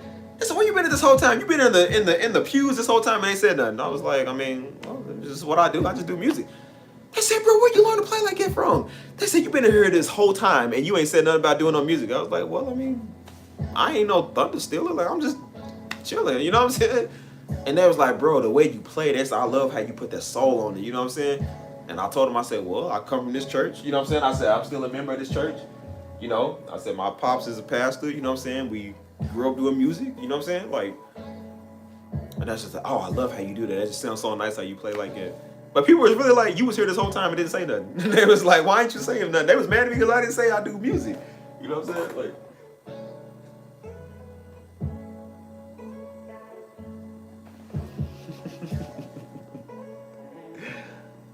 yo.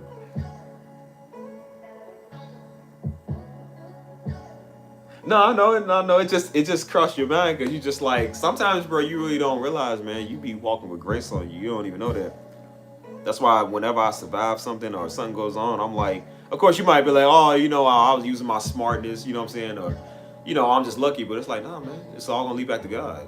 Like, you didn't survive that gunshot because of you. You survived it because of God. You know what I'm saying? You didn't survive that car accident because you knew how to jump out the way. You survived it because of God. You know what I'm saying? Like, everything you do, man, is because of God. You got that money and that good job because of God. You know what I'm saying? Like,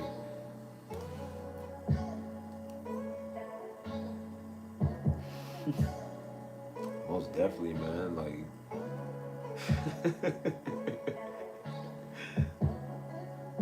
man.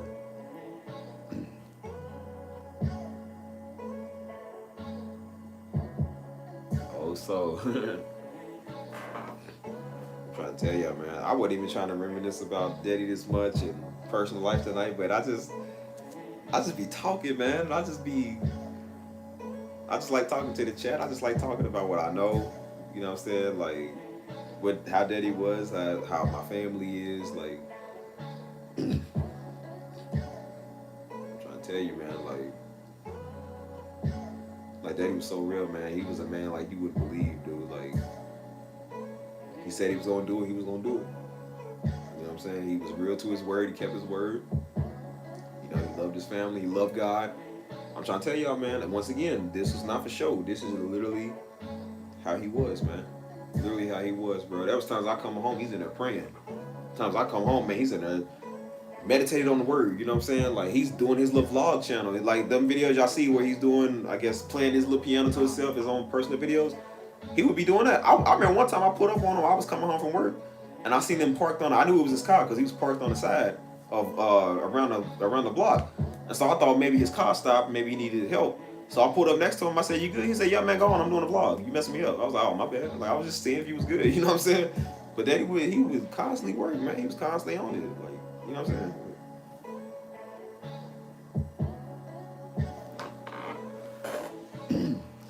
I got a question. From dysfunctional family functions, man, yeah. And I'm glad he did too, man. I remember going over some of my family, my people in them. Mama side, them boys. If you want to see the devil in human form, some of them Negroes is the devil in human form. Like mama side is terrible. We came here one time, because we usually never go over because they was always doing stuff. So I remember one time for Christmas back in 2013, we went over, I remember 2013, we went over there. Man, as soon as we pull up, they out there in the yard fighting. They all out there fighting each other. Girls is fighting the girls, they fighting the dudes is fighting them. Like, I'm like, what in the world did we just walk into? Like, we literally, as soon as we pulled up, they out there in the yard cussing each other out, fighting. I'm like, this is why we don't come over here. This is literally why we don't come over here, because of that. So we got out the car, we still decided to walk in. They showing off and just, I mean, they like for real fighting out there, for real fighting. So we go in there and it's just, this is like hell on wheels, dude. This house is like hellish place. Like they live like that. And after a while, I was like, well, I'm ready to go. I said, I can't stand this no more. Like, I'm done. You know what I'm saying? Like, they out here fighting. You know, you got suspicious Negroes walking around. We don't know these people. Like, man, we about to get like, they trying to mug us. Like, we don't know you. You know what I'm saying? Like, and then after that, Daddy was like, all right, I'm done. He said, I'm ready to go. And I said, yeah, Dad, I'm ready to go, man. Like, I'm done. And then we get in the car on the way home, and he was like, this is why we don't come over here, because they can't act right. You know what I'm saying? Like, they have that fighting. You know, we used to go over their houses when we was younger. And I remember something happened. I don't remember it as a kid, but I remember they said, I think one of the family members said a cuss word. And I was a kid, so I repeated what they said. So they had called my mom and dad, like, I thought y'all said y'all was saved. I thought y'all said y'all don't cuss and y'all don't talk like that. And they was like, we don't. And so they asked my sister about it. My sister was like, yeah, they was talking that. They did say that. And so I guess they got me to say it to make it sound like I got it from them. So they was like, okay, I'll tell you what, we just won't let them come over here no more. And then after that, family was starting to have a fallout because we didn't want to go to the cookout. We didn't want to hang with them. We didn't want to be around. They hell on wheels. You know what I'm saying? And they hated my parents for years, man. They hated us for years. And I was like, y'all think y'all better? Yeah, we better. Like, we ain't trying to live like y'all. We ain't trying to do the same thing y'all do. You know what I'm saying? Obviously, we pull up on Christmas and y'all out there in the yard fighting. Of course, we better than y'all. We ain't trying to do that. Like, nobody does their Christmas like that. Like, what's wrong with y'all? But that was normal over there. That's what they did all the time. That was normal. You know what I'm saying? And yeah, so they hated them for years. And then after a while, after they calmed down, you know, they realized that we grown, we doing all right, we chill, we don't need y'all, we don't need to come over here.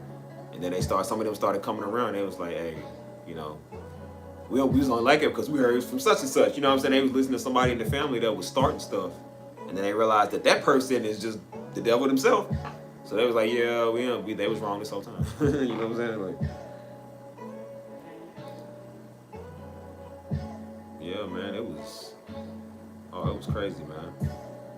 That's why I said family do you wronger than anybody. Anybody.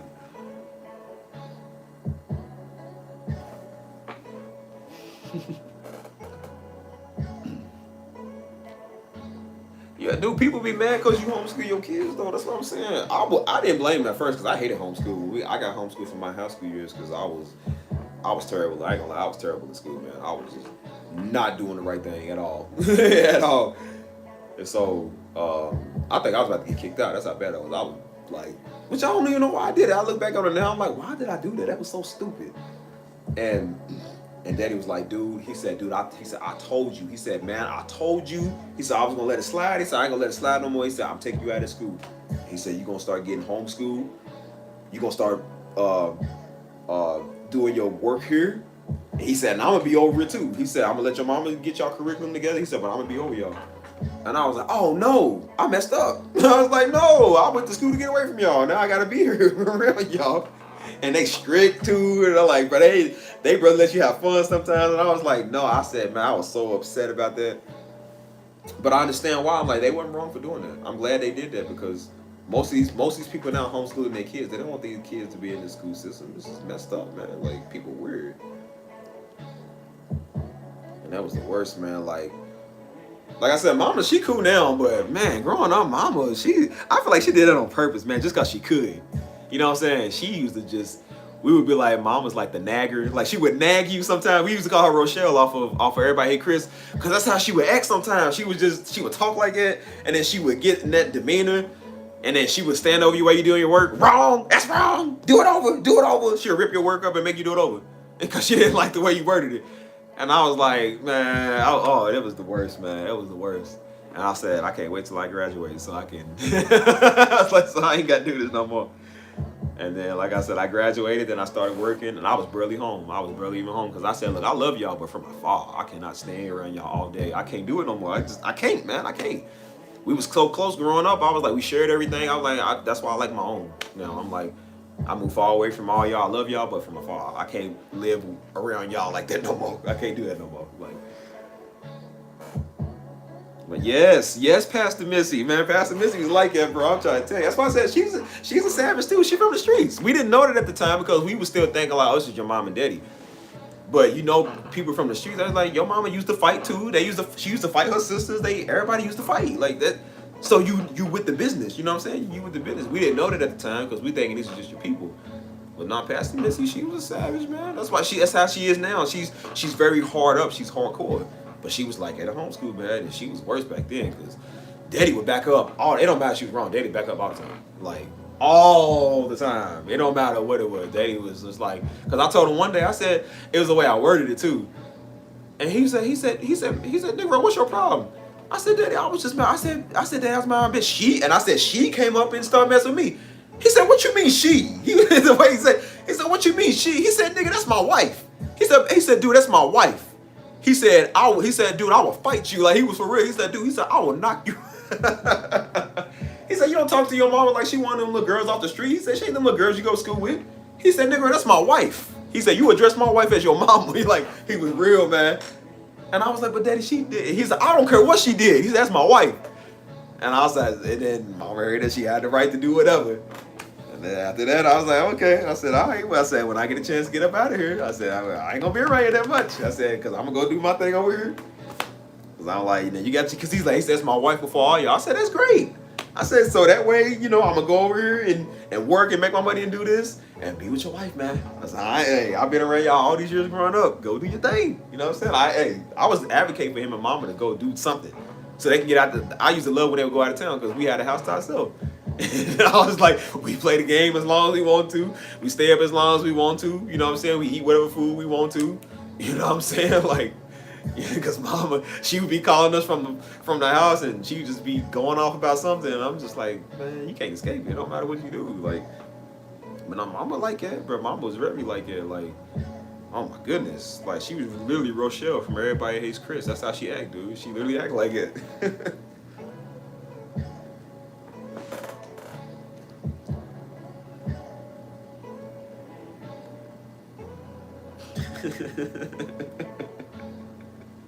Yeah, I'm trying to tell you, man, Daddy not playing by his wife, man.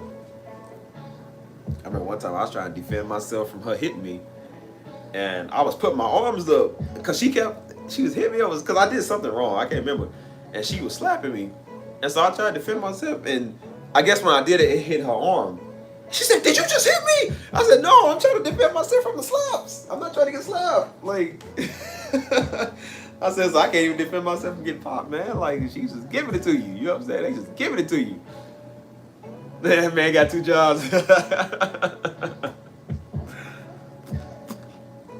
Man, it was like it too, man. It was, dude. It was, man. I remember one time I was still a new teenager. I was about 13 or 14, and I said something real wrong one time, y'all. And that's how I knew if I was ever to do that. I said Joe and Hannah, man. Joe, Hannah, and Steisha, man, they was all snitches, bro. They was I would cover for them, but they snitched on me like bad. I don't get in trouble. I couldn't get away with nothing. So I said something one time, and they told mama first. And of course, it's always the same line. When your daddy wake up, tell your daddy what you said. It was always that same line every single time. So daddy woke up. I had to tell him what I said, and it was about him. And I mean, when he, you know what I'm saying? You know how like you look at something for a good minute to like, did I just hear what I heard? Like he looked like it for a minute. He was like he was literally, he had his mouth open. He was like, he looked like side to side. He was like, me? He said, nigga, are you crazy? Like, right the way he said it and the way he looked. And I remember he got out of bed, he just threw whatever was on top, he threw it. And he got up and here come the pops. You can't see the pops coming. And I remember he said he was so mad. He said, dude, I'm so mad. He said, I can't even whoop you. He said, I'm not looking at you as my son. He said, I'm looking at you as a grown man in my house. He said, I'm looking at you as a grown, disrespectful man in my house. He said, you know how I feel about that. And I'm only 14 years old. But I said something very wrong I shouldn't have said. And I mean, the way he was talking, man, he was breaking it down. He was so real, man. Had me, and I just thought, I broke down, man. Like he was so real though. He was just being so real, man. Like, and then he said, so what you crying for? I said, what you crying for, man? And then I was just like, I'm sorry. And I was like, he said, sorry for what? And I said, I'm sorry for saying that. You know what I'm saying? He said, man, I cannot believe my own son. He said, I can't believe I got to have this topic with my own son about. He said, you should have never said nothing like that. And then that's where that was the night he told me. He said, you don't know. I already planned in my mind that if you ever hit your mama, he said, I'm gonna put 2 bullets in you, and then you're gonna take me away from my family. I'm gonna go to jail. I'm gonna preach to the dudes in jail. Your mama gonna run the church. he said them dudes in jail need me. He said they need somebody in penitentiary that's gonna preach to them. He said, so I'm gonna go over and have a ministry over in jail. And then he was like, you're going to take me away from my family. So pretty much put the blame on me. So I was like, all right, okay, cool. I was like, all right. And then after that, I never said nothing like that again. I never disrespected them like that. And that's when I knew, like, he was real. And he told me, he said, you don't know me. He said, but if you go to somebody on the street that know me, son, he said, son, you would not want to know me in the streets. And I just thought that was his way of talking tough. Like, he's trying to scare you. Until I met people on the street that knew him. And they was like, dude, your daddy knocked people out. They was like... They was like, hey, man, your daddy did some stuff. They was like, your daddy done did some stuff, man. He was like, somebody, this is after he passed. No. I think this is before he passed. And somebody, I ran into him on the street. And they was like, I grew up with your daddy. They said, and I was like, bro, was he really like it? They said, dude. Like, everybody does it when they say, dude. Like, they do. They said, dude, your daddy was like it. They said that your daddy was real. And they said that was a nickname they used to call him growing up. He said, I said, I never heard that. I always heard people call him Staples. And so he was like, no, call him. He said, when you see him, call him a nickname. I said, hey, man, I'm not calling him that. I said, because you know how he is. I'm like, dude, I don't know what that means. I'm like, and then him getting called a name from his past. I'm like, and me saying that, his son saying, I'm like, I said, dude, you trying to get me slaughtered. Like, you trying to see a slaughter happen in real life. Like, I'm not going to call him that. I don't know what that means. And so I said, you call him that. I said, you going to call him that if you see him. I'm not going to call him that. I want to see what happened to you when you call him that. I ain't going to say that. I said, because that's why he didn't like street nigga, because they kept calling him Staples. They called him Staples in the street because he got stabbed and he had to get staples in his back. And so he hated when people kept calling him Staples. He said, because they trying to get common with you. They don't respect you. They trying to get common with you from your old street days. You know what I'm saying? And so I said, I can only imagine if they called him the word he said. He's like, well, he said, that's his nickname. Call him. I said, no, you can call him that. I'll see what happened to you. I'm not going to call him that. I definitely ain't going to call him that. Yeah, Staples are gun. He said he's called Staples are gun because of that. But this name I never heard. I was like, I never heard that. I was like, I'm not going to figure it out. I ain't going to call him that. You can call him that if you want to. He was serious. He preached on it too. He said, I already told my son I was going to violate him if he ever touched my wife. He said, I was going to preach to the dudes in jail. He said, because the dudes in jail need Jesus. I said, boy, I'm in here with doing my son in, but I'm going to tell you about Jesus, though. Bro, that was funny, man. Good night. Hope you have a good night. I'll tell you, though, but he said, he said he actually found the guy in jail that stabbed him. He was young when he got stabbed, and I know y'all heard that story. I'm sure y'all heard that story. What happened? And then he said he was doing street ministry at that time. That's when he like got saved. He was changing his life around. That must have been years later. And he said he was in jail. I think the guy that stabbed him was in jail. And so he said the dude that seen him, he said he looked at him and he jumped because he was like, oh, like you know what I'm saying? Like he jumped. He was like, oh, you know, because he was like, you know, it's a shock. And so he said now, dude must have thought I was gonna beat him down, and Daddy was like, now he said Daddy was like, I was way bigger than this dude. He said, so yeah, he said back in my days I would have did him in. But he was like, he said he started praying for him, man. He was like, it's all right, brother, I forgive you. And he said, I think he said he gave dude a hug. He said he had grown men in the jail crying and stuff, like, you know what I'm saying? That's like real men. That's like real men stuff, man. I'm just like, dude, that's crazy, man. Like, could you imagine? I'm like, he seen the dude that stabbed him and was like, cool. And I was like, I never figured out really who shot me. I said, if I seen a dude that shot me, I ain't gonna lie, I probably would have did him in. I would have to do him in, you know what I'm saying? But I was thinking, I was like, that's why I said that kind of reminded me of that situation too. Like, I'm a junior, he's a senior. He got staples. I had to get staples, you know what I'm saying? It's like, I feel like I kind of learned something from that too at the same time. But I hate to say like father, like son, because I don't want to say it like that, where I'm like glorifying it or like, you know, it's just, I mean, it happened. But I was like, what if I seen the man that shot me, man? Like, how would I feel? And I did after a while. I was just like, I mean, I wasn't really mad at it, but I was just like, it was more like it was stupid when it happened. I was like, that was just a really stupid thing for them to do that.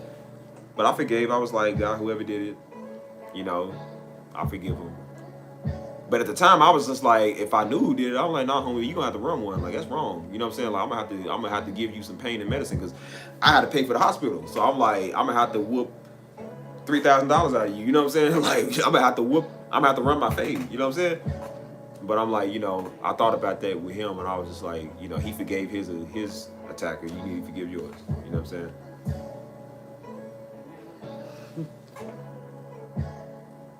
Yeah, man.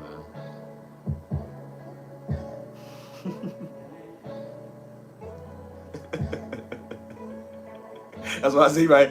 It had laid them hands in prayer later. I said, look, I'll love you after I whoop you. I said, you're going to have to run this fade, homie. It ain't sweet over here. It ain't sweet. Because I'm like, look, that's tradition. You're going to have to run that fade. I need that. You know what I'm saying? But, and then allegedly, the guy they said did it, he was a dude from Memphis. Allegedly, he was from Memphis. And I seen what he looked like. Dude looked like a little scrawny Pooh Shiesty. He literally looked like Pooh Shiesty. I was like, dude, I could have ran him. I said, dude, he would have had to step out in the street and catch his fade. He would have caught that holy fade, dude. I need that. I still, some days I'm like, I need that. I need to run that fade. But I'm like, it happened, man. It's gone. It's gone, man. It happened. It's whatever.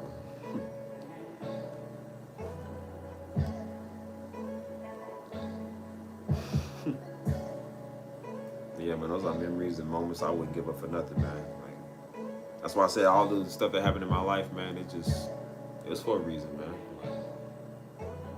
Like, yeah, you ain't got to have no fade unless I hit you too hard.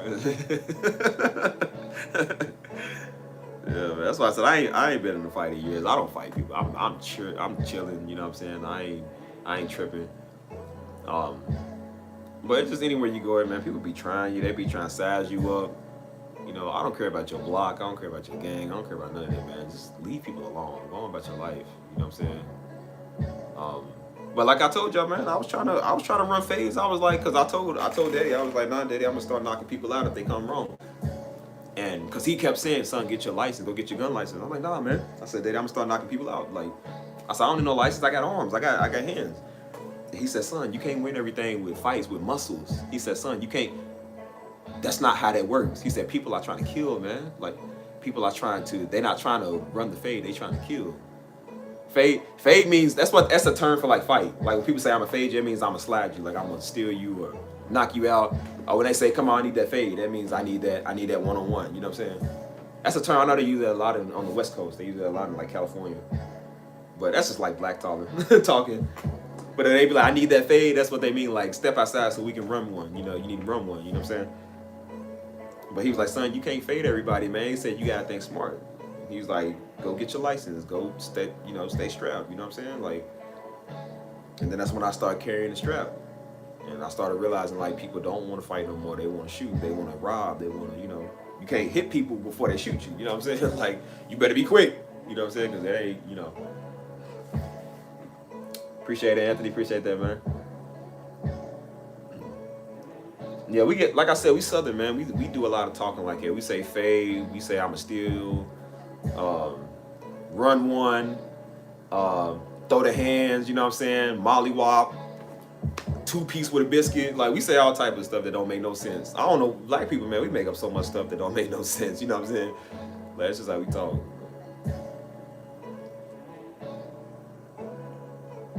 San Diego, I don't know if they do it in San Diego. I heard a lot in LA. A lot of people in LA will say that. Like, they'll say, like, step outside, I need that fade. You'll even hear content creator. Everybody say that in LA. Like, I need that fade. Like,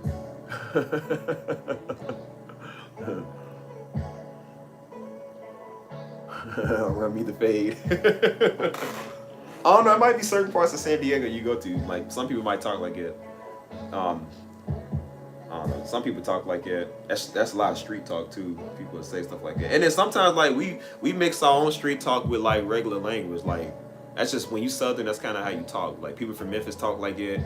People from Louisville talk like that. People from Mississippi talk like that. Like, everybody has that like accent, that street terms and stuff. You like walk them down. Like, I've heard that one several times. I don't really hear too many people say that one. Jump out gang. Like, people say all type of stuff, man. It is.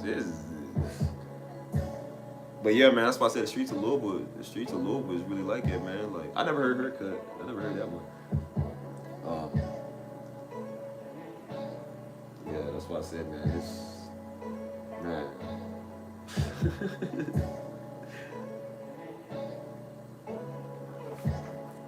There's just a lot that goes on in life, man. I'm thankful. I'm very thankful for everything, man. Like, I learned a lot from Pops, man.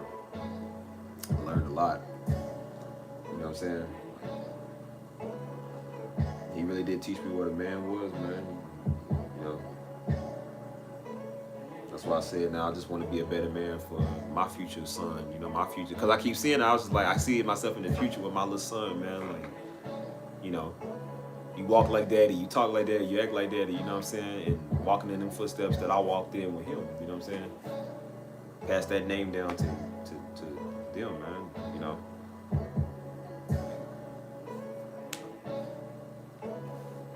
Box up, I heard box up. Yeah. Do I got any Hispanics in the chat? Any Hispanics?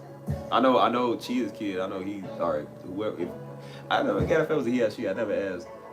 But I know they Hispanic or whatever. Oh, y'all just had a baby? That's what's up. How many kids you got? Puerto Rican, that's what's up. Yeah, that's what's up, man. Yeah.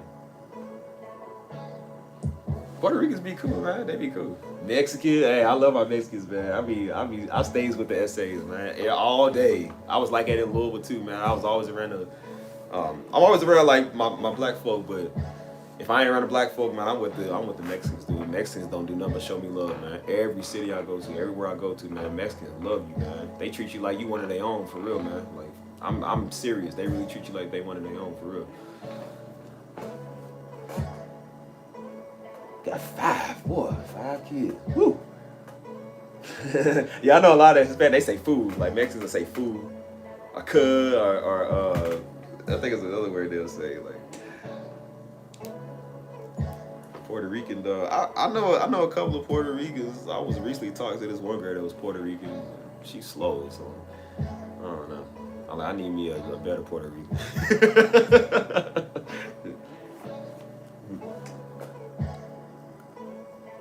What state y'all from? Hola, ¿cómo estás? Boricuas. I know a little bit of Spanish, man. I heard a Puerto Rican say that. They said, tell me if y'all know what I'm saying. They said, I might butcher this. It was, ¿por qué no te callas? ¿Por qué no te callas? Or something like that. I think that's how they said it. It was a Puerto Rican that said that.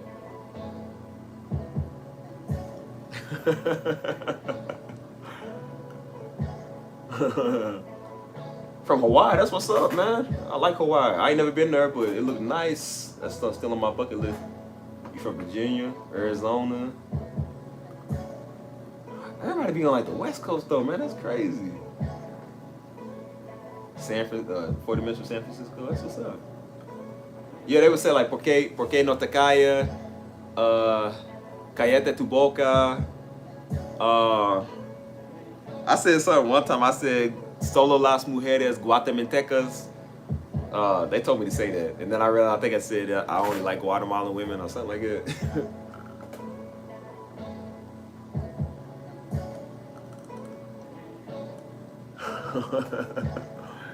I live in San Antonio. Yeah.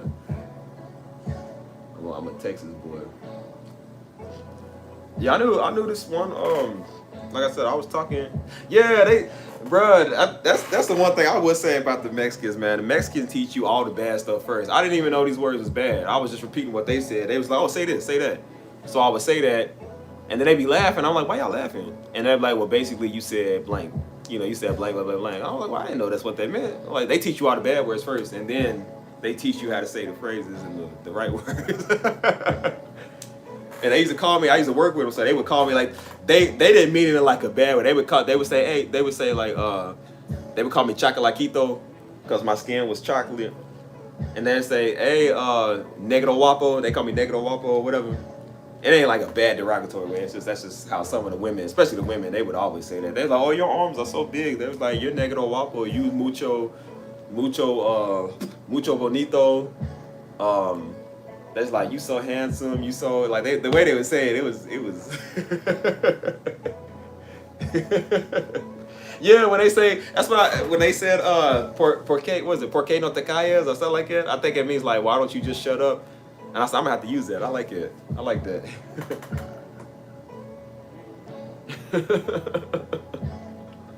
Yeah, that's true. That is true. Yeah, Negro Wapa is handsome black man. They would always call me that. Like they would be hitting on me, man. Like that's why I said everywhere I go, man. People like me, but I noticed, man, the Mexicans, man, the way they show you love, they're very affectionate. You know what I'm saying? Like when they talk, they're very affectionate. So they be like, ooh, muy guapo. Like they like, que lindo, the way they talk. I'm like, well, I like that. Like Papacito, I like that sauce, man. Papi needs some sauce in his life. Like I like it. So like I'll be hanging with them, man. We're going to they little fiestas and dances, and they be teaching me the bachata and shoot, what's that one thing? That one dance called? I can't think of it. Tango. They would teach me some of the tango, the steps and stuff. I didn't really know how to do a lot of those steps, but they taught me like it. So now I got it down packed. And then like you might go dance and hit one of those and whatever. They food, I love their food, man. Food is good. I don't like, don't get mad at me for this, but I don't like horchata. I don't like elote, and I don't like horchata. I can't do that. Elote is that's just not my thing, bro. That ain't it. That ain't it. Yeah, I think it was maringue, however you say that. I think that's what they was teaching me. But yeah, that elote ain't for me. I don't like that. Cause like I said, I guess you could say my ex was Mexican, so she taught me a lot about like, she's from Juarez, and you know Juarez ain't sweet, so she knew a lot about like the culture. She still spoke Spanish. She taught me a lot of that stuff. She loved that elote in the cup with the mayonnaise. Oh, I couldn't stand that. I was like, nah, it ain't, man. Elote nasty. I like she used to love those agua frescas. Like those little aqua frescas or what those is called or whatever. And I wasn't a big fan of that either. I don't really like that type of juice. She used to love like the pineapple one, I like the kiwi one or whatever. And she would be eating that elote with the Parmesan cheese. I was like, nah, that's nasty. I said, nah, I can't eat that, bro. That's nasty. Yeah. Yeah, Juarez is serious. I told her, I said, we should go there. She was like, nah, I ain't going. Her peoples will go back to Juarez, but she didn't want to go back there. She's like, nah, it's dangerous. I said, yeah, that's why I want to go. I want to see it if it's like it is off TV. She said, dude, you'll come up missing. I was like, well, I mean, probably, but it's at least I can say I went to Juarez. Like, you know. Bruh, elote is bro. Is it for real? Cause I don't know, man. I don't know about the mayonnaise part. I don't like mayonnaise on nothing. So anything with mayonnaise, just and Parmesan cheese. I can't stand Parmesan cheese. So that be looking nasty. But it probably is. I just don't like the look of it. It just don't look right. I don't know much about Jamaica. I ain't never been to Jamaica. Yeah, I don't know much about Jamaica. I love my Jamaicans too. Tres leche, that's one thing. I don't like tres leche either, man. They eat that like candy over in Costa Rica. I can't stand milk cake. That stuff is soggy, it's nasty. Well, I don't like the taste of that, bro. That's Yeah, I heard people substitute it with butter too. I think butter would be better. Mesquite is corn in the cup. Yeah, that's probably what that is. What story? What story is that? How you say that? Tarmadino in Del Mar? I don't know how to say that. Are you Hispanic too? But Benita, what's your name? Benita? I heard the more dangerous the area is, the better the tacos and the elotes and all that it is. So I don't know. I might have to try it over in Mexico somewhere. I'll stand to go over. Oh, what's up? What's up? I'm trying to go over to Trinidad and Tobago, Dominican Republic. I thought about maybe seeing Haiti one time, because I don't even know how it is over there, but I love my people, man. I love my Dominicans, my Haitians, Jamaicans. Them some good people, man. They really good people. Super cool.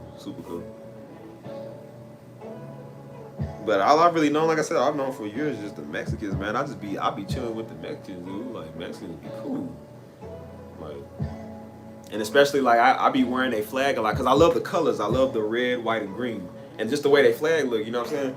So I'll be wearing, like, the shirt, or I'll be wearing the hat, or just, basic, simple stuff. I have the flag, and I'm not thinking much of it. I'm just like, well, I'm just wearing the flag. And they love it, bro. They love that represent. That's why I like them so much, because they are proud people, man. Like, they are proud. They love anybody that represents their flag, bro. And they cool with black people. Like, a lot of them is cool with black people. And they'll see me like, oh, you Mexican, homeboy? I'm like, no, I'm not Mexican. I just wear the gear. And they say, you got my country on, man. I love it. I'm like, you would think they ain't never seen nobody wearing their country, but they love people like that, man. So sometimes I'll be riding like the little electric scooters and bikes. I'll be having like the little Mexican flag tied on me and whatever.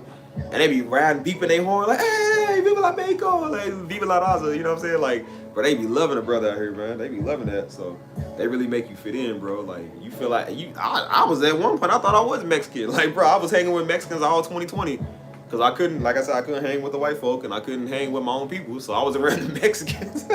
I was like, man, I'm about to just be Mexican this year, dude. Like, I'm tired of all this going on.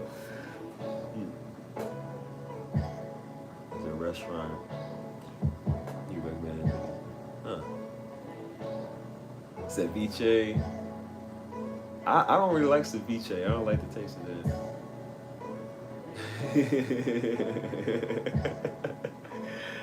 It's good to see all races in the chat, man. Everybody love God. Everybody's on one accord, man. That's cool. I like that. That's why I said my channel's all about bringing people together. You know what I'm saying? That's what I was saying. That flag is dope, man. I love that flag. So I'll be wearing all the attire, man. And I would always get on my like I said, you can say ex. I would always get on her because she didn't like to represent. She didn't really like wearing the stuff. And of course, I guess that was a stereotype. I was like, well, don't all people from Mexico like wearing the flag and stuff? She was like, no. She's like, I ain't got to prove that I'm from Mexico. And I was like, but it looks nice. Like, I mean, it looks nice when y'all wear this stuff. She was like, just because I'm from Mexico don't mean I got to wear this stuff. You know what I'm saying? But I used to wear it all the time. You know what I'm saying? I would wear the colors and stuff. And people would love, man. Like, Mexicans show you nothing but love, man. I promise you. They show you nothing but love, dude. Like...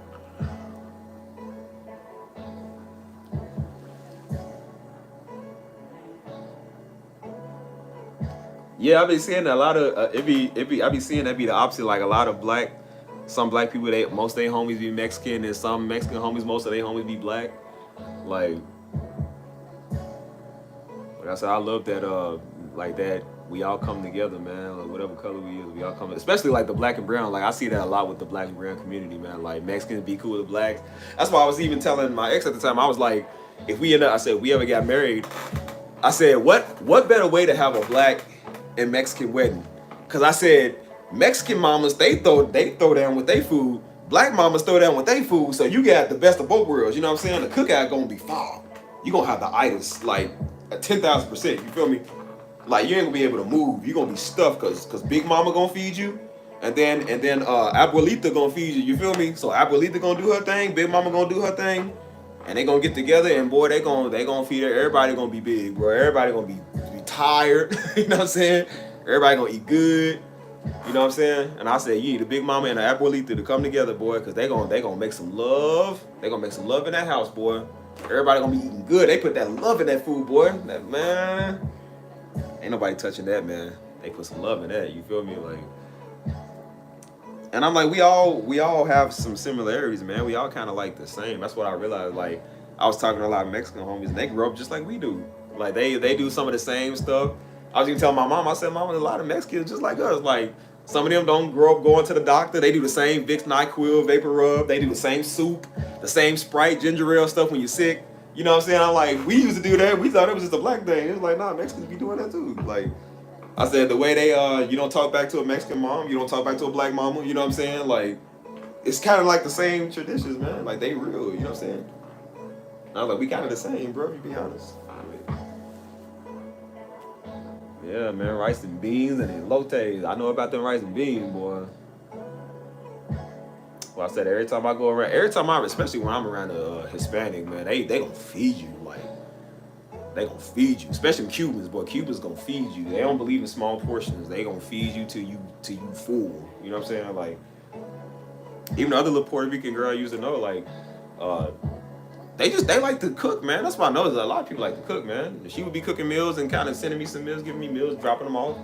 You know what I'm saying? They love cooking, man. They be whipping up some good food too. You know what I'm saying? Like.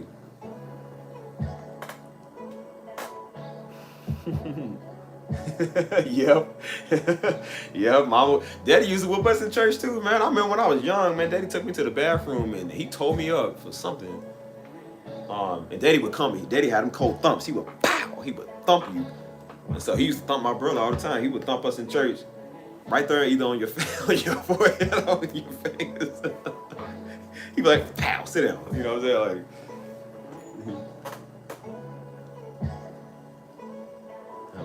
Mexican. Oh wow, bro. Mexican, German, white, indigenous, Asian, Caribbean. So you got the whole melting pot over here, huh? Yo, that's what's up. I need me some good Cuban food. I ain't had some good Cuban food in a minute.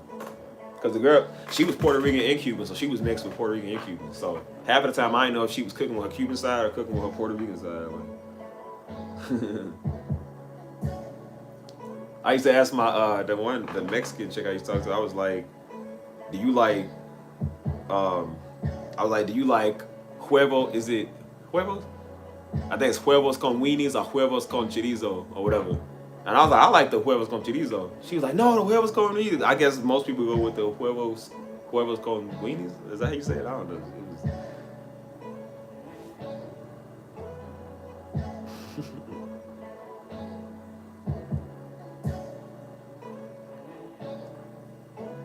I used to show off my phrase. I'd be like, un taza de café, or un jugo. Is jugo or juego? Un jugo de naranja.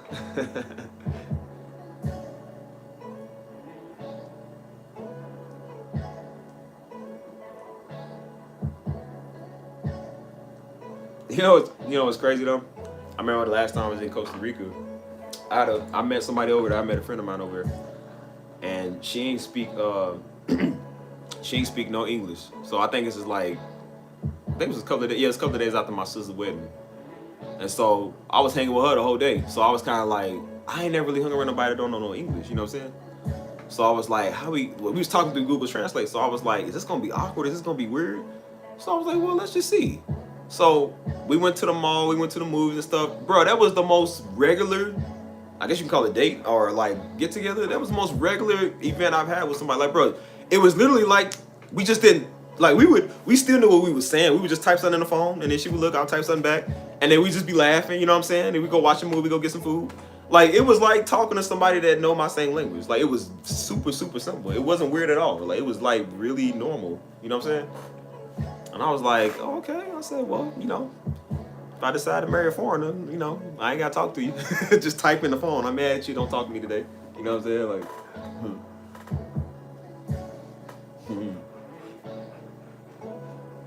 yeah, Stisha, she's fluent Spanish, man. She's been speaking Spanish for forever. She was trying to go to Spain at first, but she ended up going to Costa Rica. And then Daddy was mad about that. Daddy did not want her to go to Spain. First, he didn't want to go to Spain. That was years ago. And then when she went to Costa Rica, I never knew he was upset about that. Daddy was mad, dude. Like, he was upset. And we was like, why? And Mom was like, Steve, why you upset? And he was just like, man, she's, you know, he tried to say it was because of something else, but it was really because that's his baby. You know what I'm saying? He was watching his baby go. You know what I'm saying? And he did not want his baby to go, man. Like, he was mad at Stisha, but he was just, but he understood that she's grown and she's getting older. And he was like, he had to learn to let her go and spread her wings and, you know what I'm saying, just let her go do her thing. But that's his baby, that's his firstborn, you know what I'm saying? Like, he was upset about that for a minute. He was upset about that for a minute, man. Yeah, he was scared, man. I can see why he was scared, man, because sometimes Stisha can be stupid, man. Like, she be everywhere. Stisha ain't number like 4'11". She ain't number like 4'11", dude. So she be walking everywhere that she shouldn't be. You know what I'm saying? She's thinking with the mindset, like, you know, oh, I'm just, you know, like, just nonchalant. We call her like the blind, like the dumb blind, because sometimes she act like it. And she don't know, like, dude, you walking in a place you don't know. You somewhere where you probably shouldn't go. So one day she was on the bus from, I think it was Guatemala, all the way to, like, a bus she shouldn't have been on. And she called Daddy, and that was around Christmas time. Daddy was so upset, y'all. I'm trying to tell you, Daddy was fired up. He said, girl, what you doing on that bus? He said, do you know where you at? He said, Stisha, get back in Costa Rica now. He was upset. He said, dude, he said, I was literally thinking about Taken, the movie Taken. He was thinking about, he said, I was about to tell my son to come with me. And we was about to hunt you down. And he was like, if something happened to you, he said, I'm going to go do that in real life. And I was like, oh, yeah, Daddy, I'm with it. I said, I'm with it. Let's go. I'm 100%. You know what I'm saying? I'm with it. You know what I'm saying? But he was literally, he had the mind of Taken. Like, that's what he was thinking about. Because Stisha used to do all type of stupid stuff, man. Like, this girl, man, I can understand why Daddy would be worried. Because Stisha, she acts stupid sometimes. Like, she would just do stupid stuff. And it's just like, of course, she ain't up a 4'11" again. You know what I'm saying? So she's small. So I'm like, girl, you ain't really no threat to nobody. Like, you just walking around places you shouldn't be at. You know what I'm saying? But, you know, thank God nothing happened to her. Thank God she was smart. But Daddy was serious. He said, I'm going to go down there to their country. If something ever happened to you, he said, I'm taking man with me, which I'm man. He was, I'm taking man with me. He said, we're going to go down there. We're going to hunt you down. If I got to do what I got to do, he said, I'm going to do what I got to do. I said, yeah, I'm with it, Daddy. I said, I'm with it 100%. Tell, go ahead and take me.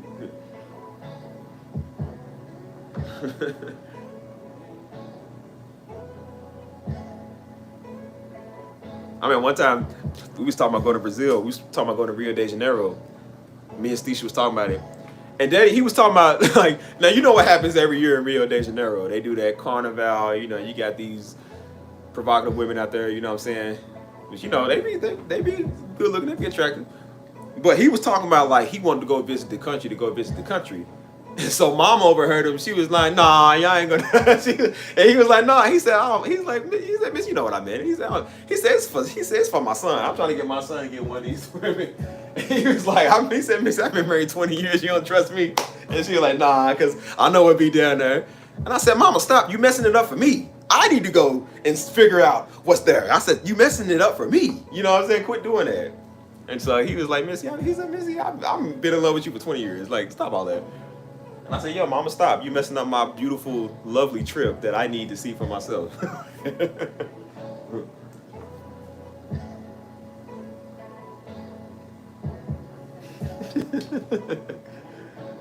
Yeah, what I be doing? I just be already talking to y'all, man.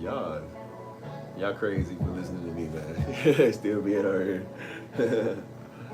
I tell you what, I give it 15 minutes, 15 more minutes. I didn't even realize it was 2 o'clock.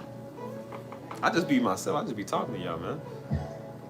Yeah, Mama messing up the play. I said, Mama, I need me a Brazilian. Let me figure out if I want a Brazilian. Stop messing it up. I might meet my wife at Carnival. You don't know. You messing it up for a brother. You know what I'm saying? Like, let me experience that. No, nah, I knew I definitely probably could be around that area because shoot. Like I said, and I'm good looking too. My super sexy self can't be over there because they're gonna be attracted to me. And there ain't gonna be nothing good to come from that. So I'm just like, you know what? Let me just stay on over here. Nah, I don't want to get in trouble. Hey man, shoot, Afro Latinos, man. It was very rare to find a black. We call them Blasians, black and Asian. Oh my goodness, my friend, he loved Blasians. But a black and Mexican, oh man, that is so attractive, bro. That is, That's why I said best of both worlds. Needs me one of them. I already told y'all how I felt about a black woman, especially a Jamaican that got dreads. Oh my lord, man. Oh, they wear the little scarves. They wear like the little scarves with like the curly hair, and then they got like the earrings. Oh, that is so attractive, dude. Then they wear the dresses. Oh, they look so nice, bro. Like, that is very attractive. I like that. I like the accents. I love accents. I'm a sucker for accents. Like, I sure hope Jezebel and Delilah don't ever come in the form of a woman with an accent because Lord knows. Yo, accents are a weakness. I know Delilah had to have an accent because accents are a man's weakness, man. I love it. I love the way they talk. They talk with that broken English. Like, man, it is so nice, bro. Like when they talk like, I notice especially Mexicans or Latinos, they'll talk like that, like they pronounce they L's like that, like you're lying to me, or like I don't like that. Like it's always so attractive, bro. I love it. I love it. I got a ghetto accent. This is Southern. This is a Memphis accent. That's how we talk up here. It's a street talk. Yeah, man. People in Louisville don't even know what they're saying to each other. They just be talking.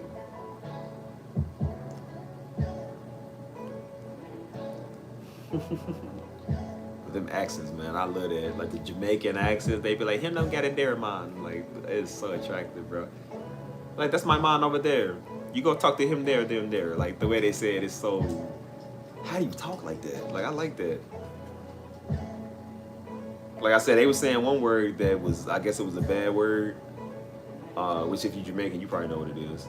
But I asked somebody that was Jamaican that, I said, what does that mean? That's like basically saying like the F word. And I said, well, I was saying it this whole time. I thought that was just like Bob Marley talk. Like, you know what I'm saying? I thought that was just like that Rastafarian, Congolese music or something. Like, that's just how they talk. I was like, I didn't know I was saying the bad word this whole time. You know what I'm saying? Like, you just be saying stuff, don't even know it. Yeah, head wraps. Oh, I love those head wraps, bro. Like, my thing is, I love women of all colors, man. I made a joke one time. I said, bro, if we was back in the Bible days and you could have 13 wives, I would literally have a wife of every race. Like, there's too many beautiful women. That's beautiful. I've seen beautiful white women, beautiful black, Asian, Hispanic, all of them. But I noticed that about black women, man. Like, the way a lot of them do, whenever they have, like, that really puffy, like, curly texture hair. Oh, I love that, dude. I love that so much, bro. They have dreads, are that perfect curly. I love that. It just, the texture just looks nice. You know what I'm saying? Yeah, Stisha will wear it too. That's why I kind of stopped liking it, because anything she do, I'm like, nah, I can't even like it, because now my sister wearing that hairstyle. I'm like, I don't want a woman that look like my sister. I don't want a woman that look like my mama. Like, nah. I can't do that. Like, anything they start doing, I'm like, okay, I can't like it now, because I'm like, I tell a girl, like, you remind me of my mama. Like, I can't even wear that, because my sister look like you. Like, nah, I'm good. Man, I bet Solomon did, man. Solomon had him a Mexican. Solomon had him a Guatemalan. Solomon had him an Asian. Solomon had him yeah,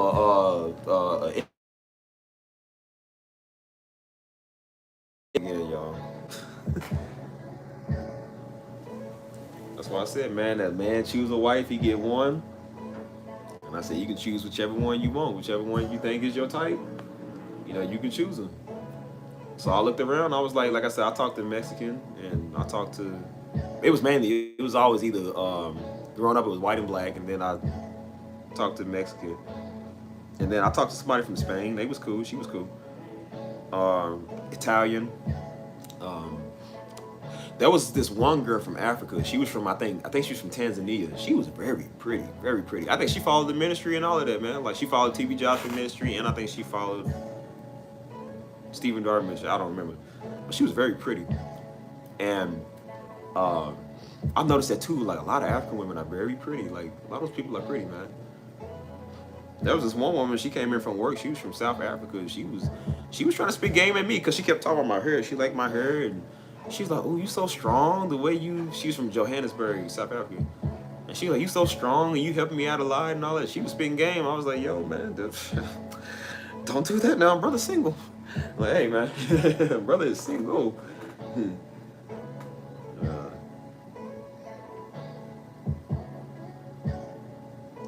Yeah. Good night. It was nice seeing you. It's nice you being here. Ethiopian, Somalia, man, they pretty people, man. Like, one girl I talked to, she was from Turkey, and those women over there are very pretty. Like that's why I say if you look at a lot of Arabian women, Middle Eastern women, they're very pretty, but they have to stay covered up a lot. You know what I'm saying? But they're very like, and she was Muslim too, and I told her I was like, well, why ain't you wearing like I said, why don't you wear the turbans or whatever? She was like, well, you don't technically have to in Turkey, because Turkey they was kind of cool because if you ever heard of like the Byzantine Empire, they were like Christian too, so a lot of those places there are still there. They still cool with people, so they don't really. I don't think they really take on the heavy traditions of Islam. I don't know, but she was like, we should, but I don't have to. Basically, I was like, I kind of hate when y'all have to wear those. Like y'all be so pretty, but y'all have to wear those scarves and all that. You know what I'm saying? And so I asked her what she viewed about Christians, and they was like, a lot of Christians and Muslims get along. They cool. A lot of them's cool. They respect each other. It's a mutual respect. You know what I'm saying? They ain't all trying to kill each other. You know what I'm saying? But she was like, I said, what would happen if you? I said, hypothetically speaking, if me and you got married, because they love black men. So I said, what would happen if you married a black Christian man? Like, what would happen if your father found out you married a Christian? She was like, oh, he would kill me. She was like, no doubt, he would definitely kill me. And I was like, yeah, I bet he would. I definitely bet he would. Yeah, most definitely. I'm gonna come out with more videos. They do, man. Like, I noticed that with they men, bro. They men is, dude. Even with Costa Rica, man. Like I don't, and this ain't no shade to nobody, but I've noticed. I've heard out of the mouths of Latino women, they would even tell me they was like, some of they men is like they very. I've heard a Mexican woman say that she was like she would never date another Mexican man. A Cuban woman said she would never date another Cuban man. I was like, why? And they said because of their demeanors, the way they are towards like a lot of women. And they was like, they're very aggressive. Like they're like, she was like, the difference between y'all American men, she was like, we'll tell y'all no. And then y'all might be like, all right, whatever. She said, we tell them no. They're like, no, you playing hard to get, come here. Like they basically are sexually harassing you, you know what I'm saying? So they very like, they're not taking no for an answer. So I don't know if that's always true. I don't know if that's just because some of the women are bitter or if that's really like a stereotype that really goes on, you know what I'm saying? But from what I've heard, that's what they would say. And that's like, that's why I don't really mess with Mexican or, because Costa Rican, man, I like it too. It's so bad there. I think they started making it kind of illegal to walk up and talk to people. So, of course, everybody meets through like these dating apps and stuff. But if they was like, people was pretty much getting sexually harassed so much because the men are just like, nah, come here, you gonna talk to me. Like they grabbing people like that's you can't do that, man. Like you know what I'm saying? Like but I've noticed that about Arabian or Middle Eastern men too. Like I've heard people that was on base there. They was like those men over there. They was doing some stuff, and they couldn't do nothing to intervene because if they did, that would be an international crisis. And so basically, people knew you couldn't do nothing. So they would do it in front of your face. They would abuse women and children in front of their face, and there was nothing you could do about it. You know what I'm saying? And one dude said one of his buddies lost it. He went over and beat the crap out of that man. Like he beat him to a pulp. And sad thing was, he was the one that got in trouble. You know what I'm saying? But it's just that's messed up, man. Yeah, man, it's awful, man. But I was like, that's cool. You know, say, hey, look, y'all women don't want y'all, they want us. Everybody, they love black men over in Costa Rica. Man, they love black men everywhere you go, man. That's why I said, like, man, they love black people, dude. Even the men there, I've seen white dudes and Hispanic men, they love black women. Like, everybody wants a piece of that. So when they say black women are not wanted, that is extremely not true, man. Everybody wants black women. Everybody love black women. You know what I'm saying? They just don't like the nasty ones. They don't like the ones that misrepresent.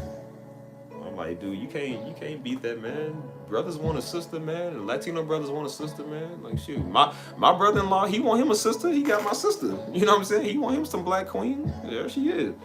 I don't call her a queen because that's my sister. She was a snob. But to him, that's his black queen. You know what I'm saying? Like, yeah, I think he was Marines. I can't remember what he was.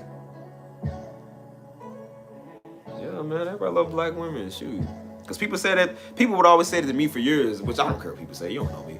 They was like, well, I don't never see you with no black woman. Like, yeah, you don't never see me with a black woman. You don't know what I'm doing. I said, dude, I'm literally talking. I was talking to a black Colombian woman. Like, I was literally talking to an African.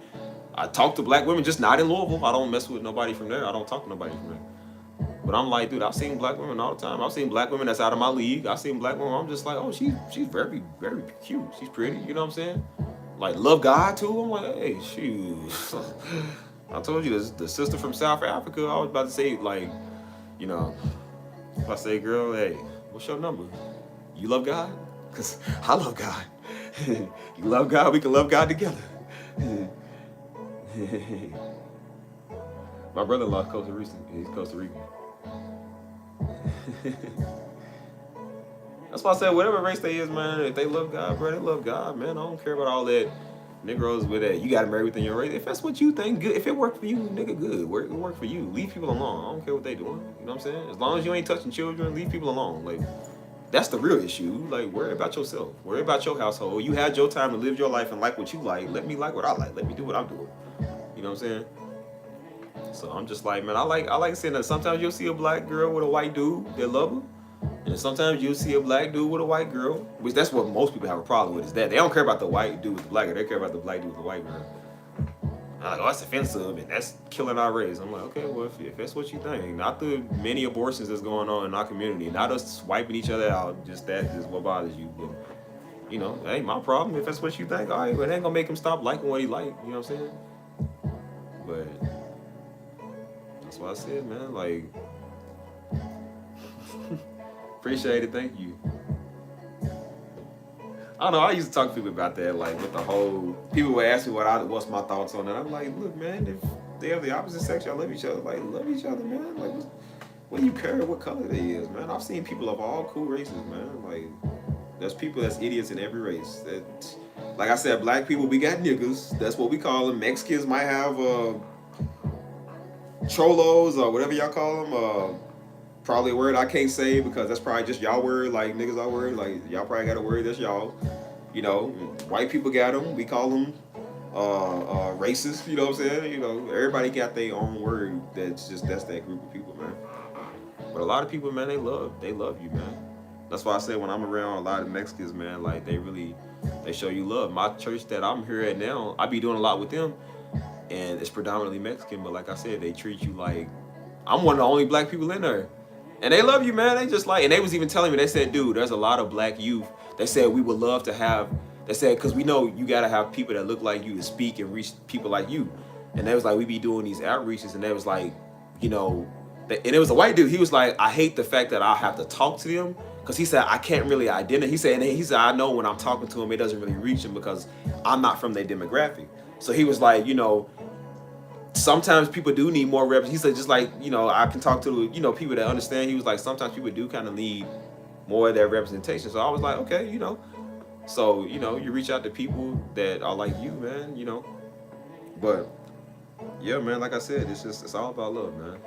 All about loving and just doing the right thing and whatever. But, and I'm in San Antonio. San Antonio literally by Mexico. So it's like little Mexico over here, man. Like, you probably couldn't even tell the difference. It's just, the majority, it's like 60-70% Mexican, man. Everybody cool. And then you see your black people, whatever, but you don't really see that many white people. I ain't gonna lie, you don't see that many white people. It's mainly Hispanics. You know what I'm saying? Like, but they cool, man. Like, I be with the Eggers, and they be calling them Eggers and stuff, man. They be cool, man. They be chilling.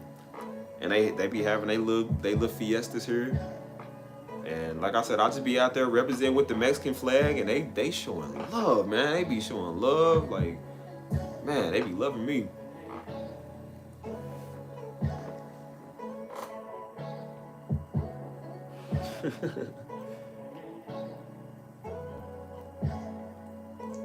But don't say Steve Les. That's why I said I'm glad I'm smart and I ain't no Harley, cause man, if I was like, dude, that's why I think it's why a lot of dudes be these passport bros and just be going around just trying to knock off everything, because it's just like, dude, you know what I'm saying? I want stability in my life. Like I said, after you deal with a relationship that don't work out, and sometimes, boy, you deal with women. No offense to y'all women, man, but sometimes, man, everybody's a person. You know what I'm saying? Women are gonna be women, men are gonna be men. We all difficult, but sometimes more than others. I'm just like, man. That's why I say I love just being by myself, man. Because I try to get with some of these women, man. They either too deep, and I don't play that. I don't do that deep stuff. Or they weird. They can't shut up. They insecure about everything. They, you know, that's just, I can't deal with that, man. So I'm just like, it's good to just be by yourself till you find the right one. Because, Lord, I tell you, man, like I told you, they give black women that title of being the nastiest, man. There's some women out here of all colors that act the same way, and I'm like, dude, you have to run one with me. Like, I'm looking at you like a man. You gonna have to run one. Like, he talking reckless. I told that one girl, cause she kept trying to say that. She kept trying to say cause she was Mexican. I said, honey, I don't care if you got something black. I said, dude, black women be fighting black men. I said, dude, I grew up in a household with black women. They talk crazy. Mama talk crazy, and sisters talk crazy too. And she kept trying to talk tough, and I said, okay. I don't know why we was toxic. We were on that rampage because we was just trolling each other. And I told her one day, I said, okay, well, go get your peoples. I said, go get your people. I said, go get your brother, get your daddy. I said, I will talk to you the same way in front of your daddy, in front of your brother, the same way that I'm talking to you now. And I said, go get them. I said, they want to run the fade. I said, I'll run the fade with them. I said, I'll show up me by myself. I said, I'll come by myself. You bring whoever you want. She said, well, I'm going to go. I said, go get them. I was serious. I said, go get them. And she wouldn't do it. She said, no, because I said, no, stand on what you said. You talking that junk. I can't personally fight you, so go get somebody to fight for you. I said, hey, I ain't back down from nobody. I said, I ain't scared of nobody. Like, go get them. I said, I'll run the fade with them, and when they lose, and you see your daddy get beat up in front of you, and you see your brother get beat up in front of you, then hope you don't get beat up. I'm like, bro, I don't care. Like, bring anybody. I told him, I said, bring your mama, your auntie, your daddy, bring anybody you want to. I don't care. I'll run that fade. I needs that. You know, somebody got to step in this place and take this whooping. You know what I'm saying? But we was trolling each other. I was like, we probably shouldn't have did that. We was trolling each other. And she would never do it. And I was dead serious. I said, bring whoever you want. She wouldn't bring them. I said, so then until you start doing something about it, shut up. Why are you talking? Stop talking. You know what I'm saying? Like, because I think she kind of low-key knew I was kind of crazy. Like, I was for real. And I was like, no, I'll really run them pockets. Like, I'll really do that. You know what I'm saying? Like, I'm about that. I need that fade. I'm willing to go for the fade. You know what I'm saying? Like, she wouldn't do it. And I was like, girl, stop running your mouth.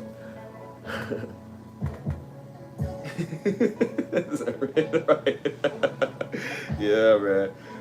That's why I said some of them situations I got myself into, man. Like, you know, you should have cut it off. But I was like, nah, we cool. It'll work out. No, it don't. It never works out. Like I said, I ain't gonna lie to you. If it starts going sour and you gotta, you know, fight with people and try to figure stuff out, just go ahead and do it. Because I'm telling you, you're gonna be more stressed out trying to work stuff out with people that was never gonna do it in the first place. And that's why I was mad at her too at one time, because she said she was gonna do something, and it's something serious, and she never did it.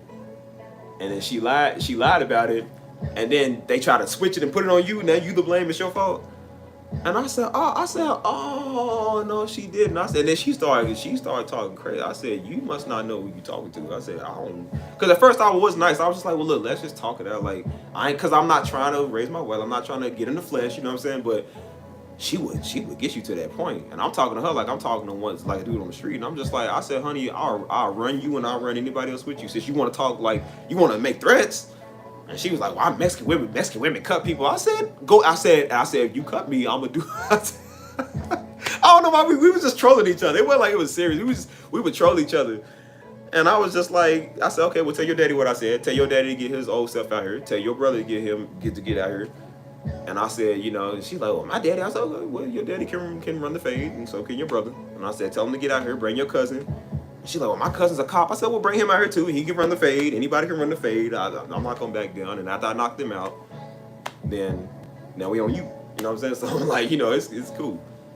And then after that, I was like, what are we doing? I was like, look, we need to stop talking. I'm just going to stop talking to you because you are no good. Like, you are no good for the air, for the spirit, man. You weird.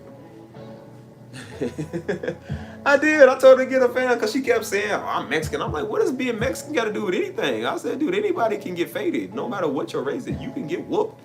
Like, that's not going to stop somebody from whooping you. Or I said, I'll get my cousins on you, man. I'll get my cousin them. I'll get my little sister. My little sister whoop you. Like, you just talking. And I said, go bring your brother. I said, I don't care. Bring your brother. Bring whoever you want to. Get one of your little niggas, you know, bring them. I said, I don't care. Like, if we doing this, we doing this. I said, I'll meet you in the parking lot. I said, I'll make it easier. I'll meet you in the parking lot, me by myself. Bring the whole crowd if you want to. I said, we gonna get this going.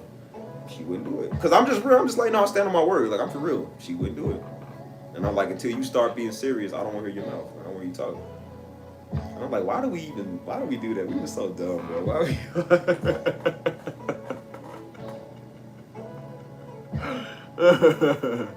Yeah, man, look. Lay hands on people, I'm trying to tell you, man. Nah, that's all jokes, man. Like I said, we played around with each other like that. We would just be joking, but some stuff would be serious, though.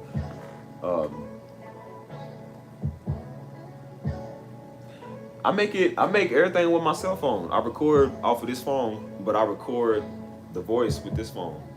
So, like I said, everything I do is through my phone. Yeah, everybody keeps saying what I record with. I'm like, it's just my phone. Like I don't record with nothing else. I just upload it to the computer, edit it, add the music, and then post it to y'all. Yeah, man. Lesson for today: don't run phase with people, y'all. Just pray, because. You know, like I said, I guess I kind of have a little discernment to know when to run the fade and when not to. Some people don't have no discernment and they end up doing something stupid and get shot. You know what I'm saying? Like, I'm learning to be smart now because I'm like, if I do something, if I beat you up, because I already know I'm going to beat you up, then what if you pull a gun? You know what I'm saying? What if somebody in the background jump in and start poking me? You know what I'm saying? And so I'm just like, you ain't going to win. Even if you win, they going to come back and now they won't shoot you. Now they won't jump you, stab you or something like. So that's just a fight you ain't going to win, man. It's not a fight you going to win. So especially over women too. I never fight over women ever. Unless it's my wife, I never fight over a woman because that is the most senseless battle ever. There's no reason to fight over no man or woman. No, I would tell you this. I almost caught a fade with this dude. This is back in 2020, and he was white dude crossing the street, disrespectful, and he almost hit mama car. And I was in the car with mama. We was going somewhere. And he walked right in the middle of the street and almost hit her car. And she blew a horn at him like, dude, what are you doing? And so he made a sexual innuendo, like a sexual gesture towards her. And I said, I'm in shock because I'm like, did I just see him do what I just seen him do? And mom was looking like, excuse me? And then she said, she rolled the window down, was like, dude, if you hit my car, she said something, and then he turned around, flipped off. And I was about to, we was in the middle of the street. I was about to have one of them moments where I was going to hop out the car, run across the street, steal him real quick, and then be like, drive, mama, go. Like, knock him out real quick and then go. Because I was like, that's disrespectful. Like, you don't do that to mama. You don't do that. And I was about to open the door, and I was like, that was the bus coming. And I said, they would have had too many witnesses. Then that would have been on Channel 5. Channel 5, pastor and son do a drive-by assault. You know what I'm saying? You know, I had to think smart. I said, see, now they would have. Then everybody, see, I knew it. Just the Ministries was, you know, everybody was, see, I knew y'all wasn't right. You know what I'm saying? And I think about that, and I was like, see, they wouldn't even have known the full story. He would have deserved all that fade, but you gotta think smarter. You know what I'm saying? So I was like, he got off easy. I let that one slide. He got off easy. Yeah, man. I said 15 minutes, bro. I've been on here, bro. Let me go ahead and get up off of this live, man. I don't even know what I'm even doing at this point, bro. Reese's son on the run. I enjoyed time talking to y'all, man. I enjoyed my little birthday dash. Just chilling, man. The drive-by fade, bro. I'm trying to tell you, man. Like, it was a bus coming, so you know buses got the cameras. They got all those cameras, so they would have called what happened. Then they got her license plate, and then they got me here running across the street getting in the car. You know what I'm saying? But I don't like disrespect, bro. I don't like that. I don't play that.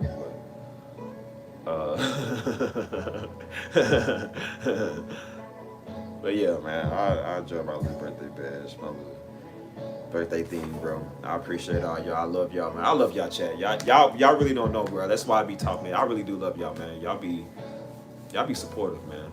Like, y'all watching me at 2, almost 3 in the morning over here, you know what I'm saying? Like, y'all could be doing anything else with y'all Friday night, but y'all still loving and supporting me and the ministry and stuff like that, man. I don't take that lightly. I really don't take that lightly, man. Like, I really appreciate people that support, you know what I'm saying? You know, thank y'all for everything. I'm definitely going to be reading through these comments and You know, like I said, if y'all got any questions or, you know, any ideas or just, you know, just you want to talk, man, like I said, put it in this chat, put it in this, once I post the video, just put it in the comments, because I'm going to try to start reading more of the comments more, you know. And I'm definitely trying to get back to all y'all and, you know, just keep supporting and stay tuned, bro. You know, definitely thank y'all for making my 30th birthday something special and something to remember. You know, I'm glad to be on here, so, you know. Till next time, man. I'm surprised. I almost got a little emotional tonight. I ain't gonna lie, bro. I almost got a little emotional tonight. We staying strong, but you know, I'll come back at y'all with some more content, man. I love y'all and appreciate y'all. Till then, man, get out here, eat this delicious cake. Me and Tank finna chow down, and I'm just gonna enjoy my night, man. And I promise y'all I won't fade nobody. I won't get myself involved in nothing till probably next week. But we'll see. Until then, man, I'm just gonna chill and just, you know, do my thing. But yeah, go ahead and get up off here, man. Enjoy my night. But definitely love y'all. Appreciate y'all for staying tuned and hearing my little 2 cents on everything. But, till next time, man, we out of here. One love, man. Peace.